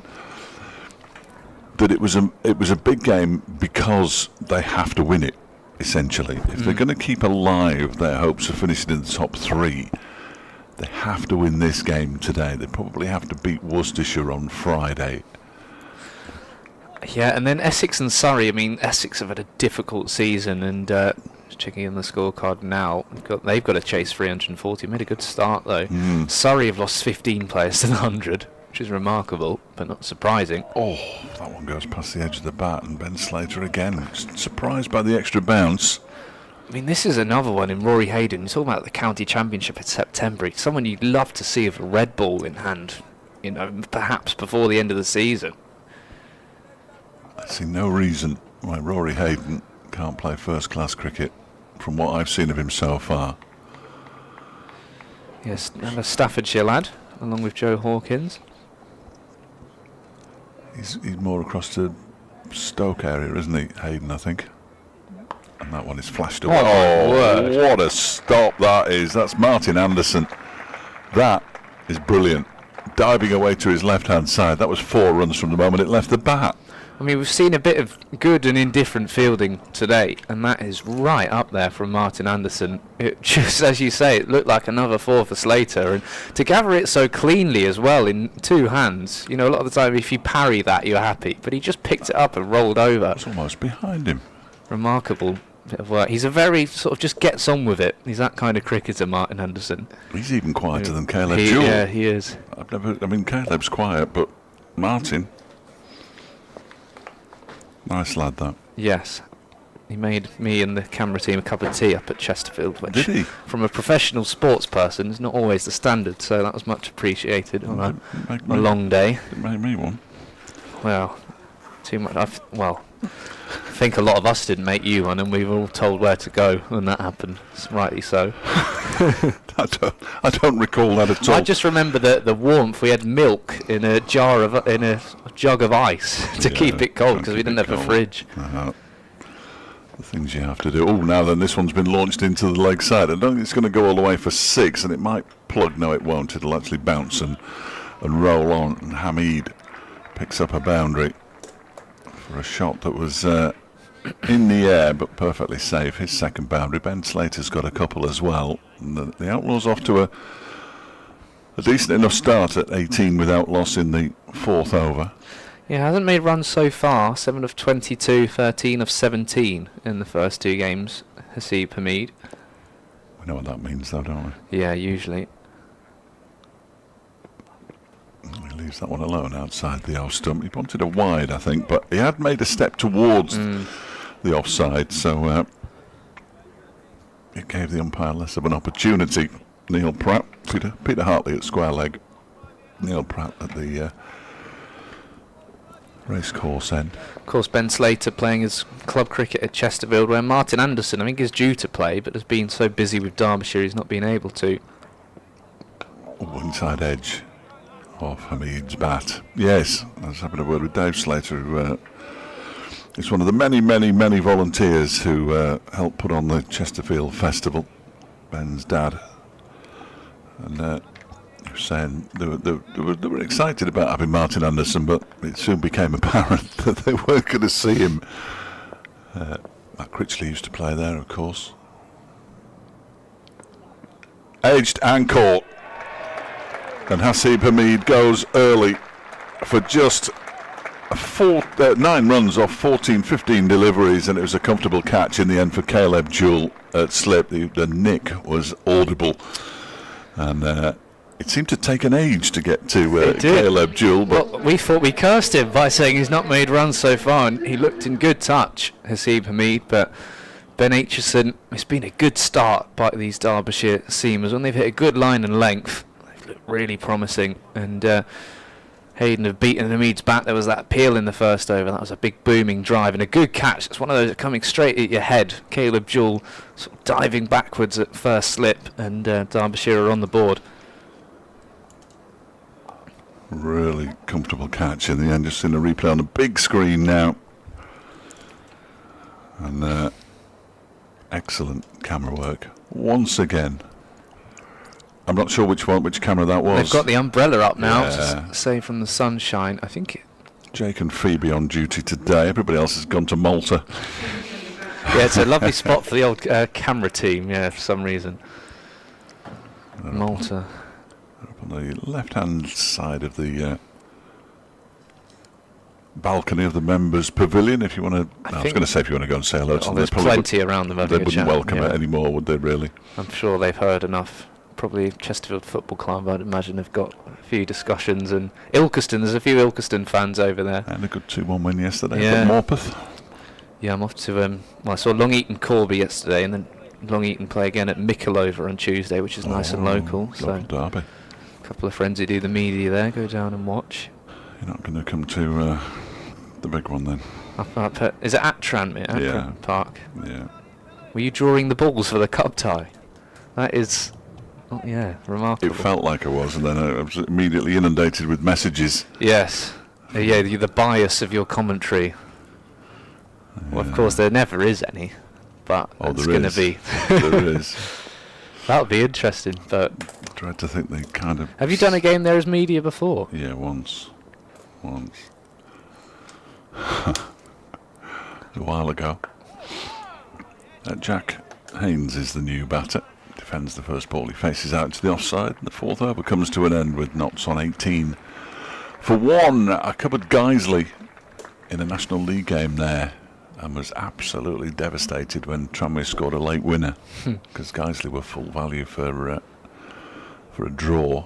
I've done one Tranmere game at the Pirelli Stadium. That was the EFL Trophy, and quite frankly I couldn't care less about that. I don't think anybody can. So this is the League Cup rather than the EFL Trophy. Yeah, this is which is a lot of the proper cup. Yeah. Tranmere on the back of a 4-0 win over Shrewsbury. Yes. Burton on the back of throwing away a 2-0 lead and losing 3-2 at Barnsley. There's Rory Hayden. Driven into the offside by Ben Slater. Straight to Jack Morley. I mean, both of us cover cricket and football. This feels like an early start to this It's too early. football season. Yeah, Far too early. They've played 2 league games already. Yeah. It's ludicrous. Championship started yesterday. The Premier League starts next week. They've had this staggered start so that the television company that covers the EFL can say how many teams they've covered. They've now covered everybody twice. I did watch the end of Wrexham Southampton. Very, very amusing. Very good. Yeah. Some late goals yesterday. Cracking free kick as well. Yes, Derby fell to 2 injury time goals at Stoke. I saw one at Barnsley. I was quite pleased about the ones at Southampton, though. I think so. Well, I know Ellen, who does the comms at Southampton, and their social media, they went for a Hollywood ending. Excellent. And Excellent work. played on that a bit. And I think, Wrexham, and I watched Birmingham on Friday night. Late goal for Ipswich. How bad was that game? It wasn't great. No. It's not been a great start. No. Before this weekend, because I watched Luton Wimbledon kick things off, and that was dire. It was truly awful in League One. It was the first game of the season. Well, Thursday night they had Port Vale and Cardiff. Yeah, 0-0 was it? Never get that 90 minutes back. Yeah, yesterday's made up for a little bit more. Yeah, Derby County. Some high hopes around, I think, for their season. Well, some people are predicting top 3 finish, but I'm not so sure. You never know when they get all the injured players they've signed back. And whatever happens with Burton, as you were saying at lunch, they've got the best kit Yeah. in football. That's why it's driven by Ben Slater. Was I saying that? I'll say it to anybody who'll listen, in all honesty. Yeah. First kit's really nice. Third kit's beautiful. You know, Arsenal have done that. I'm an Arsenal fan, and their third kit, they've nailed it, but people just moan because it's white, and of course Tottenham Hotspur wear white, so people kick off about that, but they've annoyingly made it the nicest kit. Well, I quite like the white kit that Arsenal wear for the anti-knife crime campaign. But we never win in it, so obviously everyone blames the kit because people are like that. Yes. Well, football supporters are like that. Yeah, we talked about superstition earlier, didn't we? Yeah. That one was pushed out into the offside by Ben Slater, where it's fielded once again by Jack Morley. Have you got a favourite Derbyshire kit the last few years? No. I genuinely have no interest in kits. Apart from this one kit that has just blown that's me. how good it is. Someone's commented up the Ilson on there, so we got some more Ilkeston fans around. Yeah, the game at Ilkeston last season, I thoroughly enjoyed that. This one's pushed backward a square on the offside. Martin Anderson fields, and that felt like a maiden over. It was. From Rory Hayden. I think that might be the first in the game. I think you might be right. Let's have a look on the scorecard. You don't need to do that. It was the first of the game, because there were none in the Nottinghamshire innings. Correct, yeah. That was so it basically it's a truism, because it's true. If you can bowl a couple of maidens, they only have 48 overs in which to get the runs, and that makes it tougher, doesn't it? Yeah. I want you, but go on. There we go. 2 slips in for Aitchison, defended by Jack Haynes, who made 51 of 50 against his former county, Worcestershire. They've signed a few players, haven't they, in the last couple of years from Worcestershire, have not? Yeah, Dylan Pennington went from there. Josh Tongue, or Tong, as he seems to prefer to be called. Joe Clark was a Worcestershire man. Yeah, Pennington's a good cricketer. It was when he was talked about in the same sort of bracket as Sam Cooke at the start of the summer. Good ball again from Ben Aitchison. 18 for 1, not been pegged back, the run rate less than 3.5 and over. So Sam Seacherin in next, the 18-year-old. Made 1 of 3 on his debut against Lancs. He then made 1 of 10 against Essex, 17 of 14 against Worcestershire. So you remove one of these two, then you put that pressure on. Tom Moore's 148, and then a first ball duck. Cracked away up to cover for no run.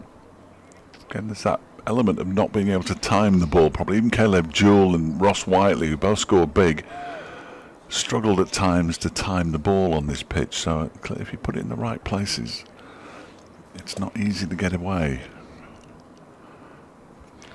Yeah, I think the Derbyshire worry will be how much batting is to come all the way through this not 11.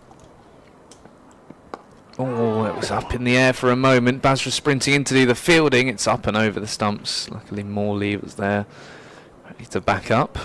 It's just in the air for a moment. 2 years, Freddie, you've been following Derbyshire. You've no right to be worried as much as the rest of us.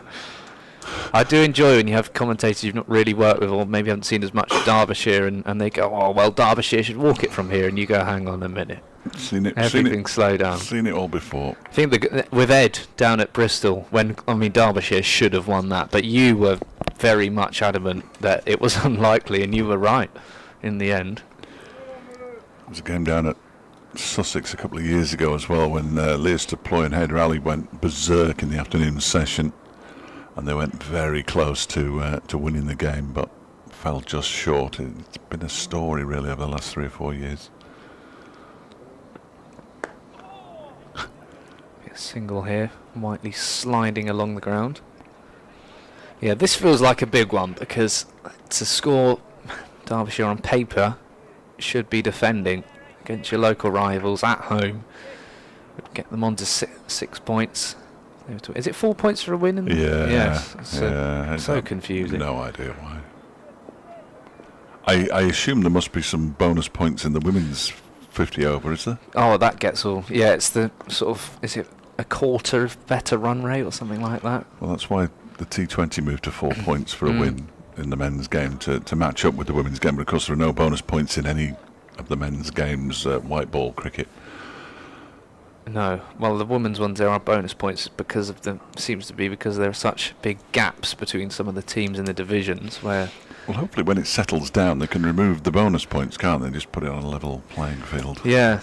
It will settle down over the course of the next few years, I'm sure. No, it will, and good to see Middlesex beat Yorkshire in that T20 final because Yorkshire had swept everyone aside, including Derbyshire on a few occasions, and Middlesex won finals day without losing a wicket, which is incredible. As Hayden will continue. If you're just joining us, Notts need 342 to win, 1 wicket to fall so far. Jewell taking the catch at first slip off the bowling of Ben Aitchison to remove Haseeb Hameed. Down the leg side, a shout of catch it, and a wide against Hayden. Bright sunshine at the Central Co-op County Ground. There's less of a breeze now as well, so many fans trying to find a little bit of shade. Yes, what did Griff said it was hotter than the sun out there. I had a little walk out, said hello to a couple of the old boys. How was that? They're not old boys. No, good. Good to see them all there, having their photograph taken. Played with the back foot by Haynes for no run. Devon Malcolm in particularly good form. He's been on the orange juice prior to lunch, but he might have a couple of beers, he said. So, at which point I decided not to invite him up to the. No, they're having a really nice time, which is great, and I think it's marvellous that most clubs do it, don't they? Most cricket clubs have the past players' day. Rightly rolling out the red carpet, give them the best seats in the house. Still would love to sit above us though, on the top floor. That's slammed away through the covers for 4. Lovely shot by Haynes. Yes, that was a good shot. Very easy looking shot as well for Jack Haynes.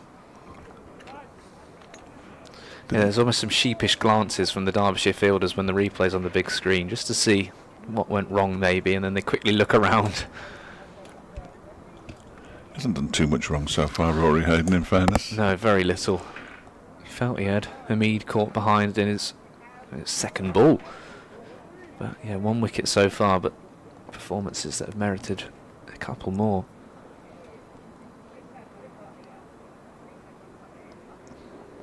That's driven again. That's a lovely shot. Just too full once again from Rory Hayden, and you'll pay the price. Far too full. Zach Chappell warming up at mid-on. Won't be long before we see the big man, I'm sure. Ben Aitchison likes, and said this to me a couple of times, he likes to bowl long spells if he can. I mean, obviously it's not possible in T20 cricket.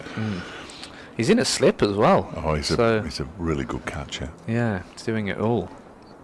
Right, he's got really good hands. Also means less of a distance to travel when he then bowls from this end, as there's a swish, just dragging his length back there, Rory Hayden. He's learning on the job quite clearly.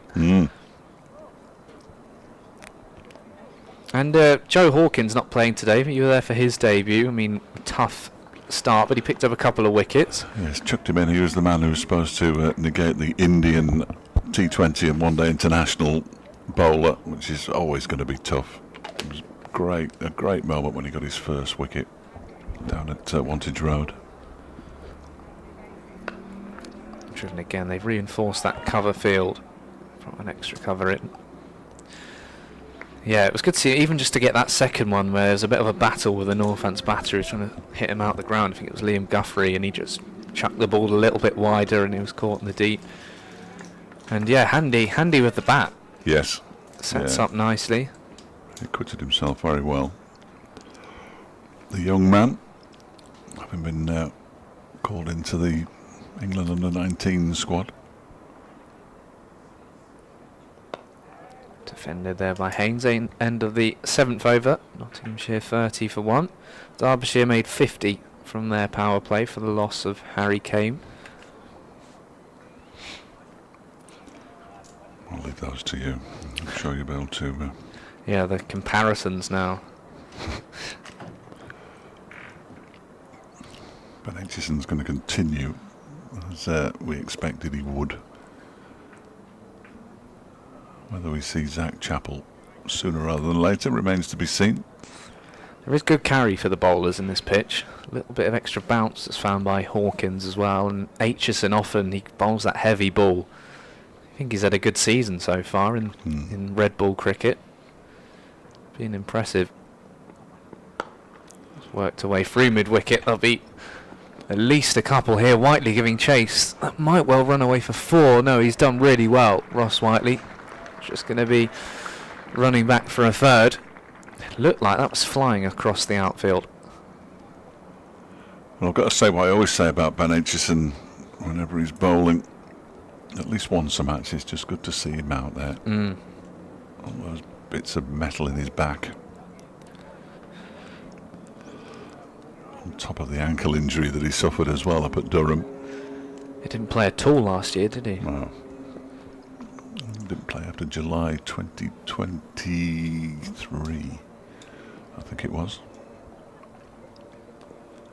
Test him in now though. Nice delivery of some cookies at lunch as well. From Katie, much appreciated. I don't know how long I'm going to have to wait to get stuck in, because it was a big lunch. Well, I ate mine. You've done it already, Yeah. fair enough. Yeah. I think it might be just at the end of the power play. Yeah, Mitch Wagstaff's partner, Katie. Likes to bake and we like to eat, so Yes. it's a perfect partnership, really. Oh. And if Mitch is injured, he'll still be eating well. Because he's not playing, so very kind of her indeed. I guess he's here watching, unless he's playing club cricket. Well, no, he picked up an injury, didn't he, in the game against Bedfordshire, which I believe was played earlier this which no one saw, of course, but no. I noticed on the scorecard he didn't complete an over, and then completely it slipped my mind. Yeah, that was the end of him, I'm afraid, which was disappointing for him, because he certainly would have played in this side. Yeah, no, I think so. Useful with that leg spin as well.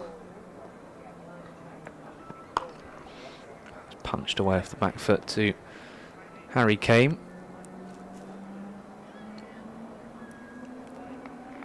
Who are the chatty fielders then in this Derbyshire side? I think Harry Kane, normally when we're filming him, has got a smile on his face and can have a few words. But Chappell's noisy. yes. Jack Morley's quite loud as well. You can hear them more in Championship cricket, of course, than you can in white ball cricket. Driven again to mid-off. Bazra watching it all the way.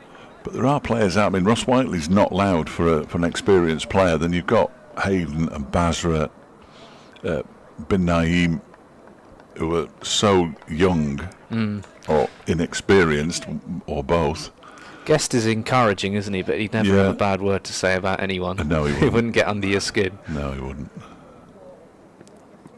Slater punches off the back foot, didn't quite time it. And end of the over, 34 for 1. There's 3 off it. Will we see Zach Chappell? We will. From the City end, moves his cap. It felt like he was about to come on at some point quite early.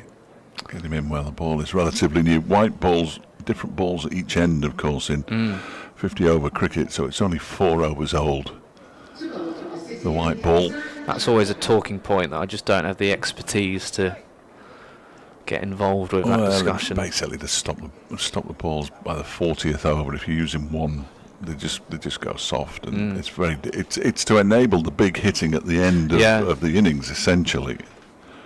It certainly paid off for Derbyshire in this game. But when the ball goes soft, like the Kookaburras that they've been playing with the last 2 rounds of Championship matches, they never go out of shape. They just go soft. They're like tennis balls. They're just horrible. So then Chappell, his first ball in 50 over cricket this summer, and he's cut away by Jack Haynes. He's played a few of those shots through the covers, and Chappell is met with a 4. Well, all he could do with the bat. He's not started well with the ball. Lovely shot. Yeah, he's only 43 in credit now. After that, it was there to be hit, though. Yeah, anything that length, you can just stand tall and just allow the ball to come onto bat. Lost the slip. Yeah, good value for your shots here. So Aitchison moves out of slip. You're going to be catching cover, he is. Try and cut off that shot, but still, if you hit it to his left, there's still a lot of space to hit it through from our angle. Haynes, though, just flashes this one away through point. Easy as that. Chappell goes for another 4. That was perfectly timed. Not too far away from Martin Anderson, diving to his left. We've seen him pull off one incredible stop already, perhaps. I was a bit much expecting him to do it for a second time. He gave it a good shot. Also in Group A, Essex have lost Matt Critchley, 72 for 1, chasing 340. He's been opening in this competition, hasn't he?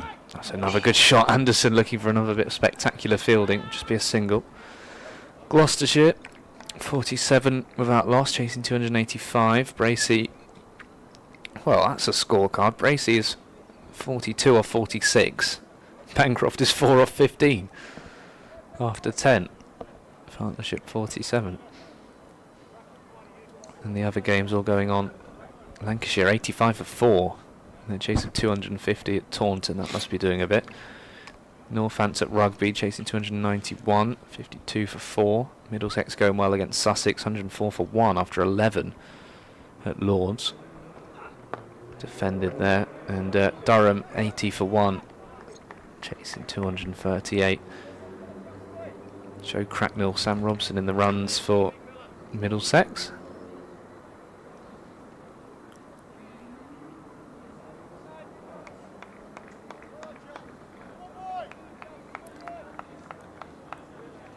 Archie Vaughan's taken 2 wickets down at Taunton. Davey and Ogborn the others. Got a few players moving on to Somerset end of the year.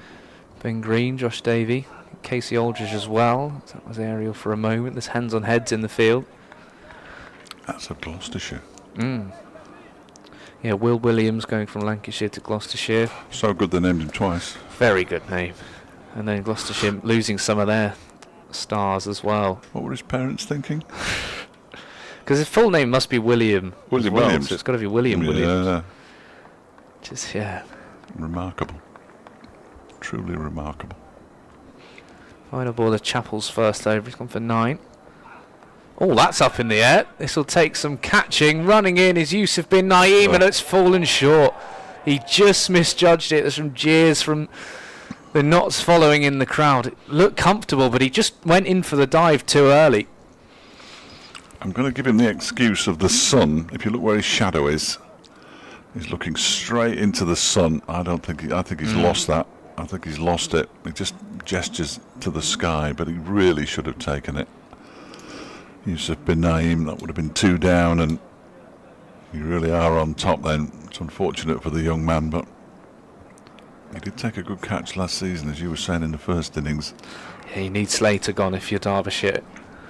1 over left in the power play, 44 for 1. The wicket falling. Seeb Hamid. Ben Aitchison removing him, caught by Caleb Jewell at first slip. He's going to move out of first slip now. Jewell round to a backward point. Cover is close, mid-wicket is catching as well. Aggressive field. Aitchison, oh, that's cut away. Good stop there by Caleb Jewell, because the ball is flying off the bat today. He's got the elbow protectors on. He probably needed some other form of protection. It's the first time I've seen him look warm. He's usually got a sweater on, but he's just wearing the Derbyshire top. Yeah, even for Aussies, this is actually nice weather today. Aussie goes for the cut and just too close, perhaps. He's from Tasmania, though. It's a bit cold. Yeah, that is it's true. A bit further south, isn't it? Well, a long way further south, Tasmania. The Australia-South Africa T20. Australia won that by 17 runs, defending 178. They were in all sorts at the start, weren't they? Yeah, Ben Dwarshuis took 3 wickets. Adam Zampa 2. Josh Hazelwood 3 for as well. Ryan Rickleton made 71 for South Africa. Remarkable to be playing I know. cricket in Australia at this time of year, but they are up in Darwin. I mean, they must have obviously done some work to the ground or something, for, you know, because they haven't done this earlier. But it could be a real find for Australia to be able to do that. Play cricket 12 months of the year, Yeah. just keep moving around and following the sun. That's how big the country is. 3-dot balls, start of this over. Slater recognising just to get through and get out of the power play. So Notts won the toss, elected to bowl. Derbyshire made 341 for 8. Ross Whiteley, Caleb Jewell the top scorers. That's driven, not timed again, to mid-on. Zach Chappell also a handy 47 of 26. Whiteley made 80. I forgot Amrit Bazra as well, 72 of 55. They did all right. Caleb Jewell 60 of 70. I don't know if I mentioned it, I'd give him a contract. I think a lot of our viewers have agreed as well. Oh, that's cut up and over. A convincing shot, and it's 1 bounce 4. Slater looks in good touch. It's what Ben Slater can do. We've seen it many, many times here at the county ground. He was very much a part of the first team when I arrived in 2016. And he's such a good 50-over cricketer.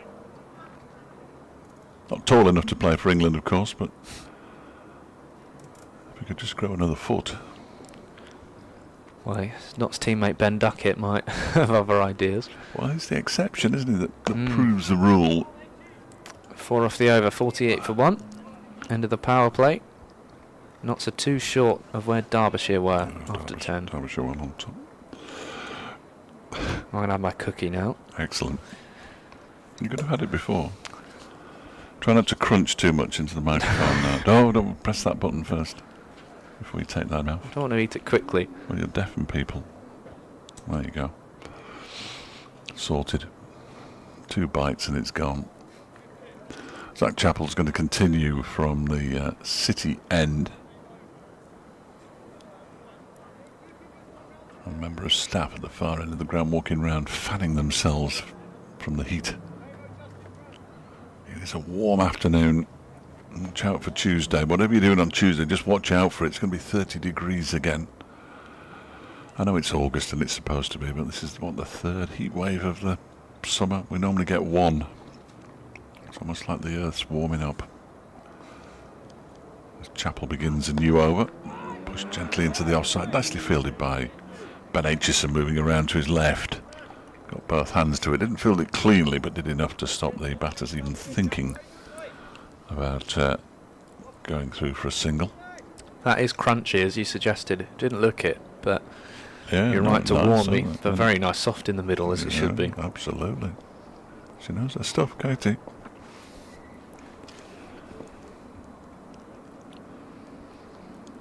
No slips in place anymore. Pushed out into the offside again. This time backward of square. Scrambling on his knees. Martin Anderson does the fielding. The applause comes from Nick Potts, who's on the field. Away to our left-hand side with 26 on his back. It is definitely Nick Potts. Yeah, they've given him the fielding position closest to the dressing room, so we'll be delighted with that. As 12th man. He's a good fielder though, Nick. Yeah, he's taken a couple of catches as a sub-fielder, hasn't he, this season? That one is driven by Haynes. No run. He took the catch that gave Derbyshire the victory by an innings over Kent. Down in front of the members' pavilion. Has appeared in 2 matches though, 1 T20 and 1 50 over officially.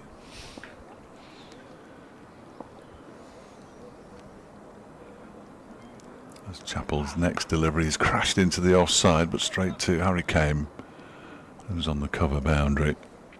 I'm trying to work out, and it's not easy in a team that I've only, this particular makeup of team I've only seen on a stream, if I can work out who's gone off.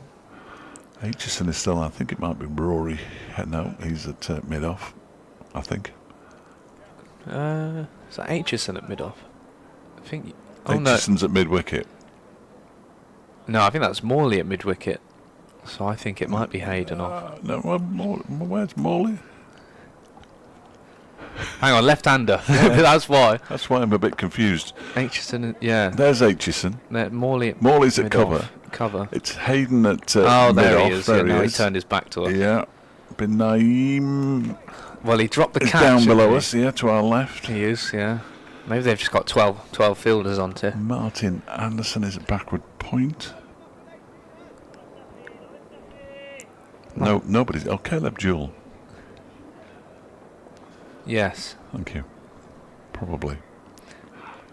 This one's pushed back towards Zach Chappell.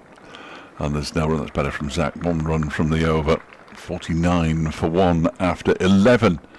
And here he is. So all that working out who it was. He's back on, but off goes Jack Morley.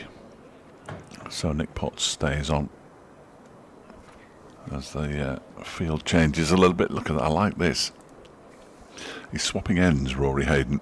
So he's going to bowl now from the racecourse end.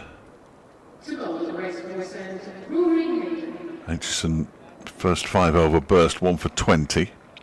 Hayden 4 overs, 1 maiden for 18. Zach Chappell's bowled 2 overs for 11.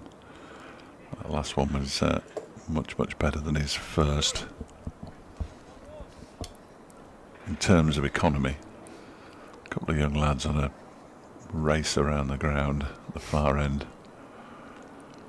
And Hayden to bowl to Haynes. Driven up to Ross Whiteley. He looked all bristling and menacing as he got up and threatened to throw the ball in, but I don't think he was ever going to let go of it. Yeah, 1 for 34 off 9 overs against Gloucestershire, Rory Hayden, on a day where Derbyshire conceded over 300 by a distance. He was excellent. And again, that one is pushed out towards Potts on the point boundary, and they go through for another single.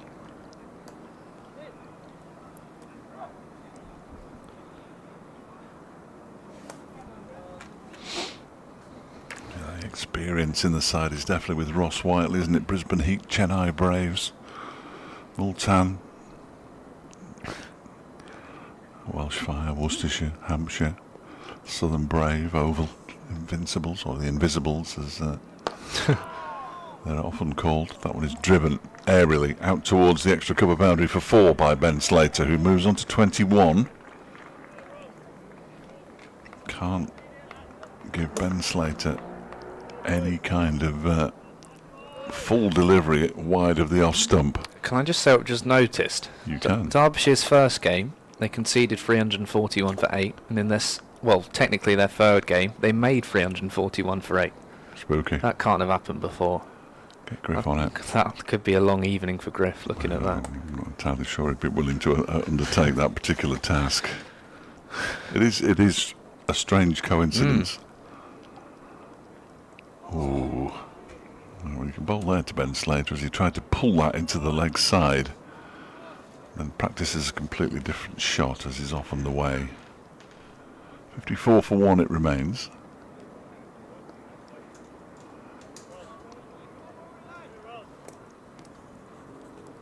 Quite quiet out there. I think people are just exhausted by the heat.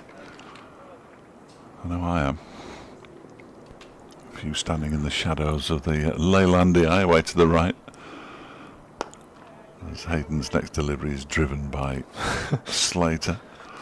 Bazra flying to the ground as his hat flew off and then just lay there hoping Aitchison wouldn't release the ball. Couldn't get out of the way quick enough, could he? If he'd have thrown that, it would have gone straight through him.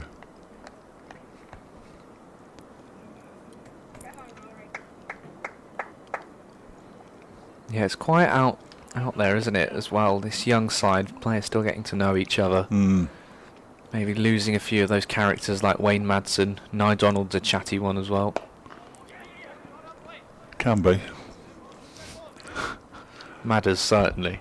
I'm not sure how noisy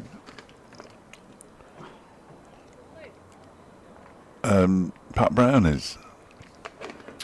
No, he seems quite... A lot of the time when we're filming, he's down in front of us in the T20s, and he's a very good fielder. Oh, I think he's very focused. But you don't normally hear him. It's been a difficult year for him this year, so... He's a different person on the cricket field to off the cricket field as well. He's, again, I think he's quite shy. Reserved. Let's not call it shy. Reserved. Yes. And for a nasty fast bowler, you don't expect that necessarily. No, and his mate Zach Chappell, as we all know, is certainly outgoing. Can be. I've almost driven up to mid-off. It's fielded again by Ross Whiteley, who seems to be attracting the ball. Good fielder, Ross Whiteley. In T20, often to be found on the boundary. Ross Whiteley one side, Pat Brown on the other. Harry Kane, though, has pretty much made the boundary his own. Oh, at Chesterfield, certainly. He is quick over the ground. That's driven down the ground for 4. Nice shot from Haynes. He moves to 27. That was a nice shot.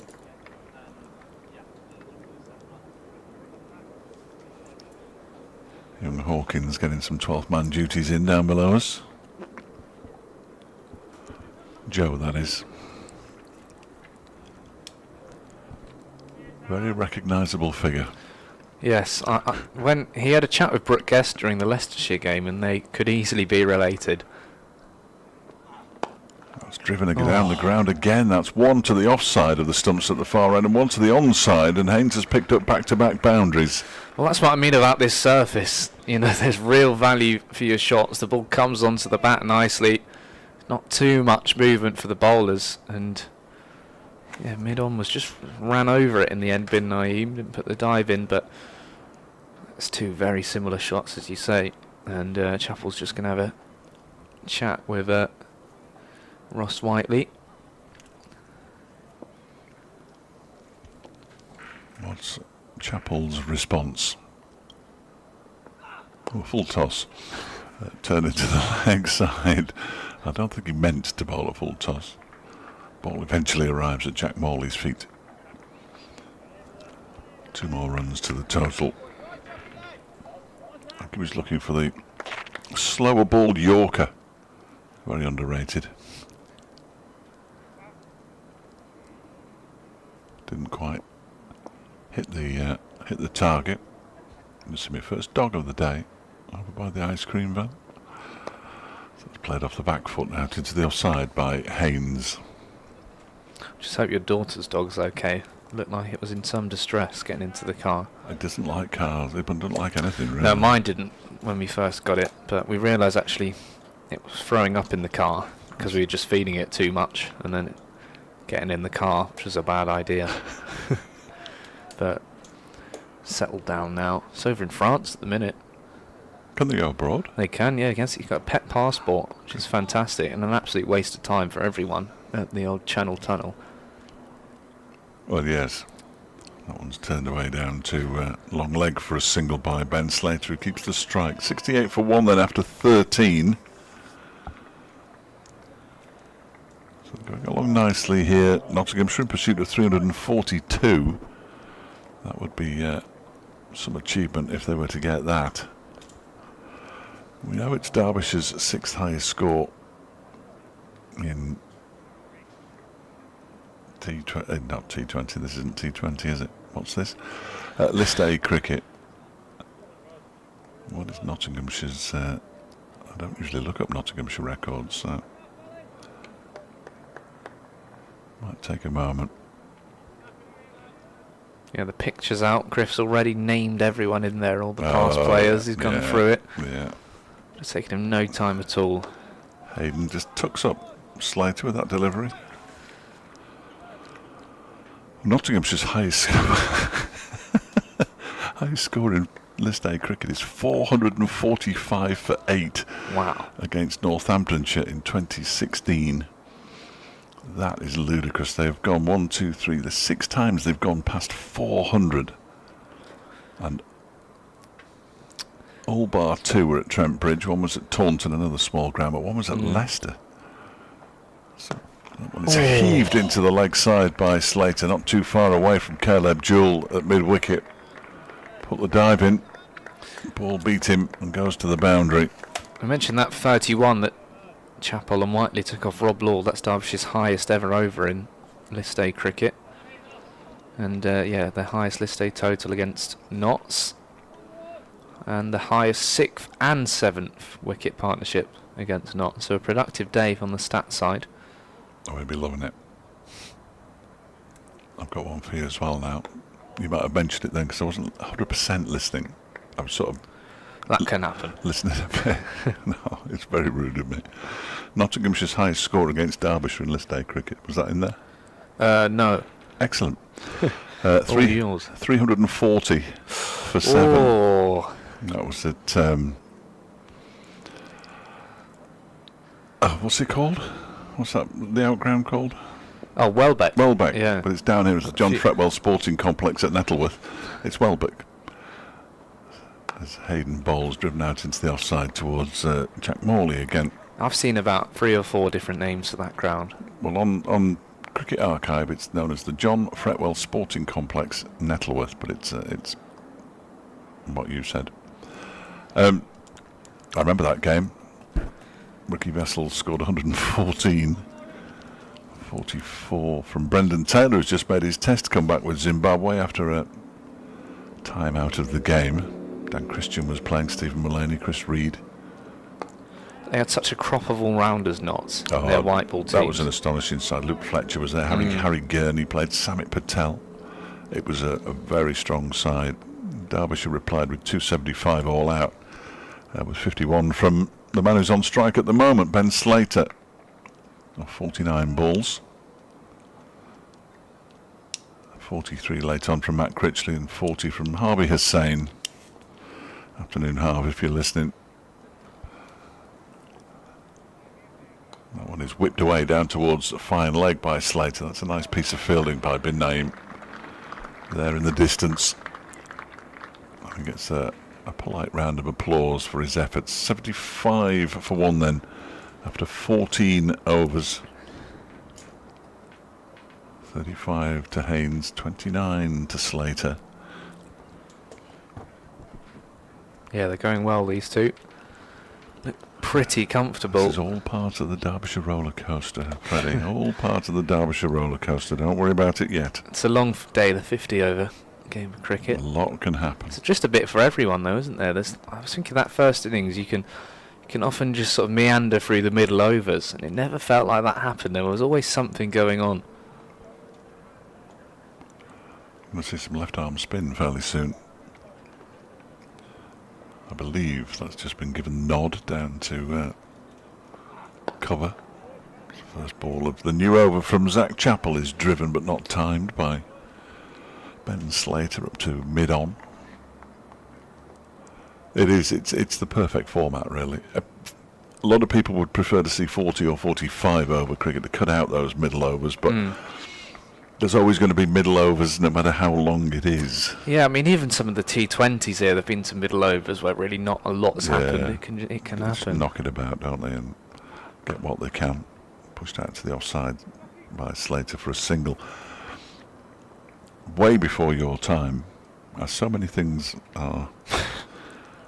When they first had 65 over a side cricket, that was all played in one day. They used to have 40 minutes for lunch and 20 minutes for tea. Back in the... Can you imagine how long it would take them to get through 65 overs and innings? Well, now we'd be here at midnight, but back in the day, they used to get through it fairly comfortably somehow. That one is down the leg side. There's a catch. It has been taken. It's a good catch by Brooke Guest. Really good catch. Haynes flips his bat in the air. And in the way that Brooke Guest himself was dismissed, he gets rid of Jack Haynes off the bowling of Zach Chappell. Haynes out for 35. The Outlaws 76 for 2.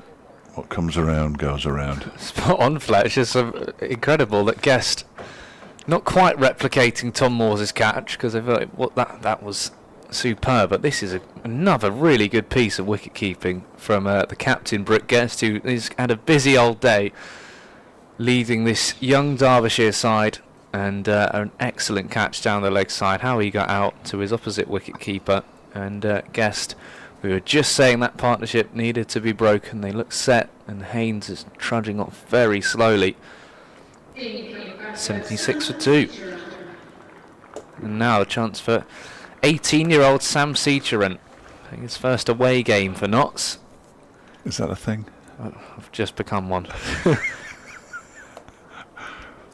Down the road at Derby. He's from Leicester. He hasn't travelled very far for his first away game. No, he's not going to be tired or jet lagged or anything. No.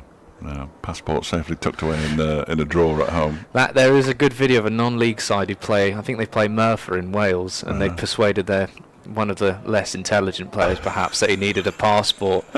And they convinced somebody at the service station to be border patrol and come onto the coach, and he hid under his seat. And they all filmed him, and then when they revealed it to him, he said, "Oh, I've not brought my passport." And they're going, "Oh no, you haven't.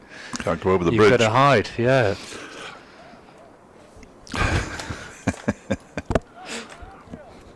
I had some bad news. Burton are due to go to Cardiff, which is a terrific trip. But it's on the first international break. Okay, so it could be. Well, Cardiff will have enough under 21 Welsh internationals, won't they? You'd have thought to call it off. Anyway, you don't need your passport to go to Wales, incidentally. Seacheran, first ball, driven, and he's off the mark. It's an outside edge. Harry Kane gets to the ball. Well, he'll get to the ball in a moment after misfielding. I don't think the batters would have been in any trouble in any case had he picked it up cleanly and sent it in. So no damage done.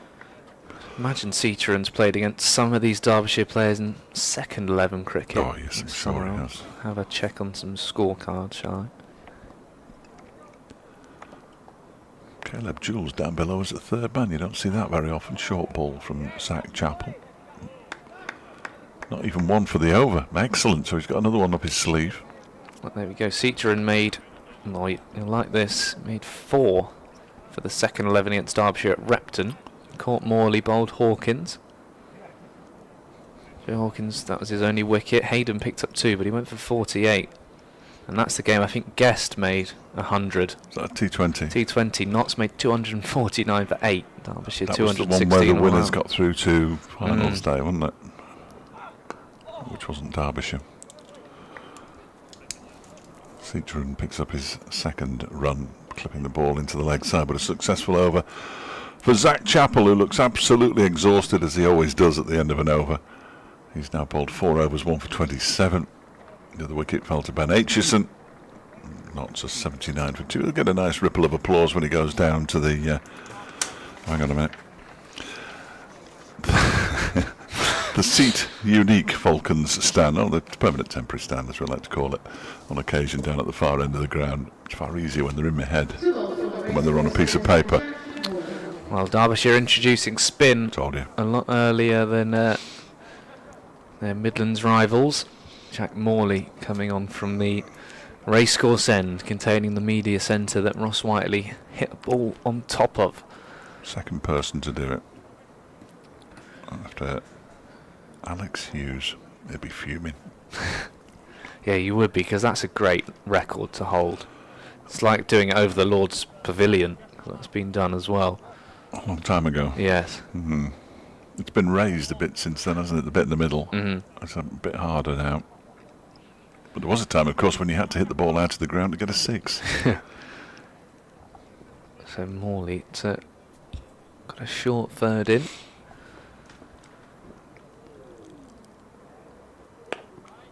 Chopped away down to a wide long off. Long on's a little straighter. Deep square. Walking round to more of a deep mid wicket to have a chat with a couple of the coaches, Ajmal Shahzad, and I think that's Alex Hughes out there as well. So. Oh, you're going to make me look now through my binoculars. I think you might be right. Yeah, you'll have seen Whiteley match it. Well, did Hughes's one go straight over it? Because Whiteley's one landed. I'm not sure. We'll have to find out. I have little recollection. If you've hit it straight over, I think he's still gonna say that's better than Ross's achievement. I don't have a proper recollection of it. That's it. Make yourself seen. You're right. It's Alex Hughes. He's having a chat with Harry Kame.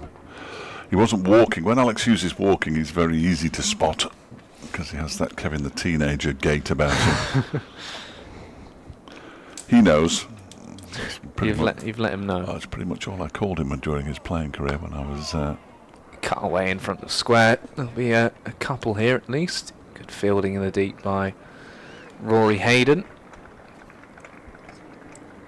Derbyshire in their bright blue 50 over strip. Is this not the same one as the T20s? I'm wondering if did they play in yellow? Yeah, they're yellow shirts, aren't they? Oh, that's taken by Guest behind the stumps. Seacher going back. Got me thinking now, though.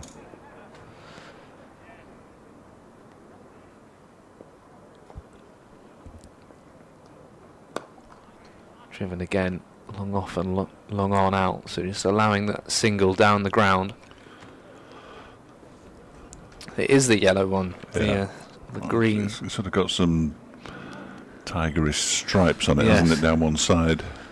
Yeah, I prefer this one. I think this one is more knots than the yellow. Lincoln Green. Flicked away. Just a single for Slater. And Morley, 6 of his first over. 85 for 2. If you do want to get in touch, just drop us a comment on the YouTube stream. Yeah, Lincoln Green. Associated with Robin Hood and his Merry Men, which Nottingham lays claim to, of course. Other cities also lay claim to Robin Hood, such as Wakefield. Robin Hood Airport is Doncaster way. He's been around then. With a horse. So it's quite easy. Oh, hit the stumps at the non-strikers. Hid in trees, famously, didn't he? Robin Hood, I think. Yeah, and Little John, who was actually big, wasn't it? Yeah. Yeah. Friar Tuck, who was actually not... No, he was a friar. Well, I don't think any of them were anything, because I don't actually think they existed, but... Well, this might kick off some conversation. Yeah. It's a bit like King Arthur. I have doubts about him. I do think we should have a round table in the old media lunchtime room to kick off. Do you think I was a bit rude when I kicked Jane the score? Well, it's usually you and Griff who are ahead of the table. Griff was out, I know. so you could have picked either end. Jane sat at the end of the table, and I felt it was a bit rude of me to kick her out. But you didn't just move her from the seat; you moved her out the room. It had to be done because that was my seat. That's my seat. Well, it's usually one of our students who falls by the wayside when that happens. Well, that's a full toss, and that's going to be put away. Those are four of the easiest runs Ben Slater will score all season. Yeah, it's not ideal from Zach Chappell, who's bowled a couple of full tosses now. That's the first one that's gone for 4. 89 for 2. Derbyshire will be... well, Ben Slater's the man, isn't he? He's the key. He is the key. So often in one-day cricket. Cut. Oh. Backward a square for 4. Just got great wrists as Ben Slater. And he's timed everything really nicely. Races along to 40. Well, the happiest man in the media centre will be Kevin Howells, because I don't think he's seen a close game yet. He's been covering the game, the Metro Bank OneDayCup all week. And there have been he had an early finish at Scarborough. It wasn't particularly close at Merchant Taylor's from memory.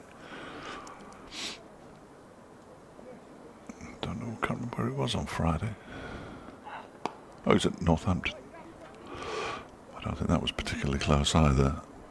So, maybe looking for a close finish, whereas the Derbyshire supporters will be hoping it's relatively serene.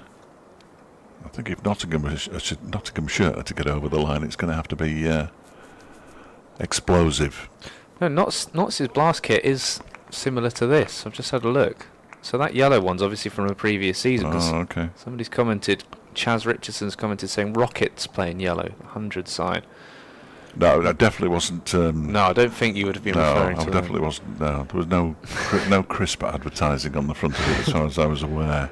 94 for 2. Now, this is interesting. Ian Leighton said Little John's a Derbyshire man. He's Is he really? from Hathersage. Well, the man who didn't exist had a cottage in His Hathersage. cottage used to stand in the field by the village church where he's buried. Oh, don't tell me he was a real person. He's going to kick. I told you this would kick off some debate. Don't mind that. Bit of history. Yeah. Yes, well, there's the Little John Hotel in Hathersage. Nah. Little John's grave, there we go. Only ever been through on the train to the Peak District. The grave of Little John is located in the graveyard of St Michael's Church in Hathersage. Morley over the wicket to the left-handed Slater who defends. Third paragraph rather gives it away, though. Although there is little evidence proving that Little John is even buried here, or that he ever existed, the sizable burial plot matches the large statue of the fabled Well, it's got to be him. Statue, not Half a statue. So because it's a large grave, it's got to be Little John's, but thank you for that. I do like the idea of a headset that says Little John is buried here and then a massive space. Brackets, possibly. Don't check. Yeah.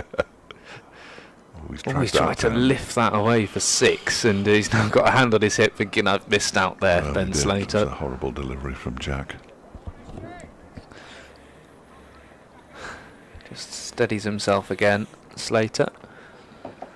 15 and 41 his scores so far. He's already on 41 of 52, the Central Co-op County Ground. Chesty Morley leaving long on and long off back. Just giving them the single down the ground. Martin Anderson warming up. And Rip Bazra another option as well. Yes, he has plenty of options, doesn't he? That's the good thing. One looks like he's going to go for a few, and nobody really has so far. 5 and over Hayden, 4 and over Aitchison. Chappell's gone for 7 and over, but he has picked up a wicket. Jack Morley's just conceded the 7 runs off his 11 deliveries so far, so more than doing his job for the team here. Gloucestershire 105 for 1 in their reply. Cameron Bancroft's just been dismissed as that cut away aerially for a moment. That's the cover sweeper. Who dismissed Cameron Bancroft on Tuesday. Yes. That is a good first wicket. It's all connected though, isn't it, cricket? It's all connected. Plenty. It's going to be Martin Anderson. Just 2 off that over. So Anderson, the Swede, who, if they do start playing cricket in Sweden, I guess we'll have another international. I bet there is a Swedish international cricket team. There might be, yeah. I think they get enough good weather. There has to be. I'm going to look them up. Denmark was very strong back in the day. Oh, if they had Denmark cricket kits like the old football kits. The Swedish cricket team. There's got to be one county cricketer who's played for Sweden. Well, they're currently playing in the Viking Cup. Oh, well, I don't know how I've missed that. With all the cricket that's going on. 2 wickets with 5 balls to spare against France. And today they're playing Norway in the big one. Oh, that is big. That'll draw a crowd. Huge, isn't it? When does that get underway? Well, according to this, at 8:15 this morning, but Anderson in defended. No, it's next Sunday, isn't it? Oh, the 17th is next Sunday, isn't it? What day is it? Date is it today? The 10th today. Yeah, so next Sunday. I beg your pardon. It's 1 of 3. It's a one-off tournament. Actually, they're playing in the Viking Cup at the moment. They play Norway in a 3-match series of T20s. Yeah, there's no one in Wikipedia who's got a name you can click on, which normally means there's not much that's known about them. It's defended. Have you got their last scorecard against France? Anyone make any runs? Is Martin getting into this too? C. Roberts made 29. Apologies for not knowing any of the first names. I assume that's Sweden. Where was it played as well? That was France. The Swedish side. Zuwak, who is the captain and opener, made 55 or 44. Ahmed made 25. And then Romani aerially, is that going to run away before? No, it's going to plug, and Whiteley will do the fielding. made 26. They made 152 for 7 in 20 overs. Enough of this nonsense. Yeah, I think there's a lot of expat South Asians looking at the bowling figures there. Yes, looks like it. Yeah. Very much like the European leagues where... Or expat Australians as well. well, yes. There's a lot in the Italian links. Or the Hungarian team, expat South Africans. Deploy. He smashed it around for them, didn't he? Yeah. Quick single hit. Plays with his brother there. His brother was playing for Ockbrook and Borrowash yesterday, made a century. I got a very excited phone call saying it was Leas Deploy playing at Ockbrook. And I'm thinking, well, I'm not sure, because he's playing in the 100. Would they release him to go and play club cricket in Derbyshire? But it turned out to be his brother. Possibly 150. Anderson. Oh, that's a swing and a miss.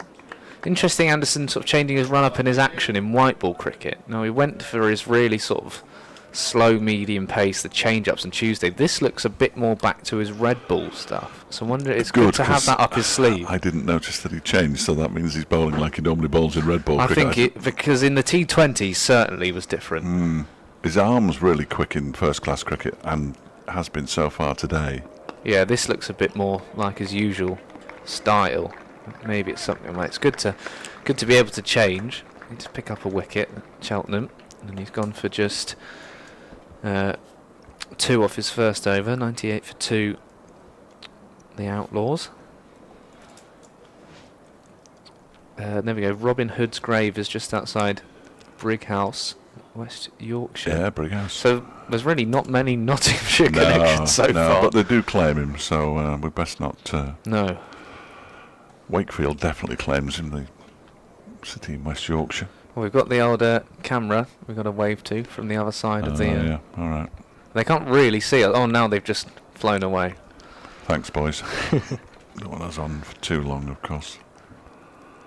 Morley will bowl his third over. Slater goes back and just punches down to long on.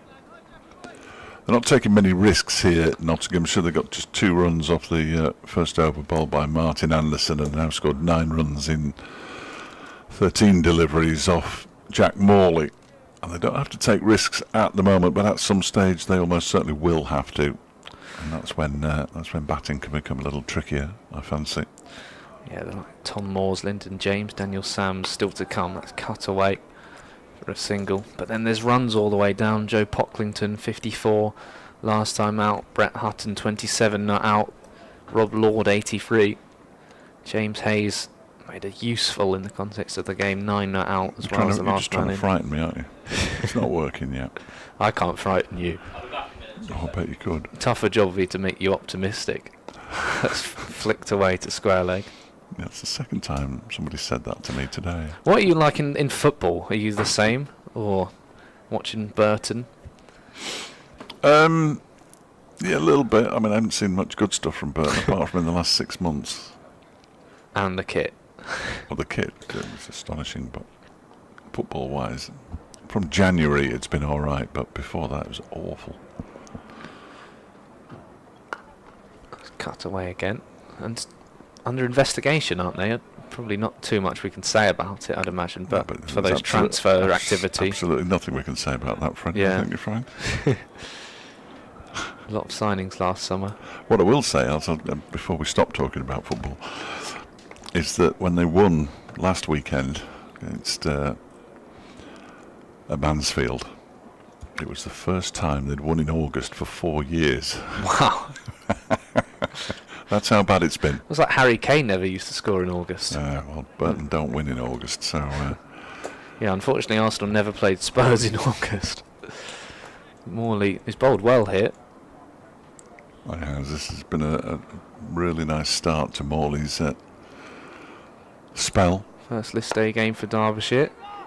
They're going to sprint through here. Throw comes into Guest. It's just evaded him. Only be a single. And after 20, Notts are 102 for 2. Derbyshire at the same stage with 95 for 1. But of course, went big in the final 10 overs.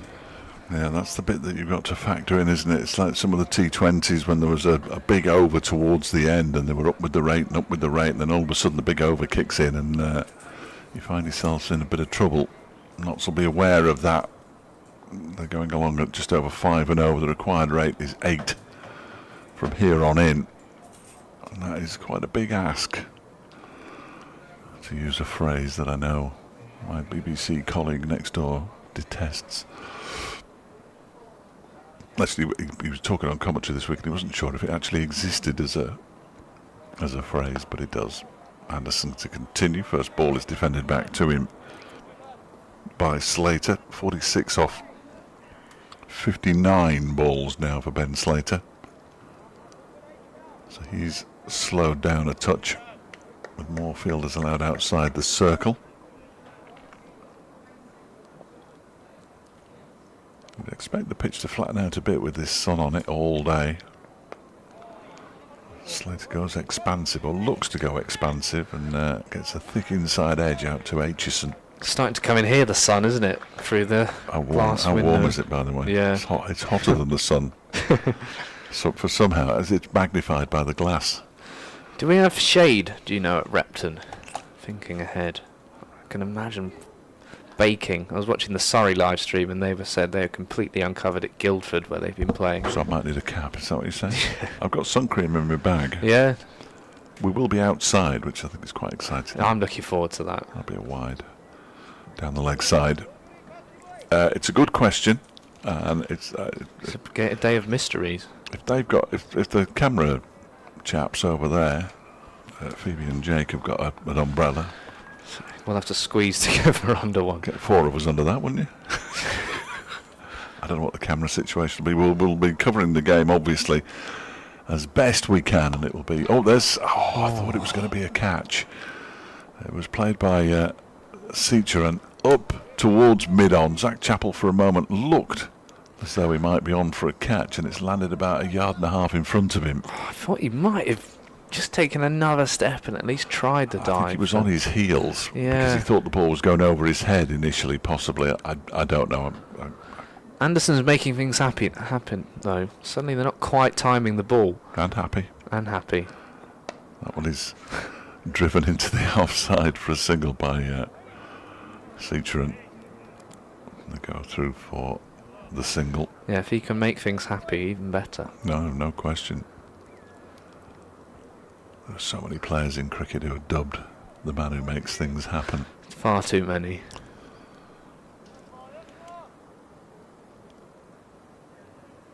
Jack Chappell's just thrown the ball to him. It's landed on his foot. I like Golden Arm though. When it was that Northants game, me and you did Derbyshire Women Northants when they brought, I think it was Gemma Marriott on, bowled the last 2 overs and picked up 2 wickets and bowled all day. Yes. That's a Golden Arm. This is down towards the man. Oh dear, that's Rory Hayden, is it? Looked a tough chance. I'm not sure it was a chance. It dropped just in front of him, and he did well because he sort of went for it. And the problem when you sort of go for it is that it can bounce awkwardly and go away for 4. So he did well to stop it. 107 for 2, just 1 run scored off the delivery. So did a good job there, Hayden. Yeah, Slater dropped by Yusuf bin Naeem. The final over the power play, that just might be costly. 36 runs ago to Ben Slater, that is. This one's gone up in the air. It's gone a long way. It's going to be caught, though, and it is caught. Ross Whiteley takes the catch, and Seacheran goes for 12. Martin Anderson picks up the wicket. At first, I wasn't sure how far he'd hit that, but it was certainly higher than it was long. And once he'd settled underneath it, Ross Whiteley, you never felt he was going to drop it. Seacheran goes, and it's 107 for 3. Yeah, tough start for Sam Seacheran in senior cricket for Notts. And he just looked to get going there down the ground. And Whiteley, as we spoke about earlier, he's a very good fielder. Safe pair of hands, and, well, the wickets have come at important times for Derbyshire, but while Ben Slater is still there, Notts will remain confident. And now Tom Moores, we're going to see some fireworks from him.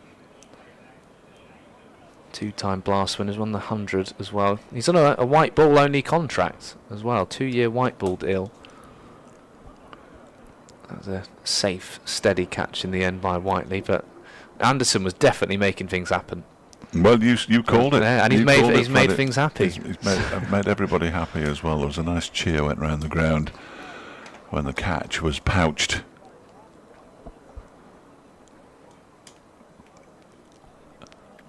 We've got a 5-ball over. Ooh, Jane, have a word at the walkie-talkie. But Guester's just having a chat with the umpire. A wicket can confuse things. I think that's what's happened here. I think we've just had a 5-ball over. One, Jane's two, not sure. 3, 4, 5 and a wide. 5 and a wide. Ah. 5-ball over. Now, do Derbyshire just No, get on with it? Derbyshire keep quiet. Yes. Excellent. You don't get many miscalculations like that from umpires. What was the wide for? Yeah, because the ball was wide. That's me done. I'm not sure, but the second ball of the over was wide. Let me have a look back through the over on the stream. Really? Can you do that? I can, yeah. It'll take me a while. Yes, I can't do that kind of thing. It's far too complicated. Here we go. Right, I'm going to watch this through now. Okay. Morley to continue from the racecourse end. Yeah, he bowled one along down the leg side. That'll be it. Yeah. And then there was a 1, and a wicket. There was a dot. I've got a dot. Oh, sorry, dot, 1, wicket. Yeah, it's a 5-ball over. Thank you very much. But Derbyshire will be more than happy because it's one less delivery from which Nottinghamshire can score a run. Well, somebody's commented saying it was a 6-ball over. They missed the dot from the first ball. No, okay. There we go. So we'll see, but either way, Derbyshire won't be too Just go back bothered. to the start of the over and see if there was a dot at the start of it. That's the easy way of doing that. Stephen said Tom Moores, Lyndon James are in fantastic form. Well, I am going back to the start now. We're quite right too. Next delivery from Morley's clipped into the leg side by Lyndon James for his first run. Yes, it was a dot. And that so, didn't yeah. register on the score, so No. thank you to Well Sam done. who commented. Good spot. Yeah, Good spot. on. That's the scorers, that. They've missed one. Missed the dot ball at the start of the over. You're not going to bother with it, though. No, she's not going to bother with it. Well, that's fine now. If it was a 6 and they missed it, then all hell would have broke loose. Here's Morley. Hopefully there's nothing like, the quickest 100 ever that's going to be influenced by that. Well, it does mean, and whoever it was bowled to, as Ben Slater reaches his half-century on his return to Derby, not his first time back, but he's still well liked in these parts, I'm sure. Quite right too.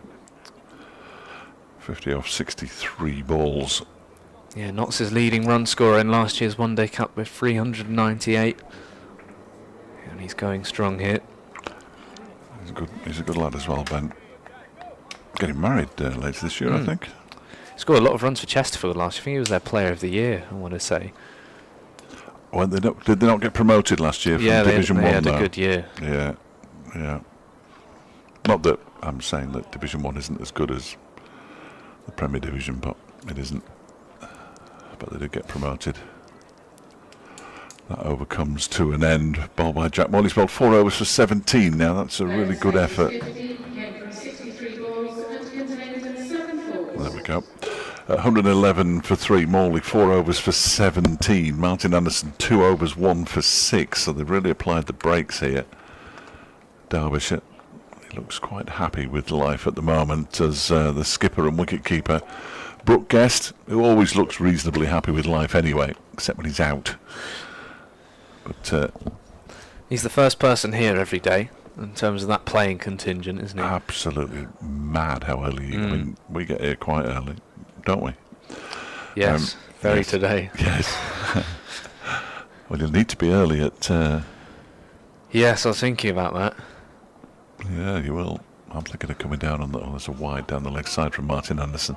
So how would you get to, and we shouldn't really do this on air, Well, I was going to get the bus, but I checked Uber prices. It was only a tenner from Derby, and I thought actually if a few of us jump in and you split the cost, that's probably more effective than getting the bus. That's not a bad chat. I was going to offer to come pick you all up, but I can't do it for less than 15. Anderson, driven into the offside. It's my girlfriend's first game of cricket because she's coming to stay, and I thought this game was at Derby when we penciled that in, so I said you can come down and read your book. So she's going to come and read her book at Repton. Well, what better place to read a book? I know. She could come and listen to us natter, but she'll probably want to sit the other side. Does she like Harry Potter? I'm not sure. She likes a fantasy thriller, that sort of I thing. have no idea what that is. Hopefully Derbyshire, Worcestershire will come close to the excitement, but Because there is a certain amount of Harry Potter about the place. It's also where C.B. Fry is buried. He's buried in Repton, one of the greatest sportsmen this country's ever produced. we'll have to get into all the alumni and stuff, talking about that on Friday. I'm sure we will. But That could take us. she's watched Clarkson's Farm, so that's a handy connection. Did he go there? I think he did, yeah. Oh, did he? Let anybody in now, don't they? That's driven for 4 nicely by Ben Slater out to the extra cover boundary. Wasn't sure initially if he'd got enough of it to get all the way for 4, but it's sort of threaded in between Caleb Jewell, who's close in at extra cover, and then the mid-off and the man out on the cover boundary. That's Ross Whiteley and Jack Morley. I had no idea where he went to, but it's a strange old. I mean, who knew that Ross Whiteley? Yes, Repton School. Who knew that Ross Whiteley went there? Well, he didn't enjoy it, and then he was expelled, and left with 1 C and a U grade. We perhaps better not talk about No. him too much then. He goes for another drive there, Slater, and bashes it straight into the ground. There'll be lots of very famous people went to Repton. They used to have a ground board here at Derby, but I haven't seen it for a year or 2 now.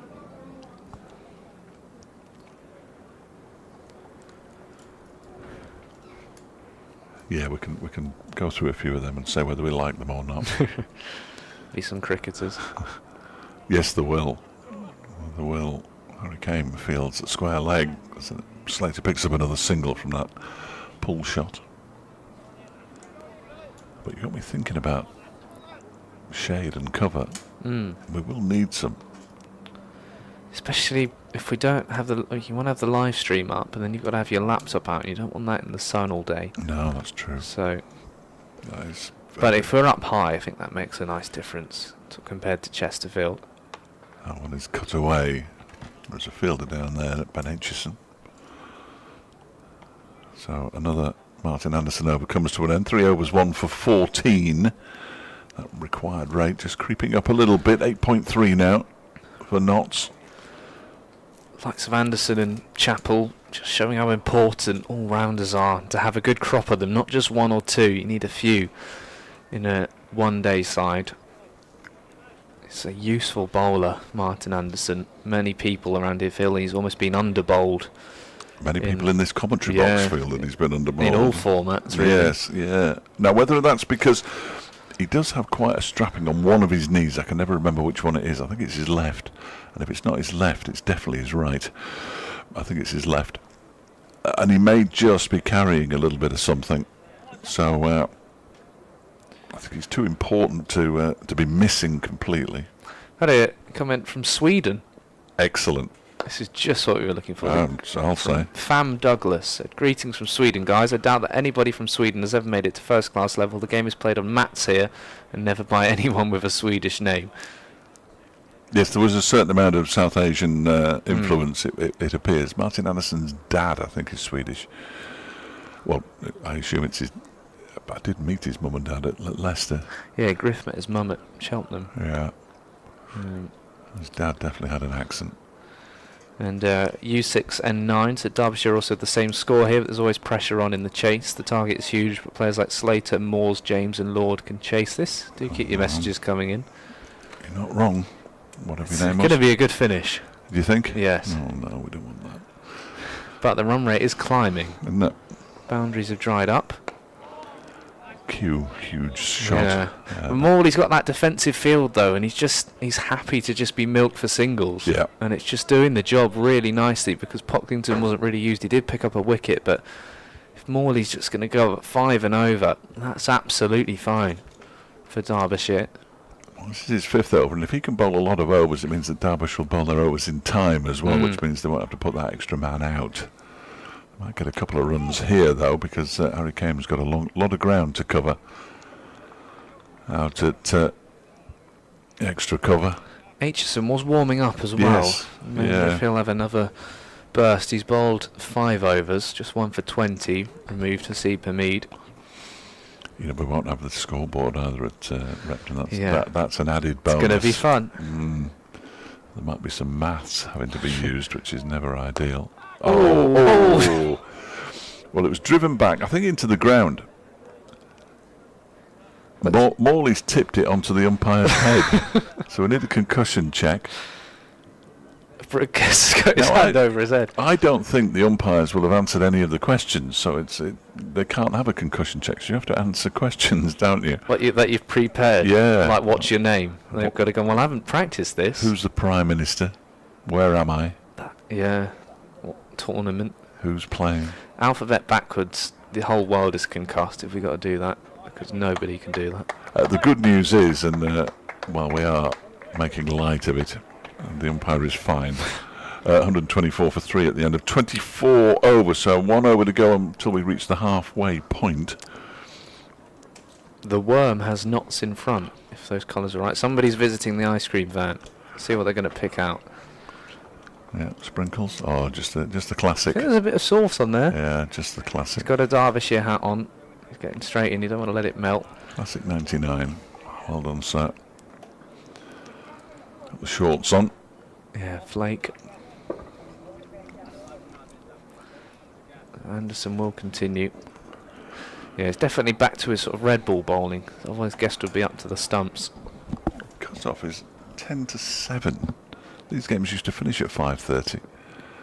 That's down the leg side. Will be signalled wide. So I'm not quite sure how we've managed to get to the position where they're not going to finish until just before 7 o'clock. No, Still, could be on by 9. 8 hours seems an awfully long time. Yeah, big night tonight. No, I don't think so. No, I meant me. Oh, right. But thanks for asking. Anything on TV for you, Fletch, or socialising? No, socialising. What's that? San Diego Padres against the Boston Red Sox is at 9:10 this evening. I should be following that.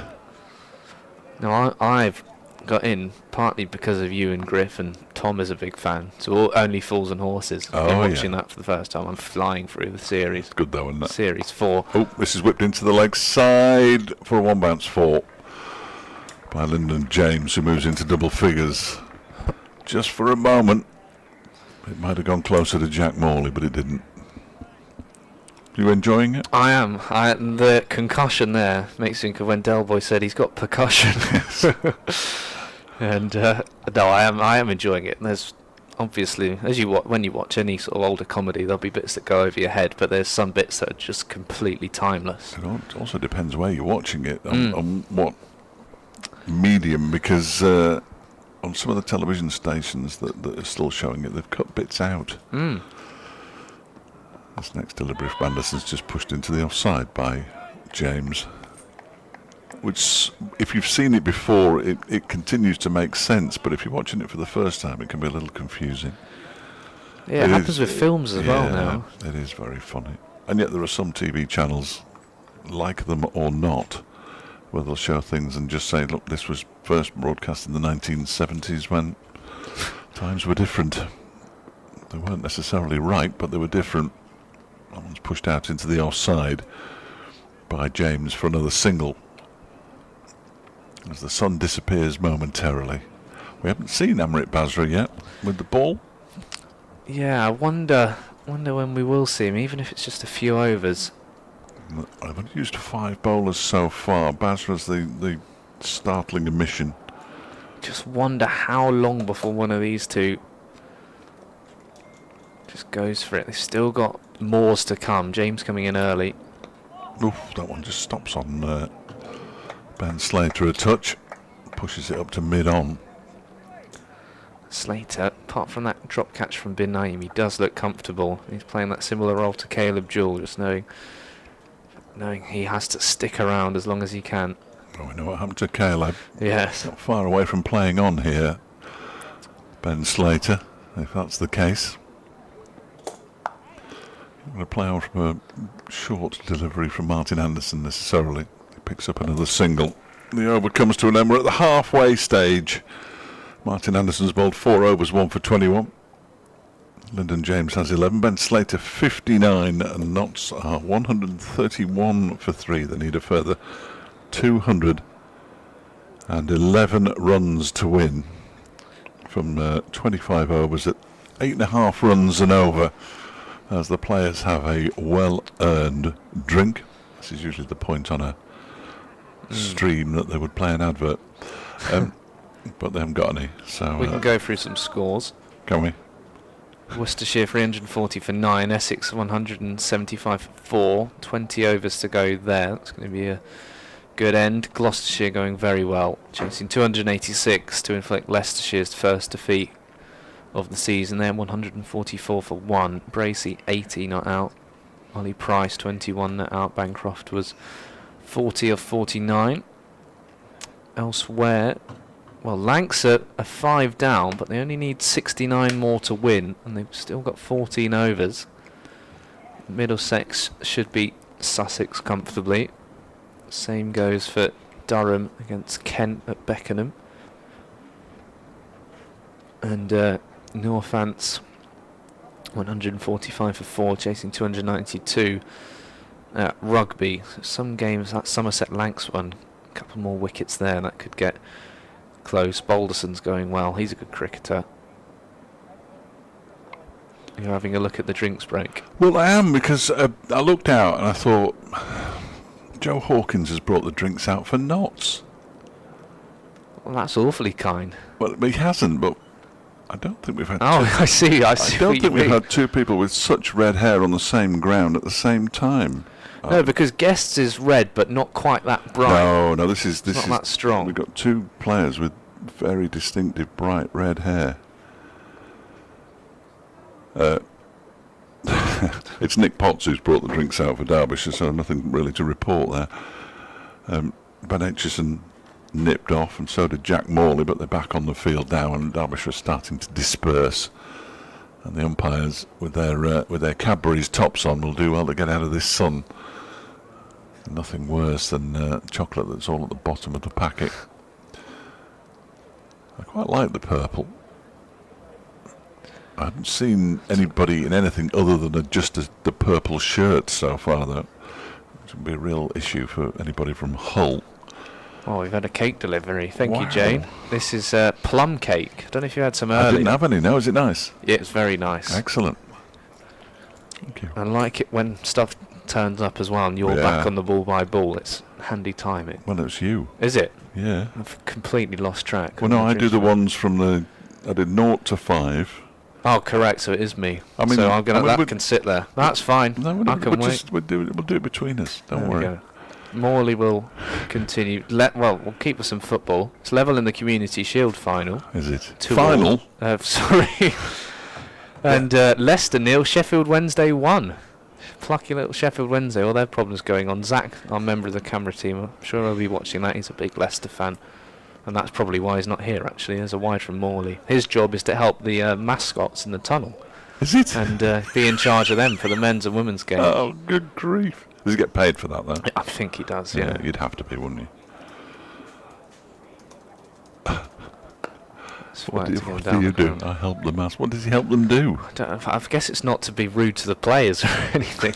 I just think of that Steven Gerrard moment when the mascot pulled the face of him. Oh, the little mascot. The little guy when he did that. Yeah. Right, not the thing. The people who were dressed up. Oh no. I thought you meant those mascots. Like the mascot race. Yeah. No, the kids who hold hands with the players, and then one unlucky one gets the referee. Yes, that's no good to anybody, is it? you see the mascot race that you took to the racecourse last Yes, week? was it all the EFL mascots? Well, they were all the ones local, from they were all local local, clubs, yeah, Stoke and Derby and... Someone won by a counter. well, Billy Brewer won by an absolute street. He gave it to the crowd as well. Yes, he did. Nobody's quite sure who was in it. I think it might have been a Doka Godwin Relief. It's about the quickest they've got. Down the track. Oh, he's not timed that whatsoever. Yeah, that game, the Community Shield's gone to penalties between Crystal Palace and Liverpool. And yet still, nobody cares. No, it's one of those. It's the if the commentator's not said curtain raiser, then I'll be surprised. Morley around the wicket. That's just flicked away to short fine for no run. They've really not gone after Jack Morley. No. But he's kept long on and long off back. He said, if you want to hit me down the ground, you're going to have to hit me for 6. Or hit me very, very straight. And he's bowled straight. There is a bit of space for that sweep, though. No one's really gone for it, so it was Martin Anderson's downfall. Slater take it on. He does hit up and over mid-off, who would come in, and he's hit for 4. And it just felt there's some pressure building there, and Slater is obliged. I think even if Ben Aitchison had been deep, he might have struggled to get in off the boundary. It was a sort of in-between kind of shot, wasn't it, really, from Ben Slater? That's what it appeared to me, anyway. Yeah, that's what they're looking for, the error now, really, Derbyshire. 138 for 3, run rate climbing to almost 8.5. But Notts have plenty of batting still waiting on the sidelines. That's an easy single, maybe even 2. I don't think so, no. It's not going to be Bazra does the fielding. They move along to 139 for 3. Still 202 behind, 24 overs to go. Yeah, 203 in 24 overs is a big challenge. Here we go. Oh, what? Matthew. Producer Matt. Get back in there. It's good. He's picked his moments. And I was hoping someone would have flicked commentary cam on, but of course that's his job, so Yeah. it was not going to happen. Aitchison is going to return then from the City end. I think Jane might have just said the racecourse end. No, surely not. It's definitely the City end. Certainly is. He's just going to warm up, throwing the ball to Zach Chappell. I noticed that with Rayan Ahmed as well. We talked about him bowling earlier. The start of every over, he had to bowl a couple to mid-on or mid-off. He really just has to be bowling all the time. I guess that childhood passion almost. So Aitchison around the wicket needs to get Slater here. He will cut this away down to third man for a single. James is 12 of 14 up the other end. I'll keep talking, don't worry. Cut bit off a bit more than I could chew properly there. Yeah, they are nice. The bit in the They bottom. are. Is that plum? Yes. Yeah, very nice. She said it'll be apple next time. I like an apple cake as well. Look forward to that on Friday. When we're doing our pre-match video. I wonder what the food will be like as well. So many questions. Oh, that's up in the air. Is this going to carry all the way down to Martin Anderson? Oh, yes, it is. He's been brilliant in the field, brilliant with the ball. Martin Anderson with a fantastic catch. And Lyndon James can barely believe it, but he's got to go. I think he's just going to ask if that carried, but Martin Anderson was convinced. James is a bit slow walking off, but that was a fantastic piece of fielding. That was a sensational catch. It was every bit as good as the catch from Tom Moores in its own way. On the replay now. Beautiful. It's carried easily. Yeah, right down below us. He made it look so easy. He's such a nonchalant cricketer, isn't he? Just everything he does, it's just like, oh yeah, that's what I get paid for. I'll just go and pull off a brilliant catch. And another wicket for Aitchison. And I'd imagine now that'll be Tom Moores. It is skipping out to the crease. He's not got the pink batting gloves on. Nice, sensible white ones. You do see him in the franchise leagues, different colours.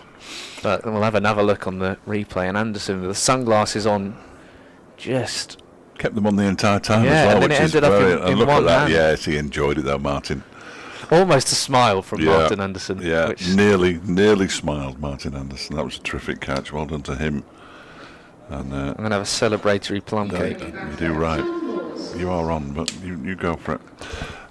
Nobody's on and off. I've got time here. We just don't speak with your mouth full. Come on. Manners, please. If we've got nothing else, we've got good etiquette in this box. At all times. So it is Tom Moore's at 140 for 4. A nice little cheer as well when Martin Anderson took that catch, and now he's getting the extra applause because he's still fielding down below us. He had to cover some ground there. He's just clapped the fans for clapping him. Yeah. Says thank you. He's a very polite young man. He's good. He is really good to talk to. But if you ask him a stupid question, he doesn't have to give you a look. Well, it's funny as I have found 2 or 3 times because so far this season. Well, when I first covered Arsenal women, for the first couple of seasons, they had a Swedish manager, and I, as a young journalist, I asked some bad questions, and you get nothing. Yeah. You get stared down, and you get a very stupid. Well, that's true. Yeah. But there's some I look back and think, why did I ask that? And there's some I think, well, that was just quite rude to. Some of the good questions still got flat batted, so maybe that's it. But yeah, he has got a smile on his face, and good. We've seen some magic moments today. We really have a bit of everything. We'll have to pick our best one later on. Yeah, and then we can find a sponsor. Award a prize. Perhaps Seat Unique or Monarch Security or Riley Wealth Management might want to sponsor a moment of the match. So Aitchison brought back on. That's a good bouncer. It was brought back on to break the deadlock. Still, if Slater goes, do you feel a little more confident from a Derbyshire perspective? I feel relatively. You're the only one who's panicking at the moment, Freddie. It's just how it's how deep they bat. I'm not panicking. Well, you keep telling me this, but it's everybody has to get their maximum score, and that's very unlikely, you would say. And also, can you do it twice in a week? They pulled off a bit of a miracle as that's cut straight to bin Naeem. Good stop from him. When you do it once and you pull off a bit of a miraculous tie against Worcester, but can you do it a few days later again? That's the question for Notts. There's a bit of DLS involvement in that. They've had DLS involvement in both of their games so far, Notts. Yeah, very, very minor DLS involvement, but it can be frustrating if you don't quite agree with it. That's one of the sides. Aitchison around the wicket. Gets on top of this. It was a shouted catch. And end of a successful over. Just 3 runs off it and a wicket. Notts 142 for 4. And Derbyshire on top. No, well, I wouldn't go that far, but I'm relatively comfortable. I need exactly 200 to win from here in 23 overs at 8.7 runs an over. Jack Morley is bowling as miserly as anybody, 6 overs for 30. Martin Anderson 4 overs for 21. Crowd bathed in sunshine and thoroughly enjoying themselves in the hang on a minute. You'd have to do is to get it Repton, but luckily it'll just be grassy banks, won't it? That's the Seat Unique Falcons stand where they're all bathing in the sunshine at the moment. There's a permanent temporary stand at the far end of the ground. Morley to continue. Just worked away down to long on. I feel like I've said that a lot about his bowling. Just a single down the ground. And it doesn't feel like we've had a lot of boundaries. One from Slater 2 overs ago. One from James. And before that was a few quiet overs. Just noticed that on the stream they've lost the bit that says it's the Central Co-op County Ground from the top. There, it's back. Look at that, Matt. Well done. Well done, it's Matt. because when you put a replay on, I'm pretty sure it disappears. Or it's a player graphic, something like that. I did a bit on there. We all rotate on there sometimes, particularly the longer days. We all say, can we ever go on the stream? Because it gets you off the camera for a bit. Much as we love that. So it's the lazy person's job, is it? Well, I'm not suggesting that. It's hard work. It's hard work when you haven't done it for a while. And you've got to remember where the buttons are, especially if someone's trying to chat to you. It's one of those. It's like being down a mine.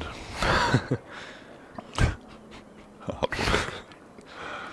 Those nurses working 72-hour shifts. This is hard work, though. Pressing buttons. Or talking about cricket.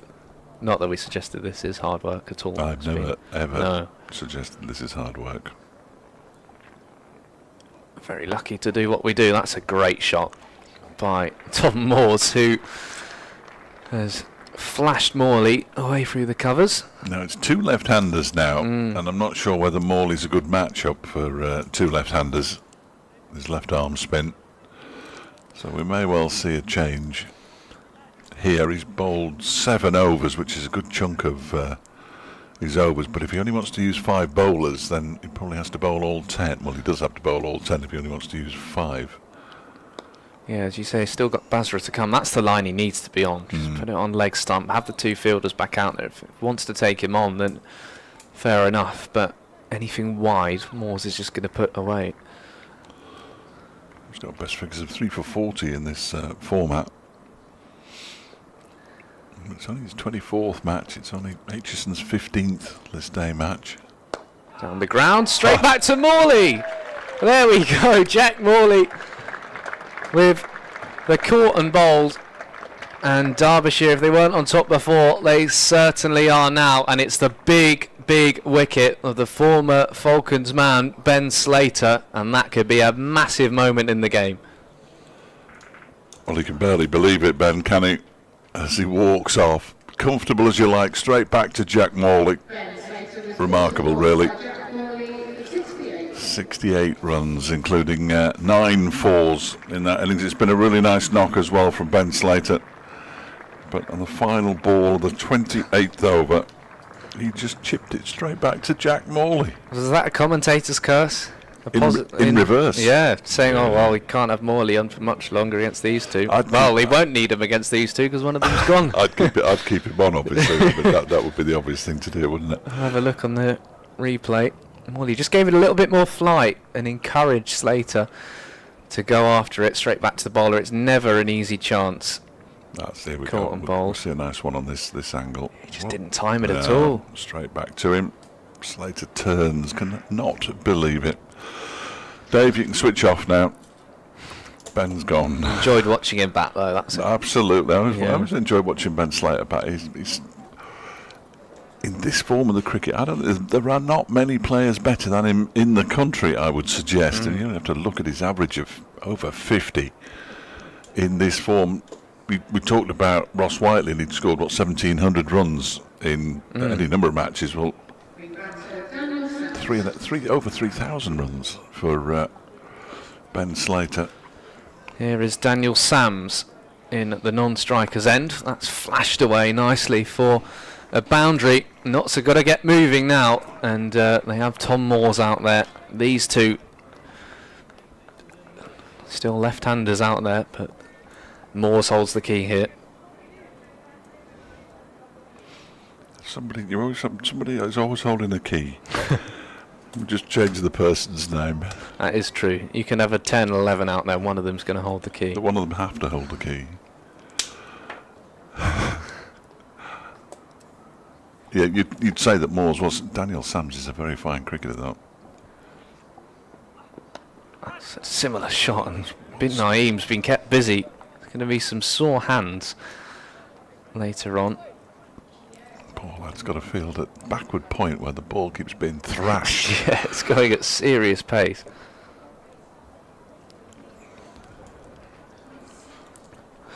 $155 for 5. What they need to do is keep the squeeze on if they can, get that required rate over 9 up towards double figures, and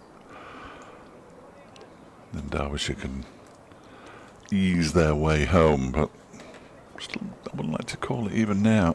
Derbyshire, remember, were 151 for 5 at one point. Oh, that's just No, they weren't. dropped down. 161 for 5, but in that area. So, I mean, that was after 31 overs. And we're now in 28 and a half. So it's very similar to the Derbyshire innings. Is there going to be that sting in the tail of that we saw with Amrit Bazra, Ross Whiteley, Zach Chappell?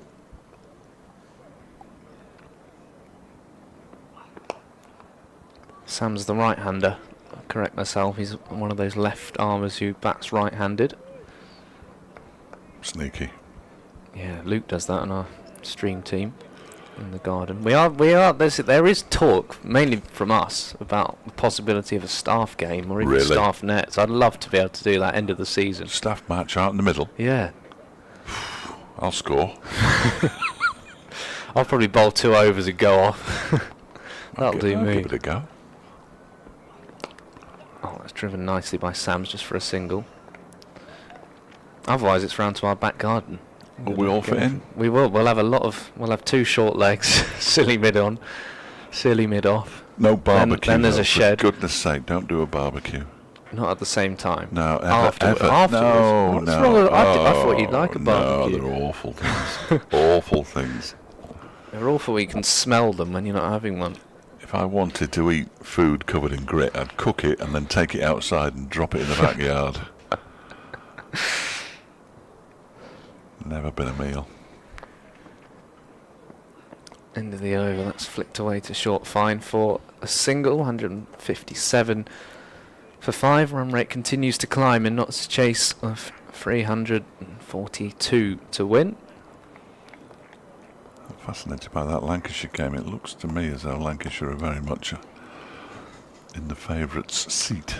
If the favourites Yeah, have they a should seat. get there now, shouldn't Need they? 30 from just under 10 overs, 5 down, 31 off 52 balls. Middlesex lost a few wickets Yeah. all of a sudden, but again should get home at Lords. Northants heading for defeat at Rugby, you would have thought,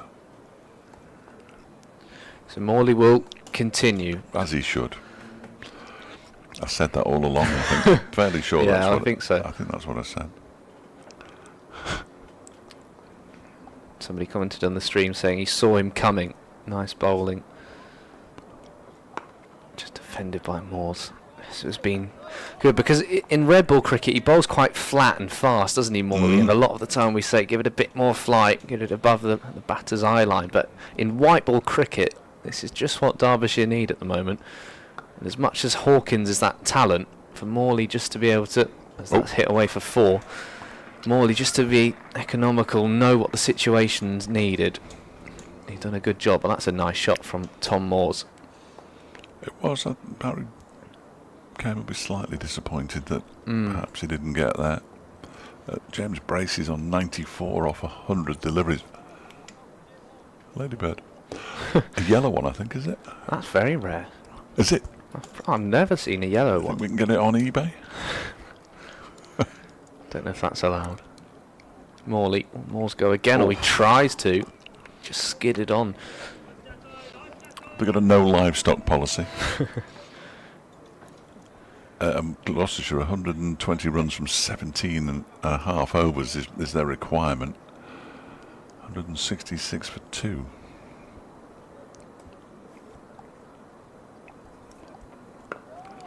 Not timing it there. Tom Moores just bowling very tight around the wicket. So the left-hander is cramping in for room. Crystal Palace have won the Community Shield on penalties. Oh, good.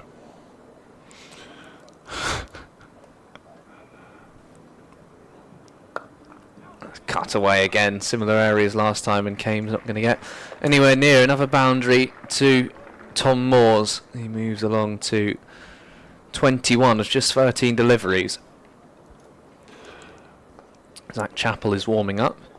And Aaron Donald batted at 7 for Birmingham Phoenix today. Blimey. Made 2 off 3 deliveries. Birmingham Phoenix, dreadful, 106 for 7 in 100 deliveries. The Southern Brave winning with 19 balls to spare. Leas Deploy, former of this parish, making a decent knock.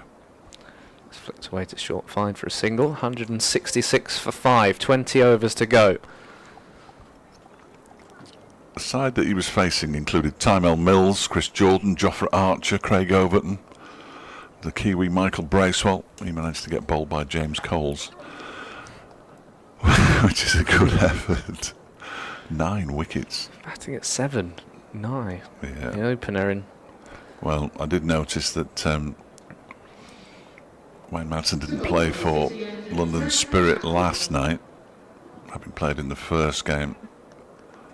And Pat Brown didn't play on Friday night for the Northern Phone Chargers. Yeah, Tuffer's called them the Oval Invisibles. I like that. Yeah. Superchargers are playing tonight. They're playing down the road in a game that shouldn't really be being played so close to here. I don't think. I've just got the full squad there at the moment. They haven't actually named the team, even though they've had the toss about 40 minutes ago. Wait to see if Pat Brown gets in. Former Derbyshire man Lockie Ferguson playing for Trent Rockets. David Willey captaining the side. Joe Root, Tom Banton, good team. It's down the leg side, it's caught. He's got another one down the leg side. That is a terrific catch, by the way, by Brooke Guest. Another one down the leg side. Moores goes for 22, and that really does swing the pendulum Derbyshire's way. He tried to help it around the corner. Moores got the faintest of touches.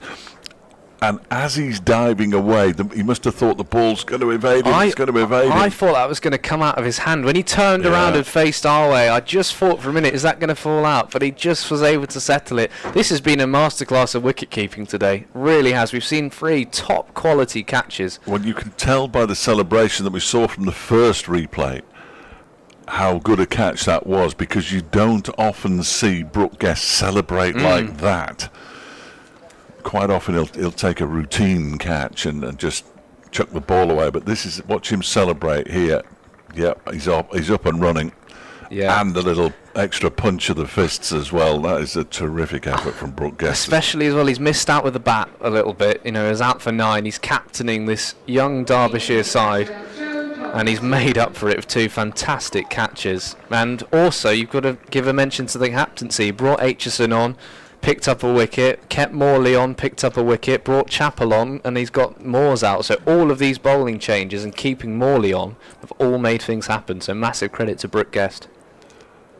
I think Brooke Guest deserves credit most of the time. And the start of a new spell from me as well. Yes, there you go. That's the difference. 15 balls, 4 fours. Tom Moores. At the beginning of the 31st over. And now, much like Derbyshire did, Notts have got a couple of batters out there as Joe Pocklington joins Daniel Sams, who haven't faced an awful lot of deliveries.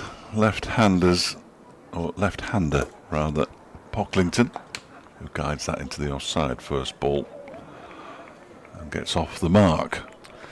Good crowd in, lovely weather. Past players still very much up on there in their numbers. They'll have, sure I've had a keeping hydrated. I'm sure they are. Some have started on extra hydration this afternoon, I know. Quite right too. Yeah, I do think there is potential behind our, the tap takeover idea of us doing some tasting. I think that could be some good filming as well, with that. Well, which game's that? There. You've got the. I didn't get the message. It was the Surrey game. I didn't get the message. It was put in a different group, or just sent straight to you. Outrageously. Yeah, sorry, Friday the 23rd. No need to apologise. Come on, Fletch. Got a good game on here. Messing around. Not like you. So we've got the tap takeover. We've got the community day. Yes. That's Essex. Yes. And then this is there. We've got the past players. The game at Leicester is bring your dog to the game day. Is it? I believe so. Are you going? Well, I am going. I'm going to go because my parents are driving up, staying the night in Derby, and they are going to bring the dog. So it's nice to know that if they come up and meet me, then Stanley can come and watch. Are they going to drop you? Oh, they're coming in the evening. So they're coming in the evening, so they can call by Grace Road and. Well, I might be able to accommodate somebody in my car. I think I'll probably stop down here.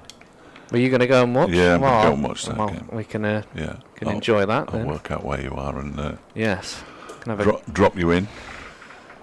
It's quite good at Leicester as well. We won't have any work to do as well, I suppose. You're not commentating. No, not unless Kevin Hells comes up with a very good offer. In the next room. We're at Rotherham the night before. Chappell. Oh, goes past the edge of Sam's bat. That could be a key game as well. Derbyshire, Leicestershire. Yes. They're a good 50 over side. Yeah. They're a good side across all formats this year because they've kept that same team. really together. It's been assembled. I can't imagine it's been cheap to assemble that side. Lancs are 7 down now. 23 of 41. Could go down to the wire.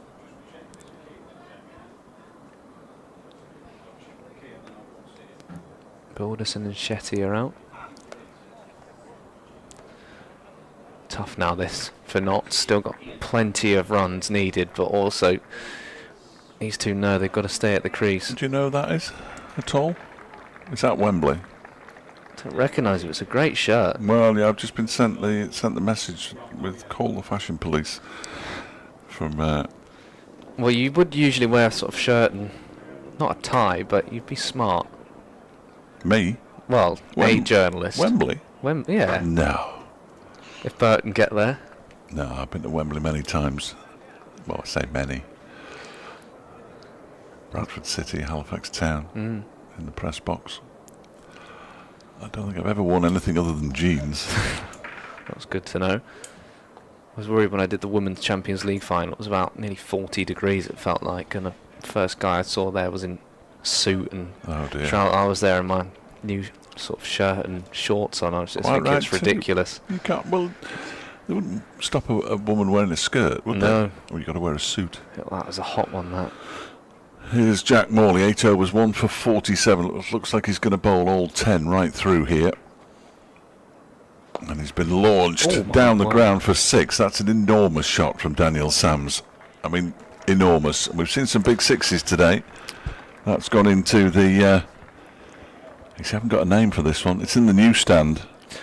What we wanted to be the party stand, but it's not really happened, has it? No. Even though it's a great view up there. But it hasn't been given a name on my sheet here. I've got Seat Unique and Monarch Security and Riley Wealth Management, but I haven't been given a name for that Studio, stand. if you're listening, help us out. Or we have to think of one like you've done with the permanent temporary. Well, yes.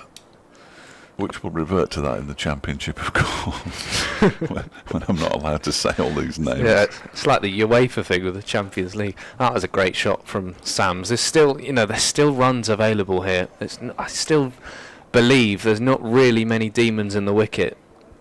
And as we saw how Derbyshire advanced and scored those boundaries, still life in the game.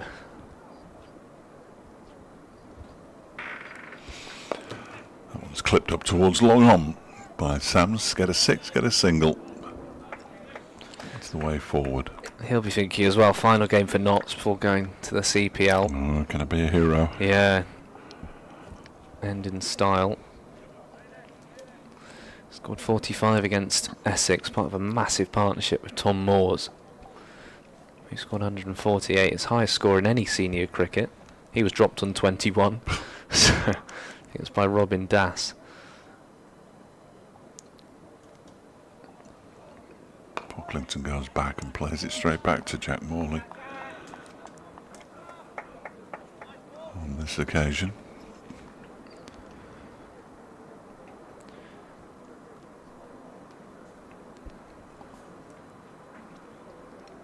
Ooh, goes back. That's dangerous. Pocklington again plays it straight back to Morley. Left arm spinners facing up. It always, I kept saying Pocklington even sends a shiver down my spine. I'm not a big fan. What were you like at school? Studious. Successful. Look at me now, Ma. Top of the world. Well, That was all right. Just sort of there, really. Longish hair. yes. Well, now I've been in that WhatsApp group with you. I've noticed that. Yeah. Your profile picture. Oh, that's a long time ago, that. It is in black and white, I think. Oh, yes. It was a passport photograph. That one is signalled wide as it goes down the leg side.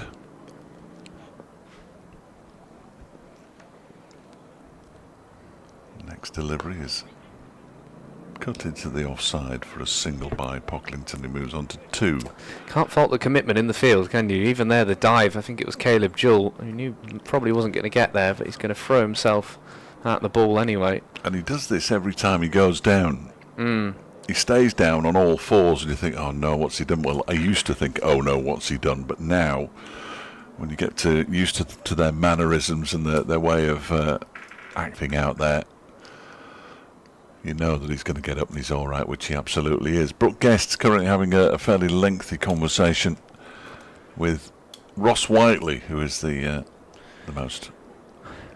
I mean, if you're Derbyshire, do you keep Chappell on and try and win the game now, or do you still hold him and Aitchison back? They've still got Hayden.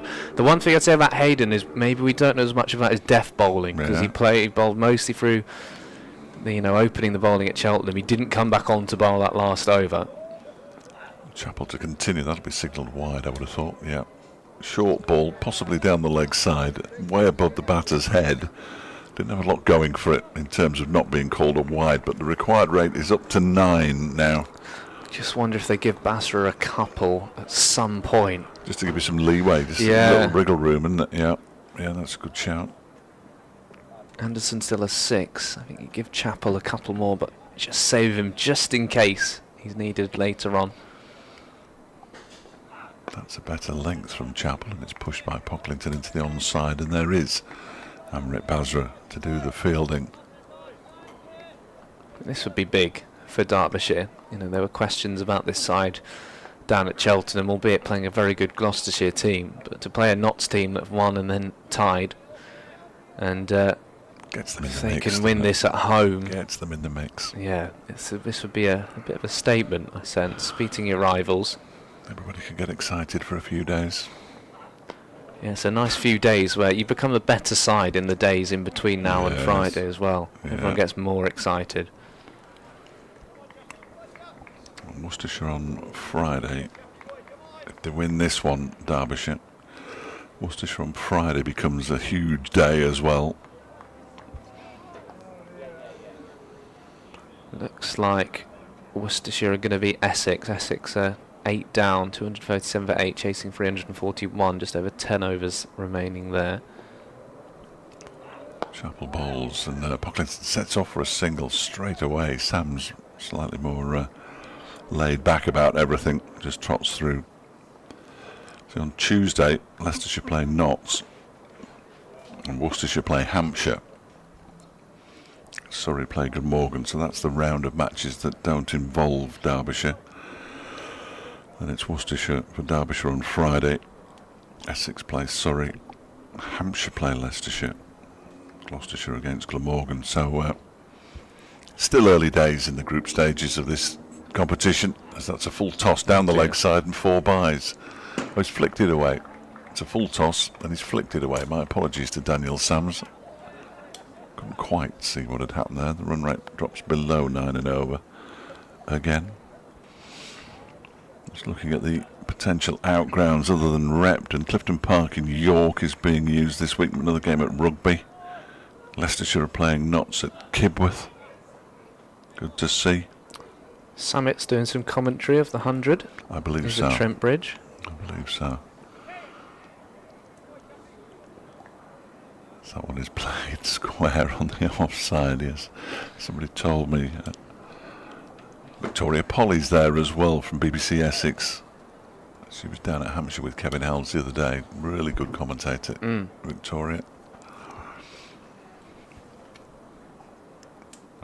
Gets a big break. If that is a big break.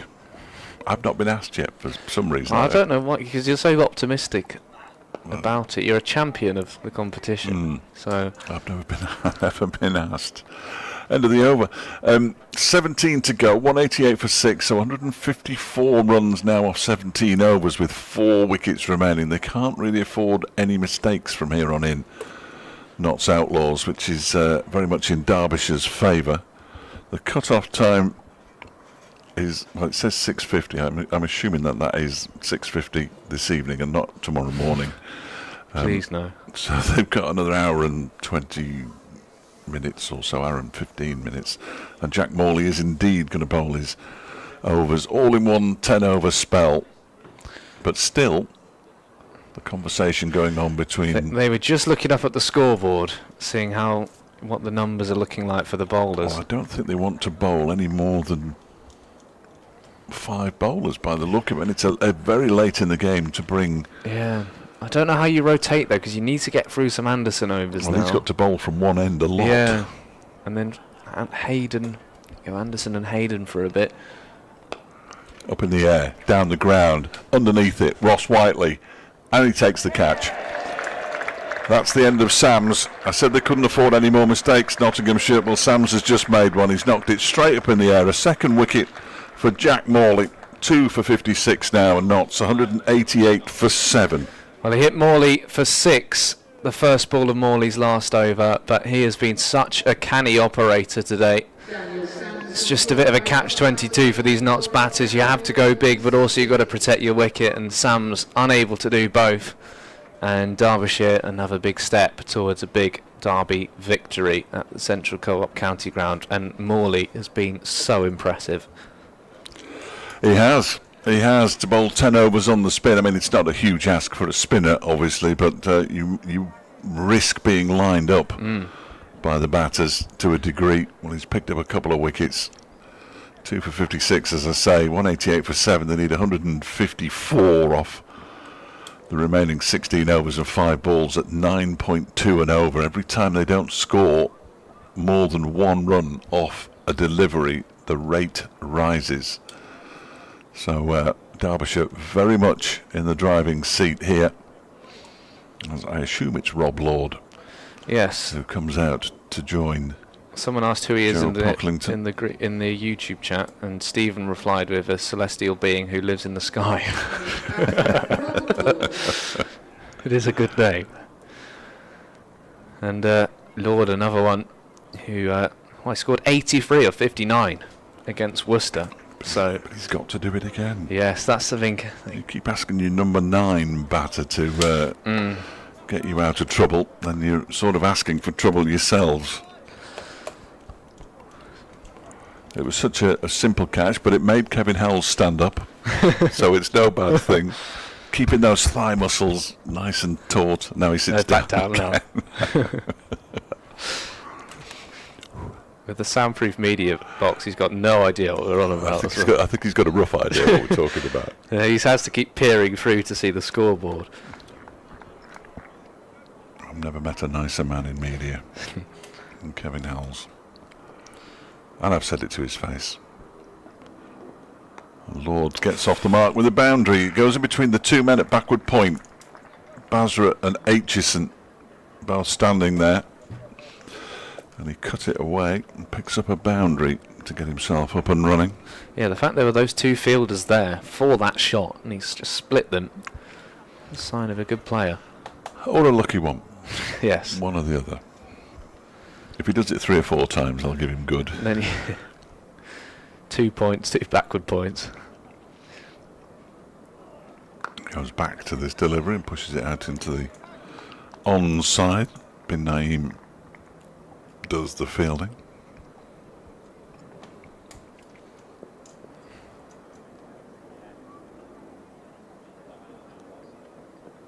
And this time he pushes it straight to one of the 2 backward points. It was Amrit Bazra.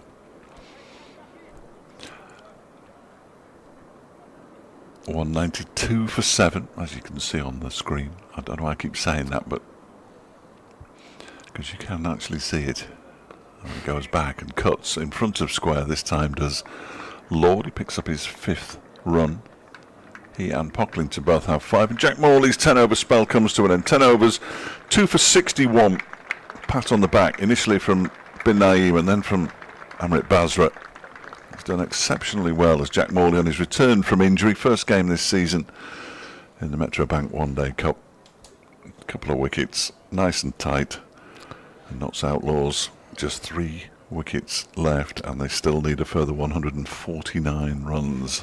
Considering we were wondering how much Morley was actually going to be used by Brooke Guest, looking at Joe Pocklington bowling just 3 overs, that's an absolutely outstanding display from the left-arm spinner on his list A debut for Derbyshire. Not played any T20 cricket, has he, for the first team? No. And yeah, he just bowled flat, bowled straight and was accurate. Ball to his field. Zach Chappell begins a new over from the City end. First ball is just pushed into the offside, backward of square. I was just thinking if we were picking a man of the match, which we're not, but if we were, I mean, Ross Whiteley, a couple of catches, both relatively straightforward. Yes. But that innings of his, of 80 or 52 balls, really did swing the pendulum in Derbyshire's favour, didn't it? Well, and Zach's quietly picked up a couple of wickets as well after his 47, helping Whiteley out. Oh, guided. Guided? Blimey. Being kind. Guided down to a very fine third man off the edge of his bat for 4. Oh, God. That word's just stuck in my head today after this morning.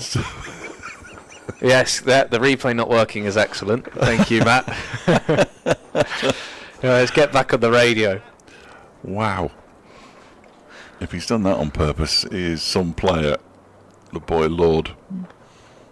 Divine intervention. Oh, yes, quite. Quite. It was straight down first slip's throat. If there had been one, there isn't. There hasn't been a slip for a long time now, and there's no reason why there should have been. 197 for 7. Pushed into the offside, the next delivery. I cannot believe they didn't show a replay of that. Thank you, Matt. They showed a replay of every other boundary. That one just slipped through. I don't think we'll have the TV screen at No, going to enjoy. Repton. So you'll just have to Back to basics. Take our word for what's happening. Although you'll be able to see the screen, obviously, at home. This one's up in the air. It's gone a long way, and Whiteley isn't going to get a third catch. In fact, he's not going to catch the ball before it reaches the Unique Falcons stand. No, you don't blame Lord, actually, for just swinging the bat now. And if he can get some boundaries... I think they have to, don't they? They've just got to go for it. Have to. Over 9 and over required from here on in the remaining 15 overs and 2 balls. Ross Whiteley has sort of stayed 3/4 of the way back, although he's sneaking back in again now. I think, Guest might be... Okay, I can't work out what Guest's trying to say. No, maybe about... I think it might be a short ball. Oh, now then, this is up in the air. There's a chance for a catch for Jack Morley this time, and he takes it comfortably. Lord goes for 13. Chappell has his third. He just lifted it off his hip, really, did Rob Lord. And he perishes as well. You rather feel the end is getting closer now. 201 for 8 now. Not comfortable catch for Jack Morley out in the deep. If it was Jack Morley, I think it was, yes. Yes. Rob Lord was caught by Jack. One of the more simple catches today, and whatever Guest was mentioning, was motioning. No, it's worked, Maybe, hasn't it? He was basically playing that shot, wasn't he, behind Rob Lord? It wasn't a short ball, it was a back of a length, and it was just one where Lord wasn't quite sure what to do with it, because it almost wasn't short enough to pull, and Chappell's obviously answered whatever Guest's suggestion was, and Derbyshire just 2 more wickets, knots with it all to do, 141 still needed, and only Brett Hutton and James Hayes to come. They are closing in the Falcons on a memorable victory. I'll have to see who's on that. So another piece. Another piece. Unbelievable. You're not having any tea tonight. That was Phoebe there on the camera work.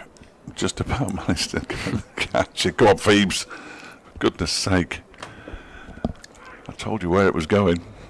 Except they can't hear us, which I always find a bit... It'd be nicer if they could hear us, wouldn't it? Well, they do. Jake will have the stream a lot of the time because he'd like seeing if we've used his camera work and angles and stuff. But I have you on the radio when I'm filming there. But we're 30 seconds behind. Slightly frustrating. Yeah. But it means if you're talking about something specific, then we can then adjust and film it. But I don't think they've got... I wouldn't be surprised if they've had the Community Shield on the radio or something. Oh no! If I find out that they've been listening to football, there will be trouble. Maybe Moonlight and Roses, but there'll be trouble ahead. Or I'll have some music on. I'd probably put the headphones in and pretending to listen to something. Chappell bowling to the new batter, Brett Hutton, who gets a bouncer, and it's a well-directed bouncer from Zach Chappell. 8 overs, 3 for 57 on his return to action to go along with us. Freddie was saying the 47 that he made, was it 47, 48? 47 of 26. 47, yeah. Went before he was spectacularly run out. Martin Anderson's back. So they are only going to use 5 bowlers by the look of it. Martin Anderson. It's a shame, because if Bazra could just polish it off now, then that would seal maybe his man of the match. I can't look much further than the most experienced man in the Derbyshire side, Ross Whiteley, I'm afraid. It was spectacular hitting, wasn't it? It's worth going, and when the highlights are out, particularly the one on top of the media centre. That was ludicrous. Some of them, when they left the bat as well, you're thinking this could just hang in the air, or I'm not quite sure if he's middled it, and every time it's absolutely flown. 8 4s and 4 6s he hit in the end. Well, Zach Chappell did a bit of damage, didn't he, with 4 4s and 3 6s. Some of his were as big, you know. Chappell. And he's got 3 wickets. Oh, it's a tough one, isn't it? I'm glad we're not picking a man of the match, though, Fred. Plenty of contenders. Here's Anderson. He's had a good day in the field, in particular.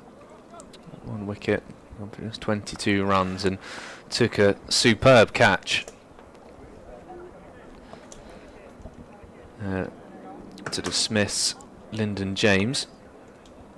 Yeah, that was a down fine below catch, us. wasn't it? Yeah. Guests 2 catches down the leg side. There've been some brilliant bits of fielding, really have. It's been a terrific day's entertainment for a very healthy crowd. 1 or 2 have started to leave now. They've decided that they know the results of this one.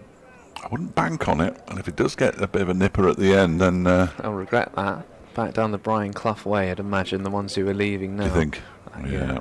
They're not supporters. There are, if someone in a very nice car is off, speeding away. Somebody stole my car. Driven back, get after them. And a convertible, that could be Griff. Not that he's ever left a game early, ever. I can see him. He's still there. Yeah. He'll be watching this. Getting browner and browner by the minute. Well, here we go. We've had a message from Jake on the cameras. He said we can hear you. Had you on all day. So he tells us. But, well, he's obviously listening to that bit. That's clipped away just past mid-wicket. Morley running round. Great piece of fielding again.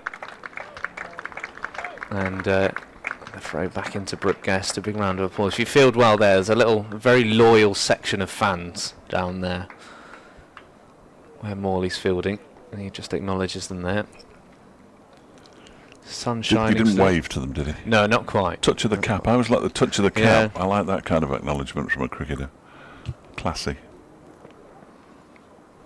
Beats the outside edge there, Martin Anderson.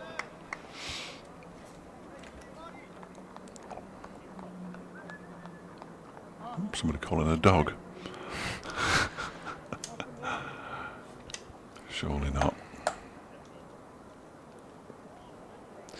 So just looking around, Lancashire need just 7 to win, but they're 8 down. It's a thriller. 3 overs remaining there. Taunton, bit of a leading edge, lands just short of Caleb Jewell. Northants need 81 off 54 balls. They're not going to get that because they've only got 1 wicket remaining at Rugby. Middlesex are 5 down. They need just 22 to win off 54 balls. Gloucestershire 4 down, needs 69 more. And Essex 75 need a 42. Just got 2 wickets remaining. So some good finishes around. Jamal Richards giving Essex a chance. He's 31 not out. Ross Whiteley's just fallen over fielding the ball when there was no need to fall over, but he's decided he'd give it the dive. Good bit of work from the old boy. Just good to see him back in the usual Ross Whiteley form with the bat. Yes. Yes, absolutely. It was a little disappointing in the T20 this season. Just a little, because so much is expected of him. All the things he's achieved in his white ball career, certainly. I mean, he was part of the Derbyshire side that won the title, in the second division title, that is, in 2012. Left soon after. Won the T20 Blast with Worcestershire and then with Hampshire. Played all around the world. Ben Aitchison, I feel, will bowl out here. Perhaps winning the game in the process. He might not even need to bowl all his overs if they can finish this off. Aitchison around the wicket to Pocklington doesn't get all of that, but gets enough to get the ball past Amrit Bazra. Harry Kane does the fielding. Good throw back into Aitchison. Now there's energy in this Derbyshire field, everyone clapping. Nice little cameo from Bin Naeem. I know he'd have liked to go on and get a couple more, but that 6 he hit when he was sort of jumping up on his toes, he looked probably the best we've seen of him with the bat. It was almost his downfall in the end, though. He sort of seemed to get a bit overexcited by it all. He'll learn from that, I'm sure. Banged in short. Has he got a top edge? No. There was an appeal from Aitchison and the wicketkeeper guessed. Good short ball by Aitchison. Certainly no noise in the effects microphone, but there isn't forced to be. He's a Merseyside lad, isn't he, Ben Aitchison? Formby. Plays his club cricket up there. Same with, well, Jack Morley up sort of. Is he Bolton? Rochdale, you mentioned it earlier. Rochdale, yes. Jack. Haywood, I think, which is in between Bury and Rochdale. Pocklington off the back foot for a single. Which is, of course, in East Yorkshire. I'm not sure that Pocklington himself is from Pocklington. That would be too good to be true, wouldn't it? No, I'm not sure. Is he from Lincolnshire? He's from Sussex. Sussex? Yeah, so from Sussex, was at Leeds Uni, and then playing for Lincolnshire. Took 3 for 53 on his Notts debut. Derbyshire with plenty of northwest connections. This is up in the air. That should be taken by Amrit Bazra, whose sunglasses fall off in the process. Another simple catch, and Brett Hutton is on his way, and this should just be a formality now for Derbyshire. One more wicket will do the job. And Ben Aitchison picks up his 3rd wicket. He's got a shout. Ben Aitchison at 3 for 32 off the thick end of 8 overs. Terrific effort from him. Got rid of Hasib Hamid early, and then Lyndon James. The smart catch by Martin Anderson just down below us. He came in and struck the first ball he faced for 4, just to maintain that bit of momentum towards the end of the Derbyshire innings. It's churlish to award a man of the match because they've all been so good, but it's definitely Ross Whiteley. I don't think there's any doubt in my mind that it's Ross Whiteley who is the man of the match. 2 off 7 for Brett Hutton in the 37th over. And poor old Pocklington's been in there a while. 13 balls and has made little progress, really. I was expecting this ball to be flying to all parts, Freddie. You told me that they batted all the way down to 13. Well, there's the commentator's curse, and it shows just how well they did to get that tie against Worcestershire. They were dead and buried. I think, sort of like halfway you say, through. though, for the lower order, I mean, Ross Whiteley's not a lower order batsman, even though he bats lower than halfway. And he was out there with Amrit Bazra, who's clearly a very decent batter as well, and Zach Chappell, who we know can biff it, but you can't rely on them game after game after game. Derbyshire, in the Championship especially this season, have had a number of top order collapses and then been rescued by the middle to late order. Can Aitchison finish things off? He's beaten the bat of James Hayes. Brian Duckett, the Derbyshire CEO, just popped into the back of the box with a smile on his face. With an envelope with money in it.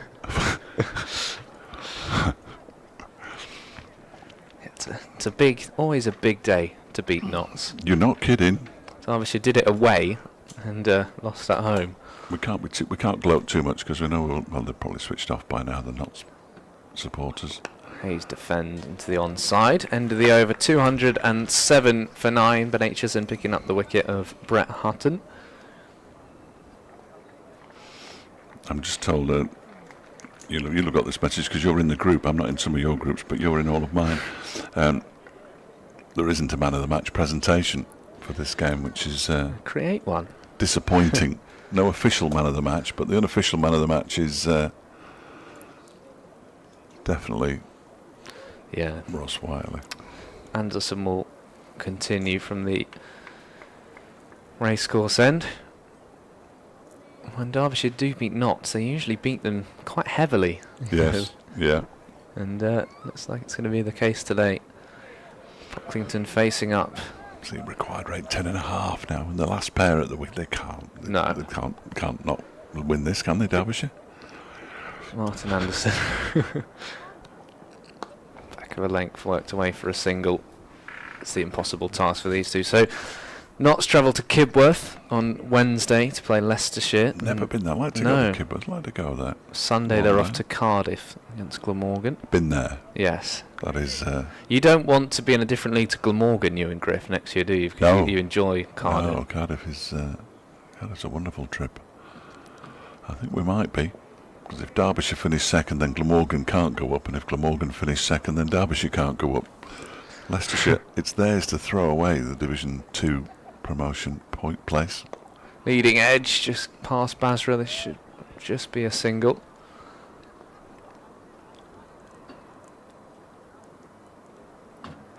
Nice for Brooke Guest as well, captain in the side. I know you could tell from the post-match quotes from down at Cheltenham that he was pleased with certain aspects, but you could sense a disappointment in his answers. Driven straight to Jack Morley. Yeah, there'll have been some nerves for Brooke Guest, I'm sure, this morning. Playing in front of a big home crowd against the rivals, against a Notts side that's come here in good form. Fancy people would have tipped probably to beat Derbyshire, but they've played just a really good game. They got in a bit of trouble midway through the innings, and then those cameos from Bazra, Whiteley and Chappell, they're going to be match winning. But some of these bowling performances, everyone chipping in. Hayden set the tone up front. Aitchison and Chappell, 6 wickets between them. Morley, 10 overs, 2 for 61. Anderson with an excellent catch. Guest with 2 fantastic catches with the gloves on. It's one of those that whoever's going to be interviewing Mickey or the man of the match, they're just going to say, well, it was an all-round performance, and they don't get much better than that. Cut straight to bin Naeem. Yeah, it's a very strange feeling for me. I'll just pack the gear up and go. Yeah. No interviews. Unless somebody wants to pay me. Maybe they'll want us to do a little video reflecting on how things went. Freddie, if you've learned anything from me, he's never offered to do any further work than you're supposed to. Half an appeal there from... That would not have been the good winning moment if that was to get clipped up there. If that was out. 212 for 9. They need 130 of 72. I'm delighted to be able to inform everybody we'll be doing another pre-match video. It won't be on the big screen, won't it? No. Well, I was quite surprised when today's was, if I'm entirely honest with you. Voices booming around the crowd was quite scary. And the interview with Brooke Guest, but you better watch those on the stream. I know there are limited tickets available, so do check with the club if you want to come to Repton on Friday. I would urge you, if you're even just thinking about it, check with the club, get your tickets now. It's a bit of history as well going back there. That's down the leg side from Aitchison. Well, the only time they've been before was for a Sunday League game against Middlesex, and it was rained off without a ball being bowled. I will guarantee you we will see play at Repton on Friday. It's a real piece of Derbyshire history. He said. I'm just about to check the weather forecast between now and it's glorious. Lifted away through mid-wicket. Bazra out on the boundary. Just singles now for these two. I mean, if you are Pocklington and Hayes, do you just knock it around, get up to a more respectable margin of defeat, or do you? It's the impossible job now. It is. No, you're right. You don't envy those two. Just ducks underneath that one, does Hayes. Yeah, Jewell's gone down again, just squatting on his haunches. He's just waiting for this to be done. Gonna get back in, sing the team song. Oh no! Gonna have to be a few of these won't have sung it before. Ice cream van's going. Yeah, no celebratory ice creams. Chipped and gone. Derbyshire with a convincing win over their rivals from down the Brian Clough way. Ben Aitchison finishes with 4 for 34. Zach Chappell 3 for 57. 2 wickets for Morley, 1 for Martin Anderson. A fine all-round display from Brooke Guest's Derbyshire Falcons with a big win over Nottinghamshire Outlaws. Huge win, absolutely huge win. 27 runs, the margin of victory, which is big in anybody's book. And well under Ben Aitchison, finishes with 4 for 34 from his 8.5 overs. 3 wickets for Zach Chappell, 2 for Jack Morley and 1 for Martin Anderson. I also thought that Rory Hayden bowled nicely up top, and in fact bowled the only maiden of the match, so hats off to him as well. They lost wickets fairly steadily. Once they got Ben Slater, the 5th wicket to fall, you felt that Derbyshire were on top. Moores followed soon after, as did Daniel Sams and Rob Lord. And by that stage, it looked a fairly forlorn hope. As far as the Outlaws are concerned, Derbyshire's batting, terrific 60 from Caleb Jewell up top. Yusuf bin Naeem with 24 as well, helped them get beyond 3 figures. They had a little bit of a stutter, didn't they, with Brooke Guest and Martin Anderson falling, but Amrit Bazra with a terrific 72 off 55. Ross Whiteley, the man of the match, with 80 off 52. Zach Chappell with 47 off 26. Got them to a very imposing target, a total rather of 341 for 8. That target of 342, simply too much for the Outlaws, and Derbyshire are up and running properly now in the Metro Bank OneDayCup. Their first win, 6 points on the board with the 2 points from the rained off game down at Neath, and we all reassemble at Repton on Friday. Absolutely. I think Notts will just be wondering, I think they'll be thinking those final 10 overs with the ball is probably where they've lost this game. Considering they won the toss and elected to bowl first and went for 341 off the 50 overs, and they've been bowled out for 214. It's clearly far too many to chase, and they had one remarkable chase this week, and repeating it again was just not going to be possible. And credit to Brooke Guest, I think he should take a lot of heart from this captaincy, because all of those bowling changes, and as I say, keeping Morley onto bowling the whole way through. We were wondering about the 2 left-handers. It seemed like every time he brought a bowler back on, they took a wicket, and I'm really impressed with Derbyshire's fielding as well. They looked lively, and there was that one drop by Bin Naeem, but everything else, there was some superb bits at fielding and very few errors. So an all-round really good day for the Falcons. 116 runs off the last 10 overs. It was brutal. Ball went over the media centre. It's only the second time that's ever happened. If you haven't seen it, make sure you catch it on social media or back on the stream. There'll be highlights up later on, I'm almost certain. Freddie, it's been an absolute delight, mate. We'll do it all again Friday. I've absolutely loved it, Fletch. Good. Thank you for looking after me, and that's been great fun, a perfect start. So there we are. Derbyshire win this one by 127 runs. Thank you very much for your company throughout the course of the afternoon and your various messages, and hopefully you'll be back with us on Friday.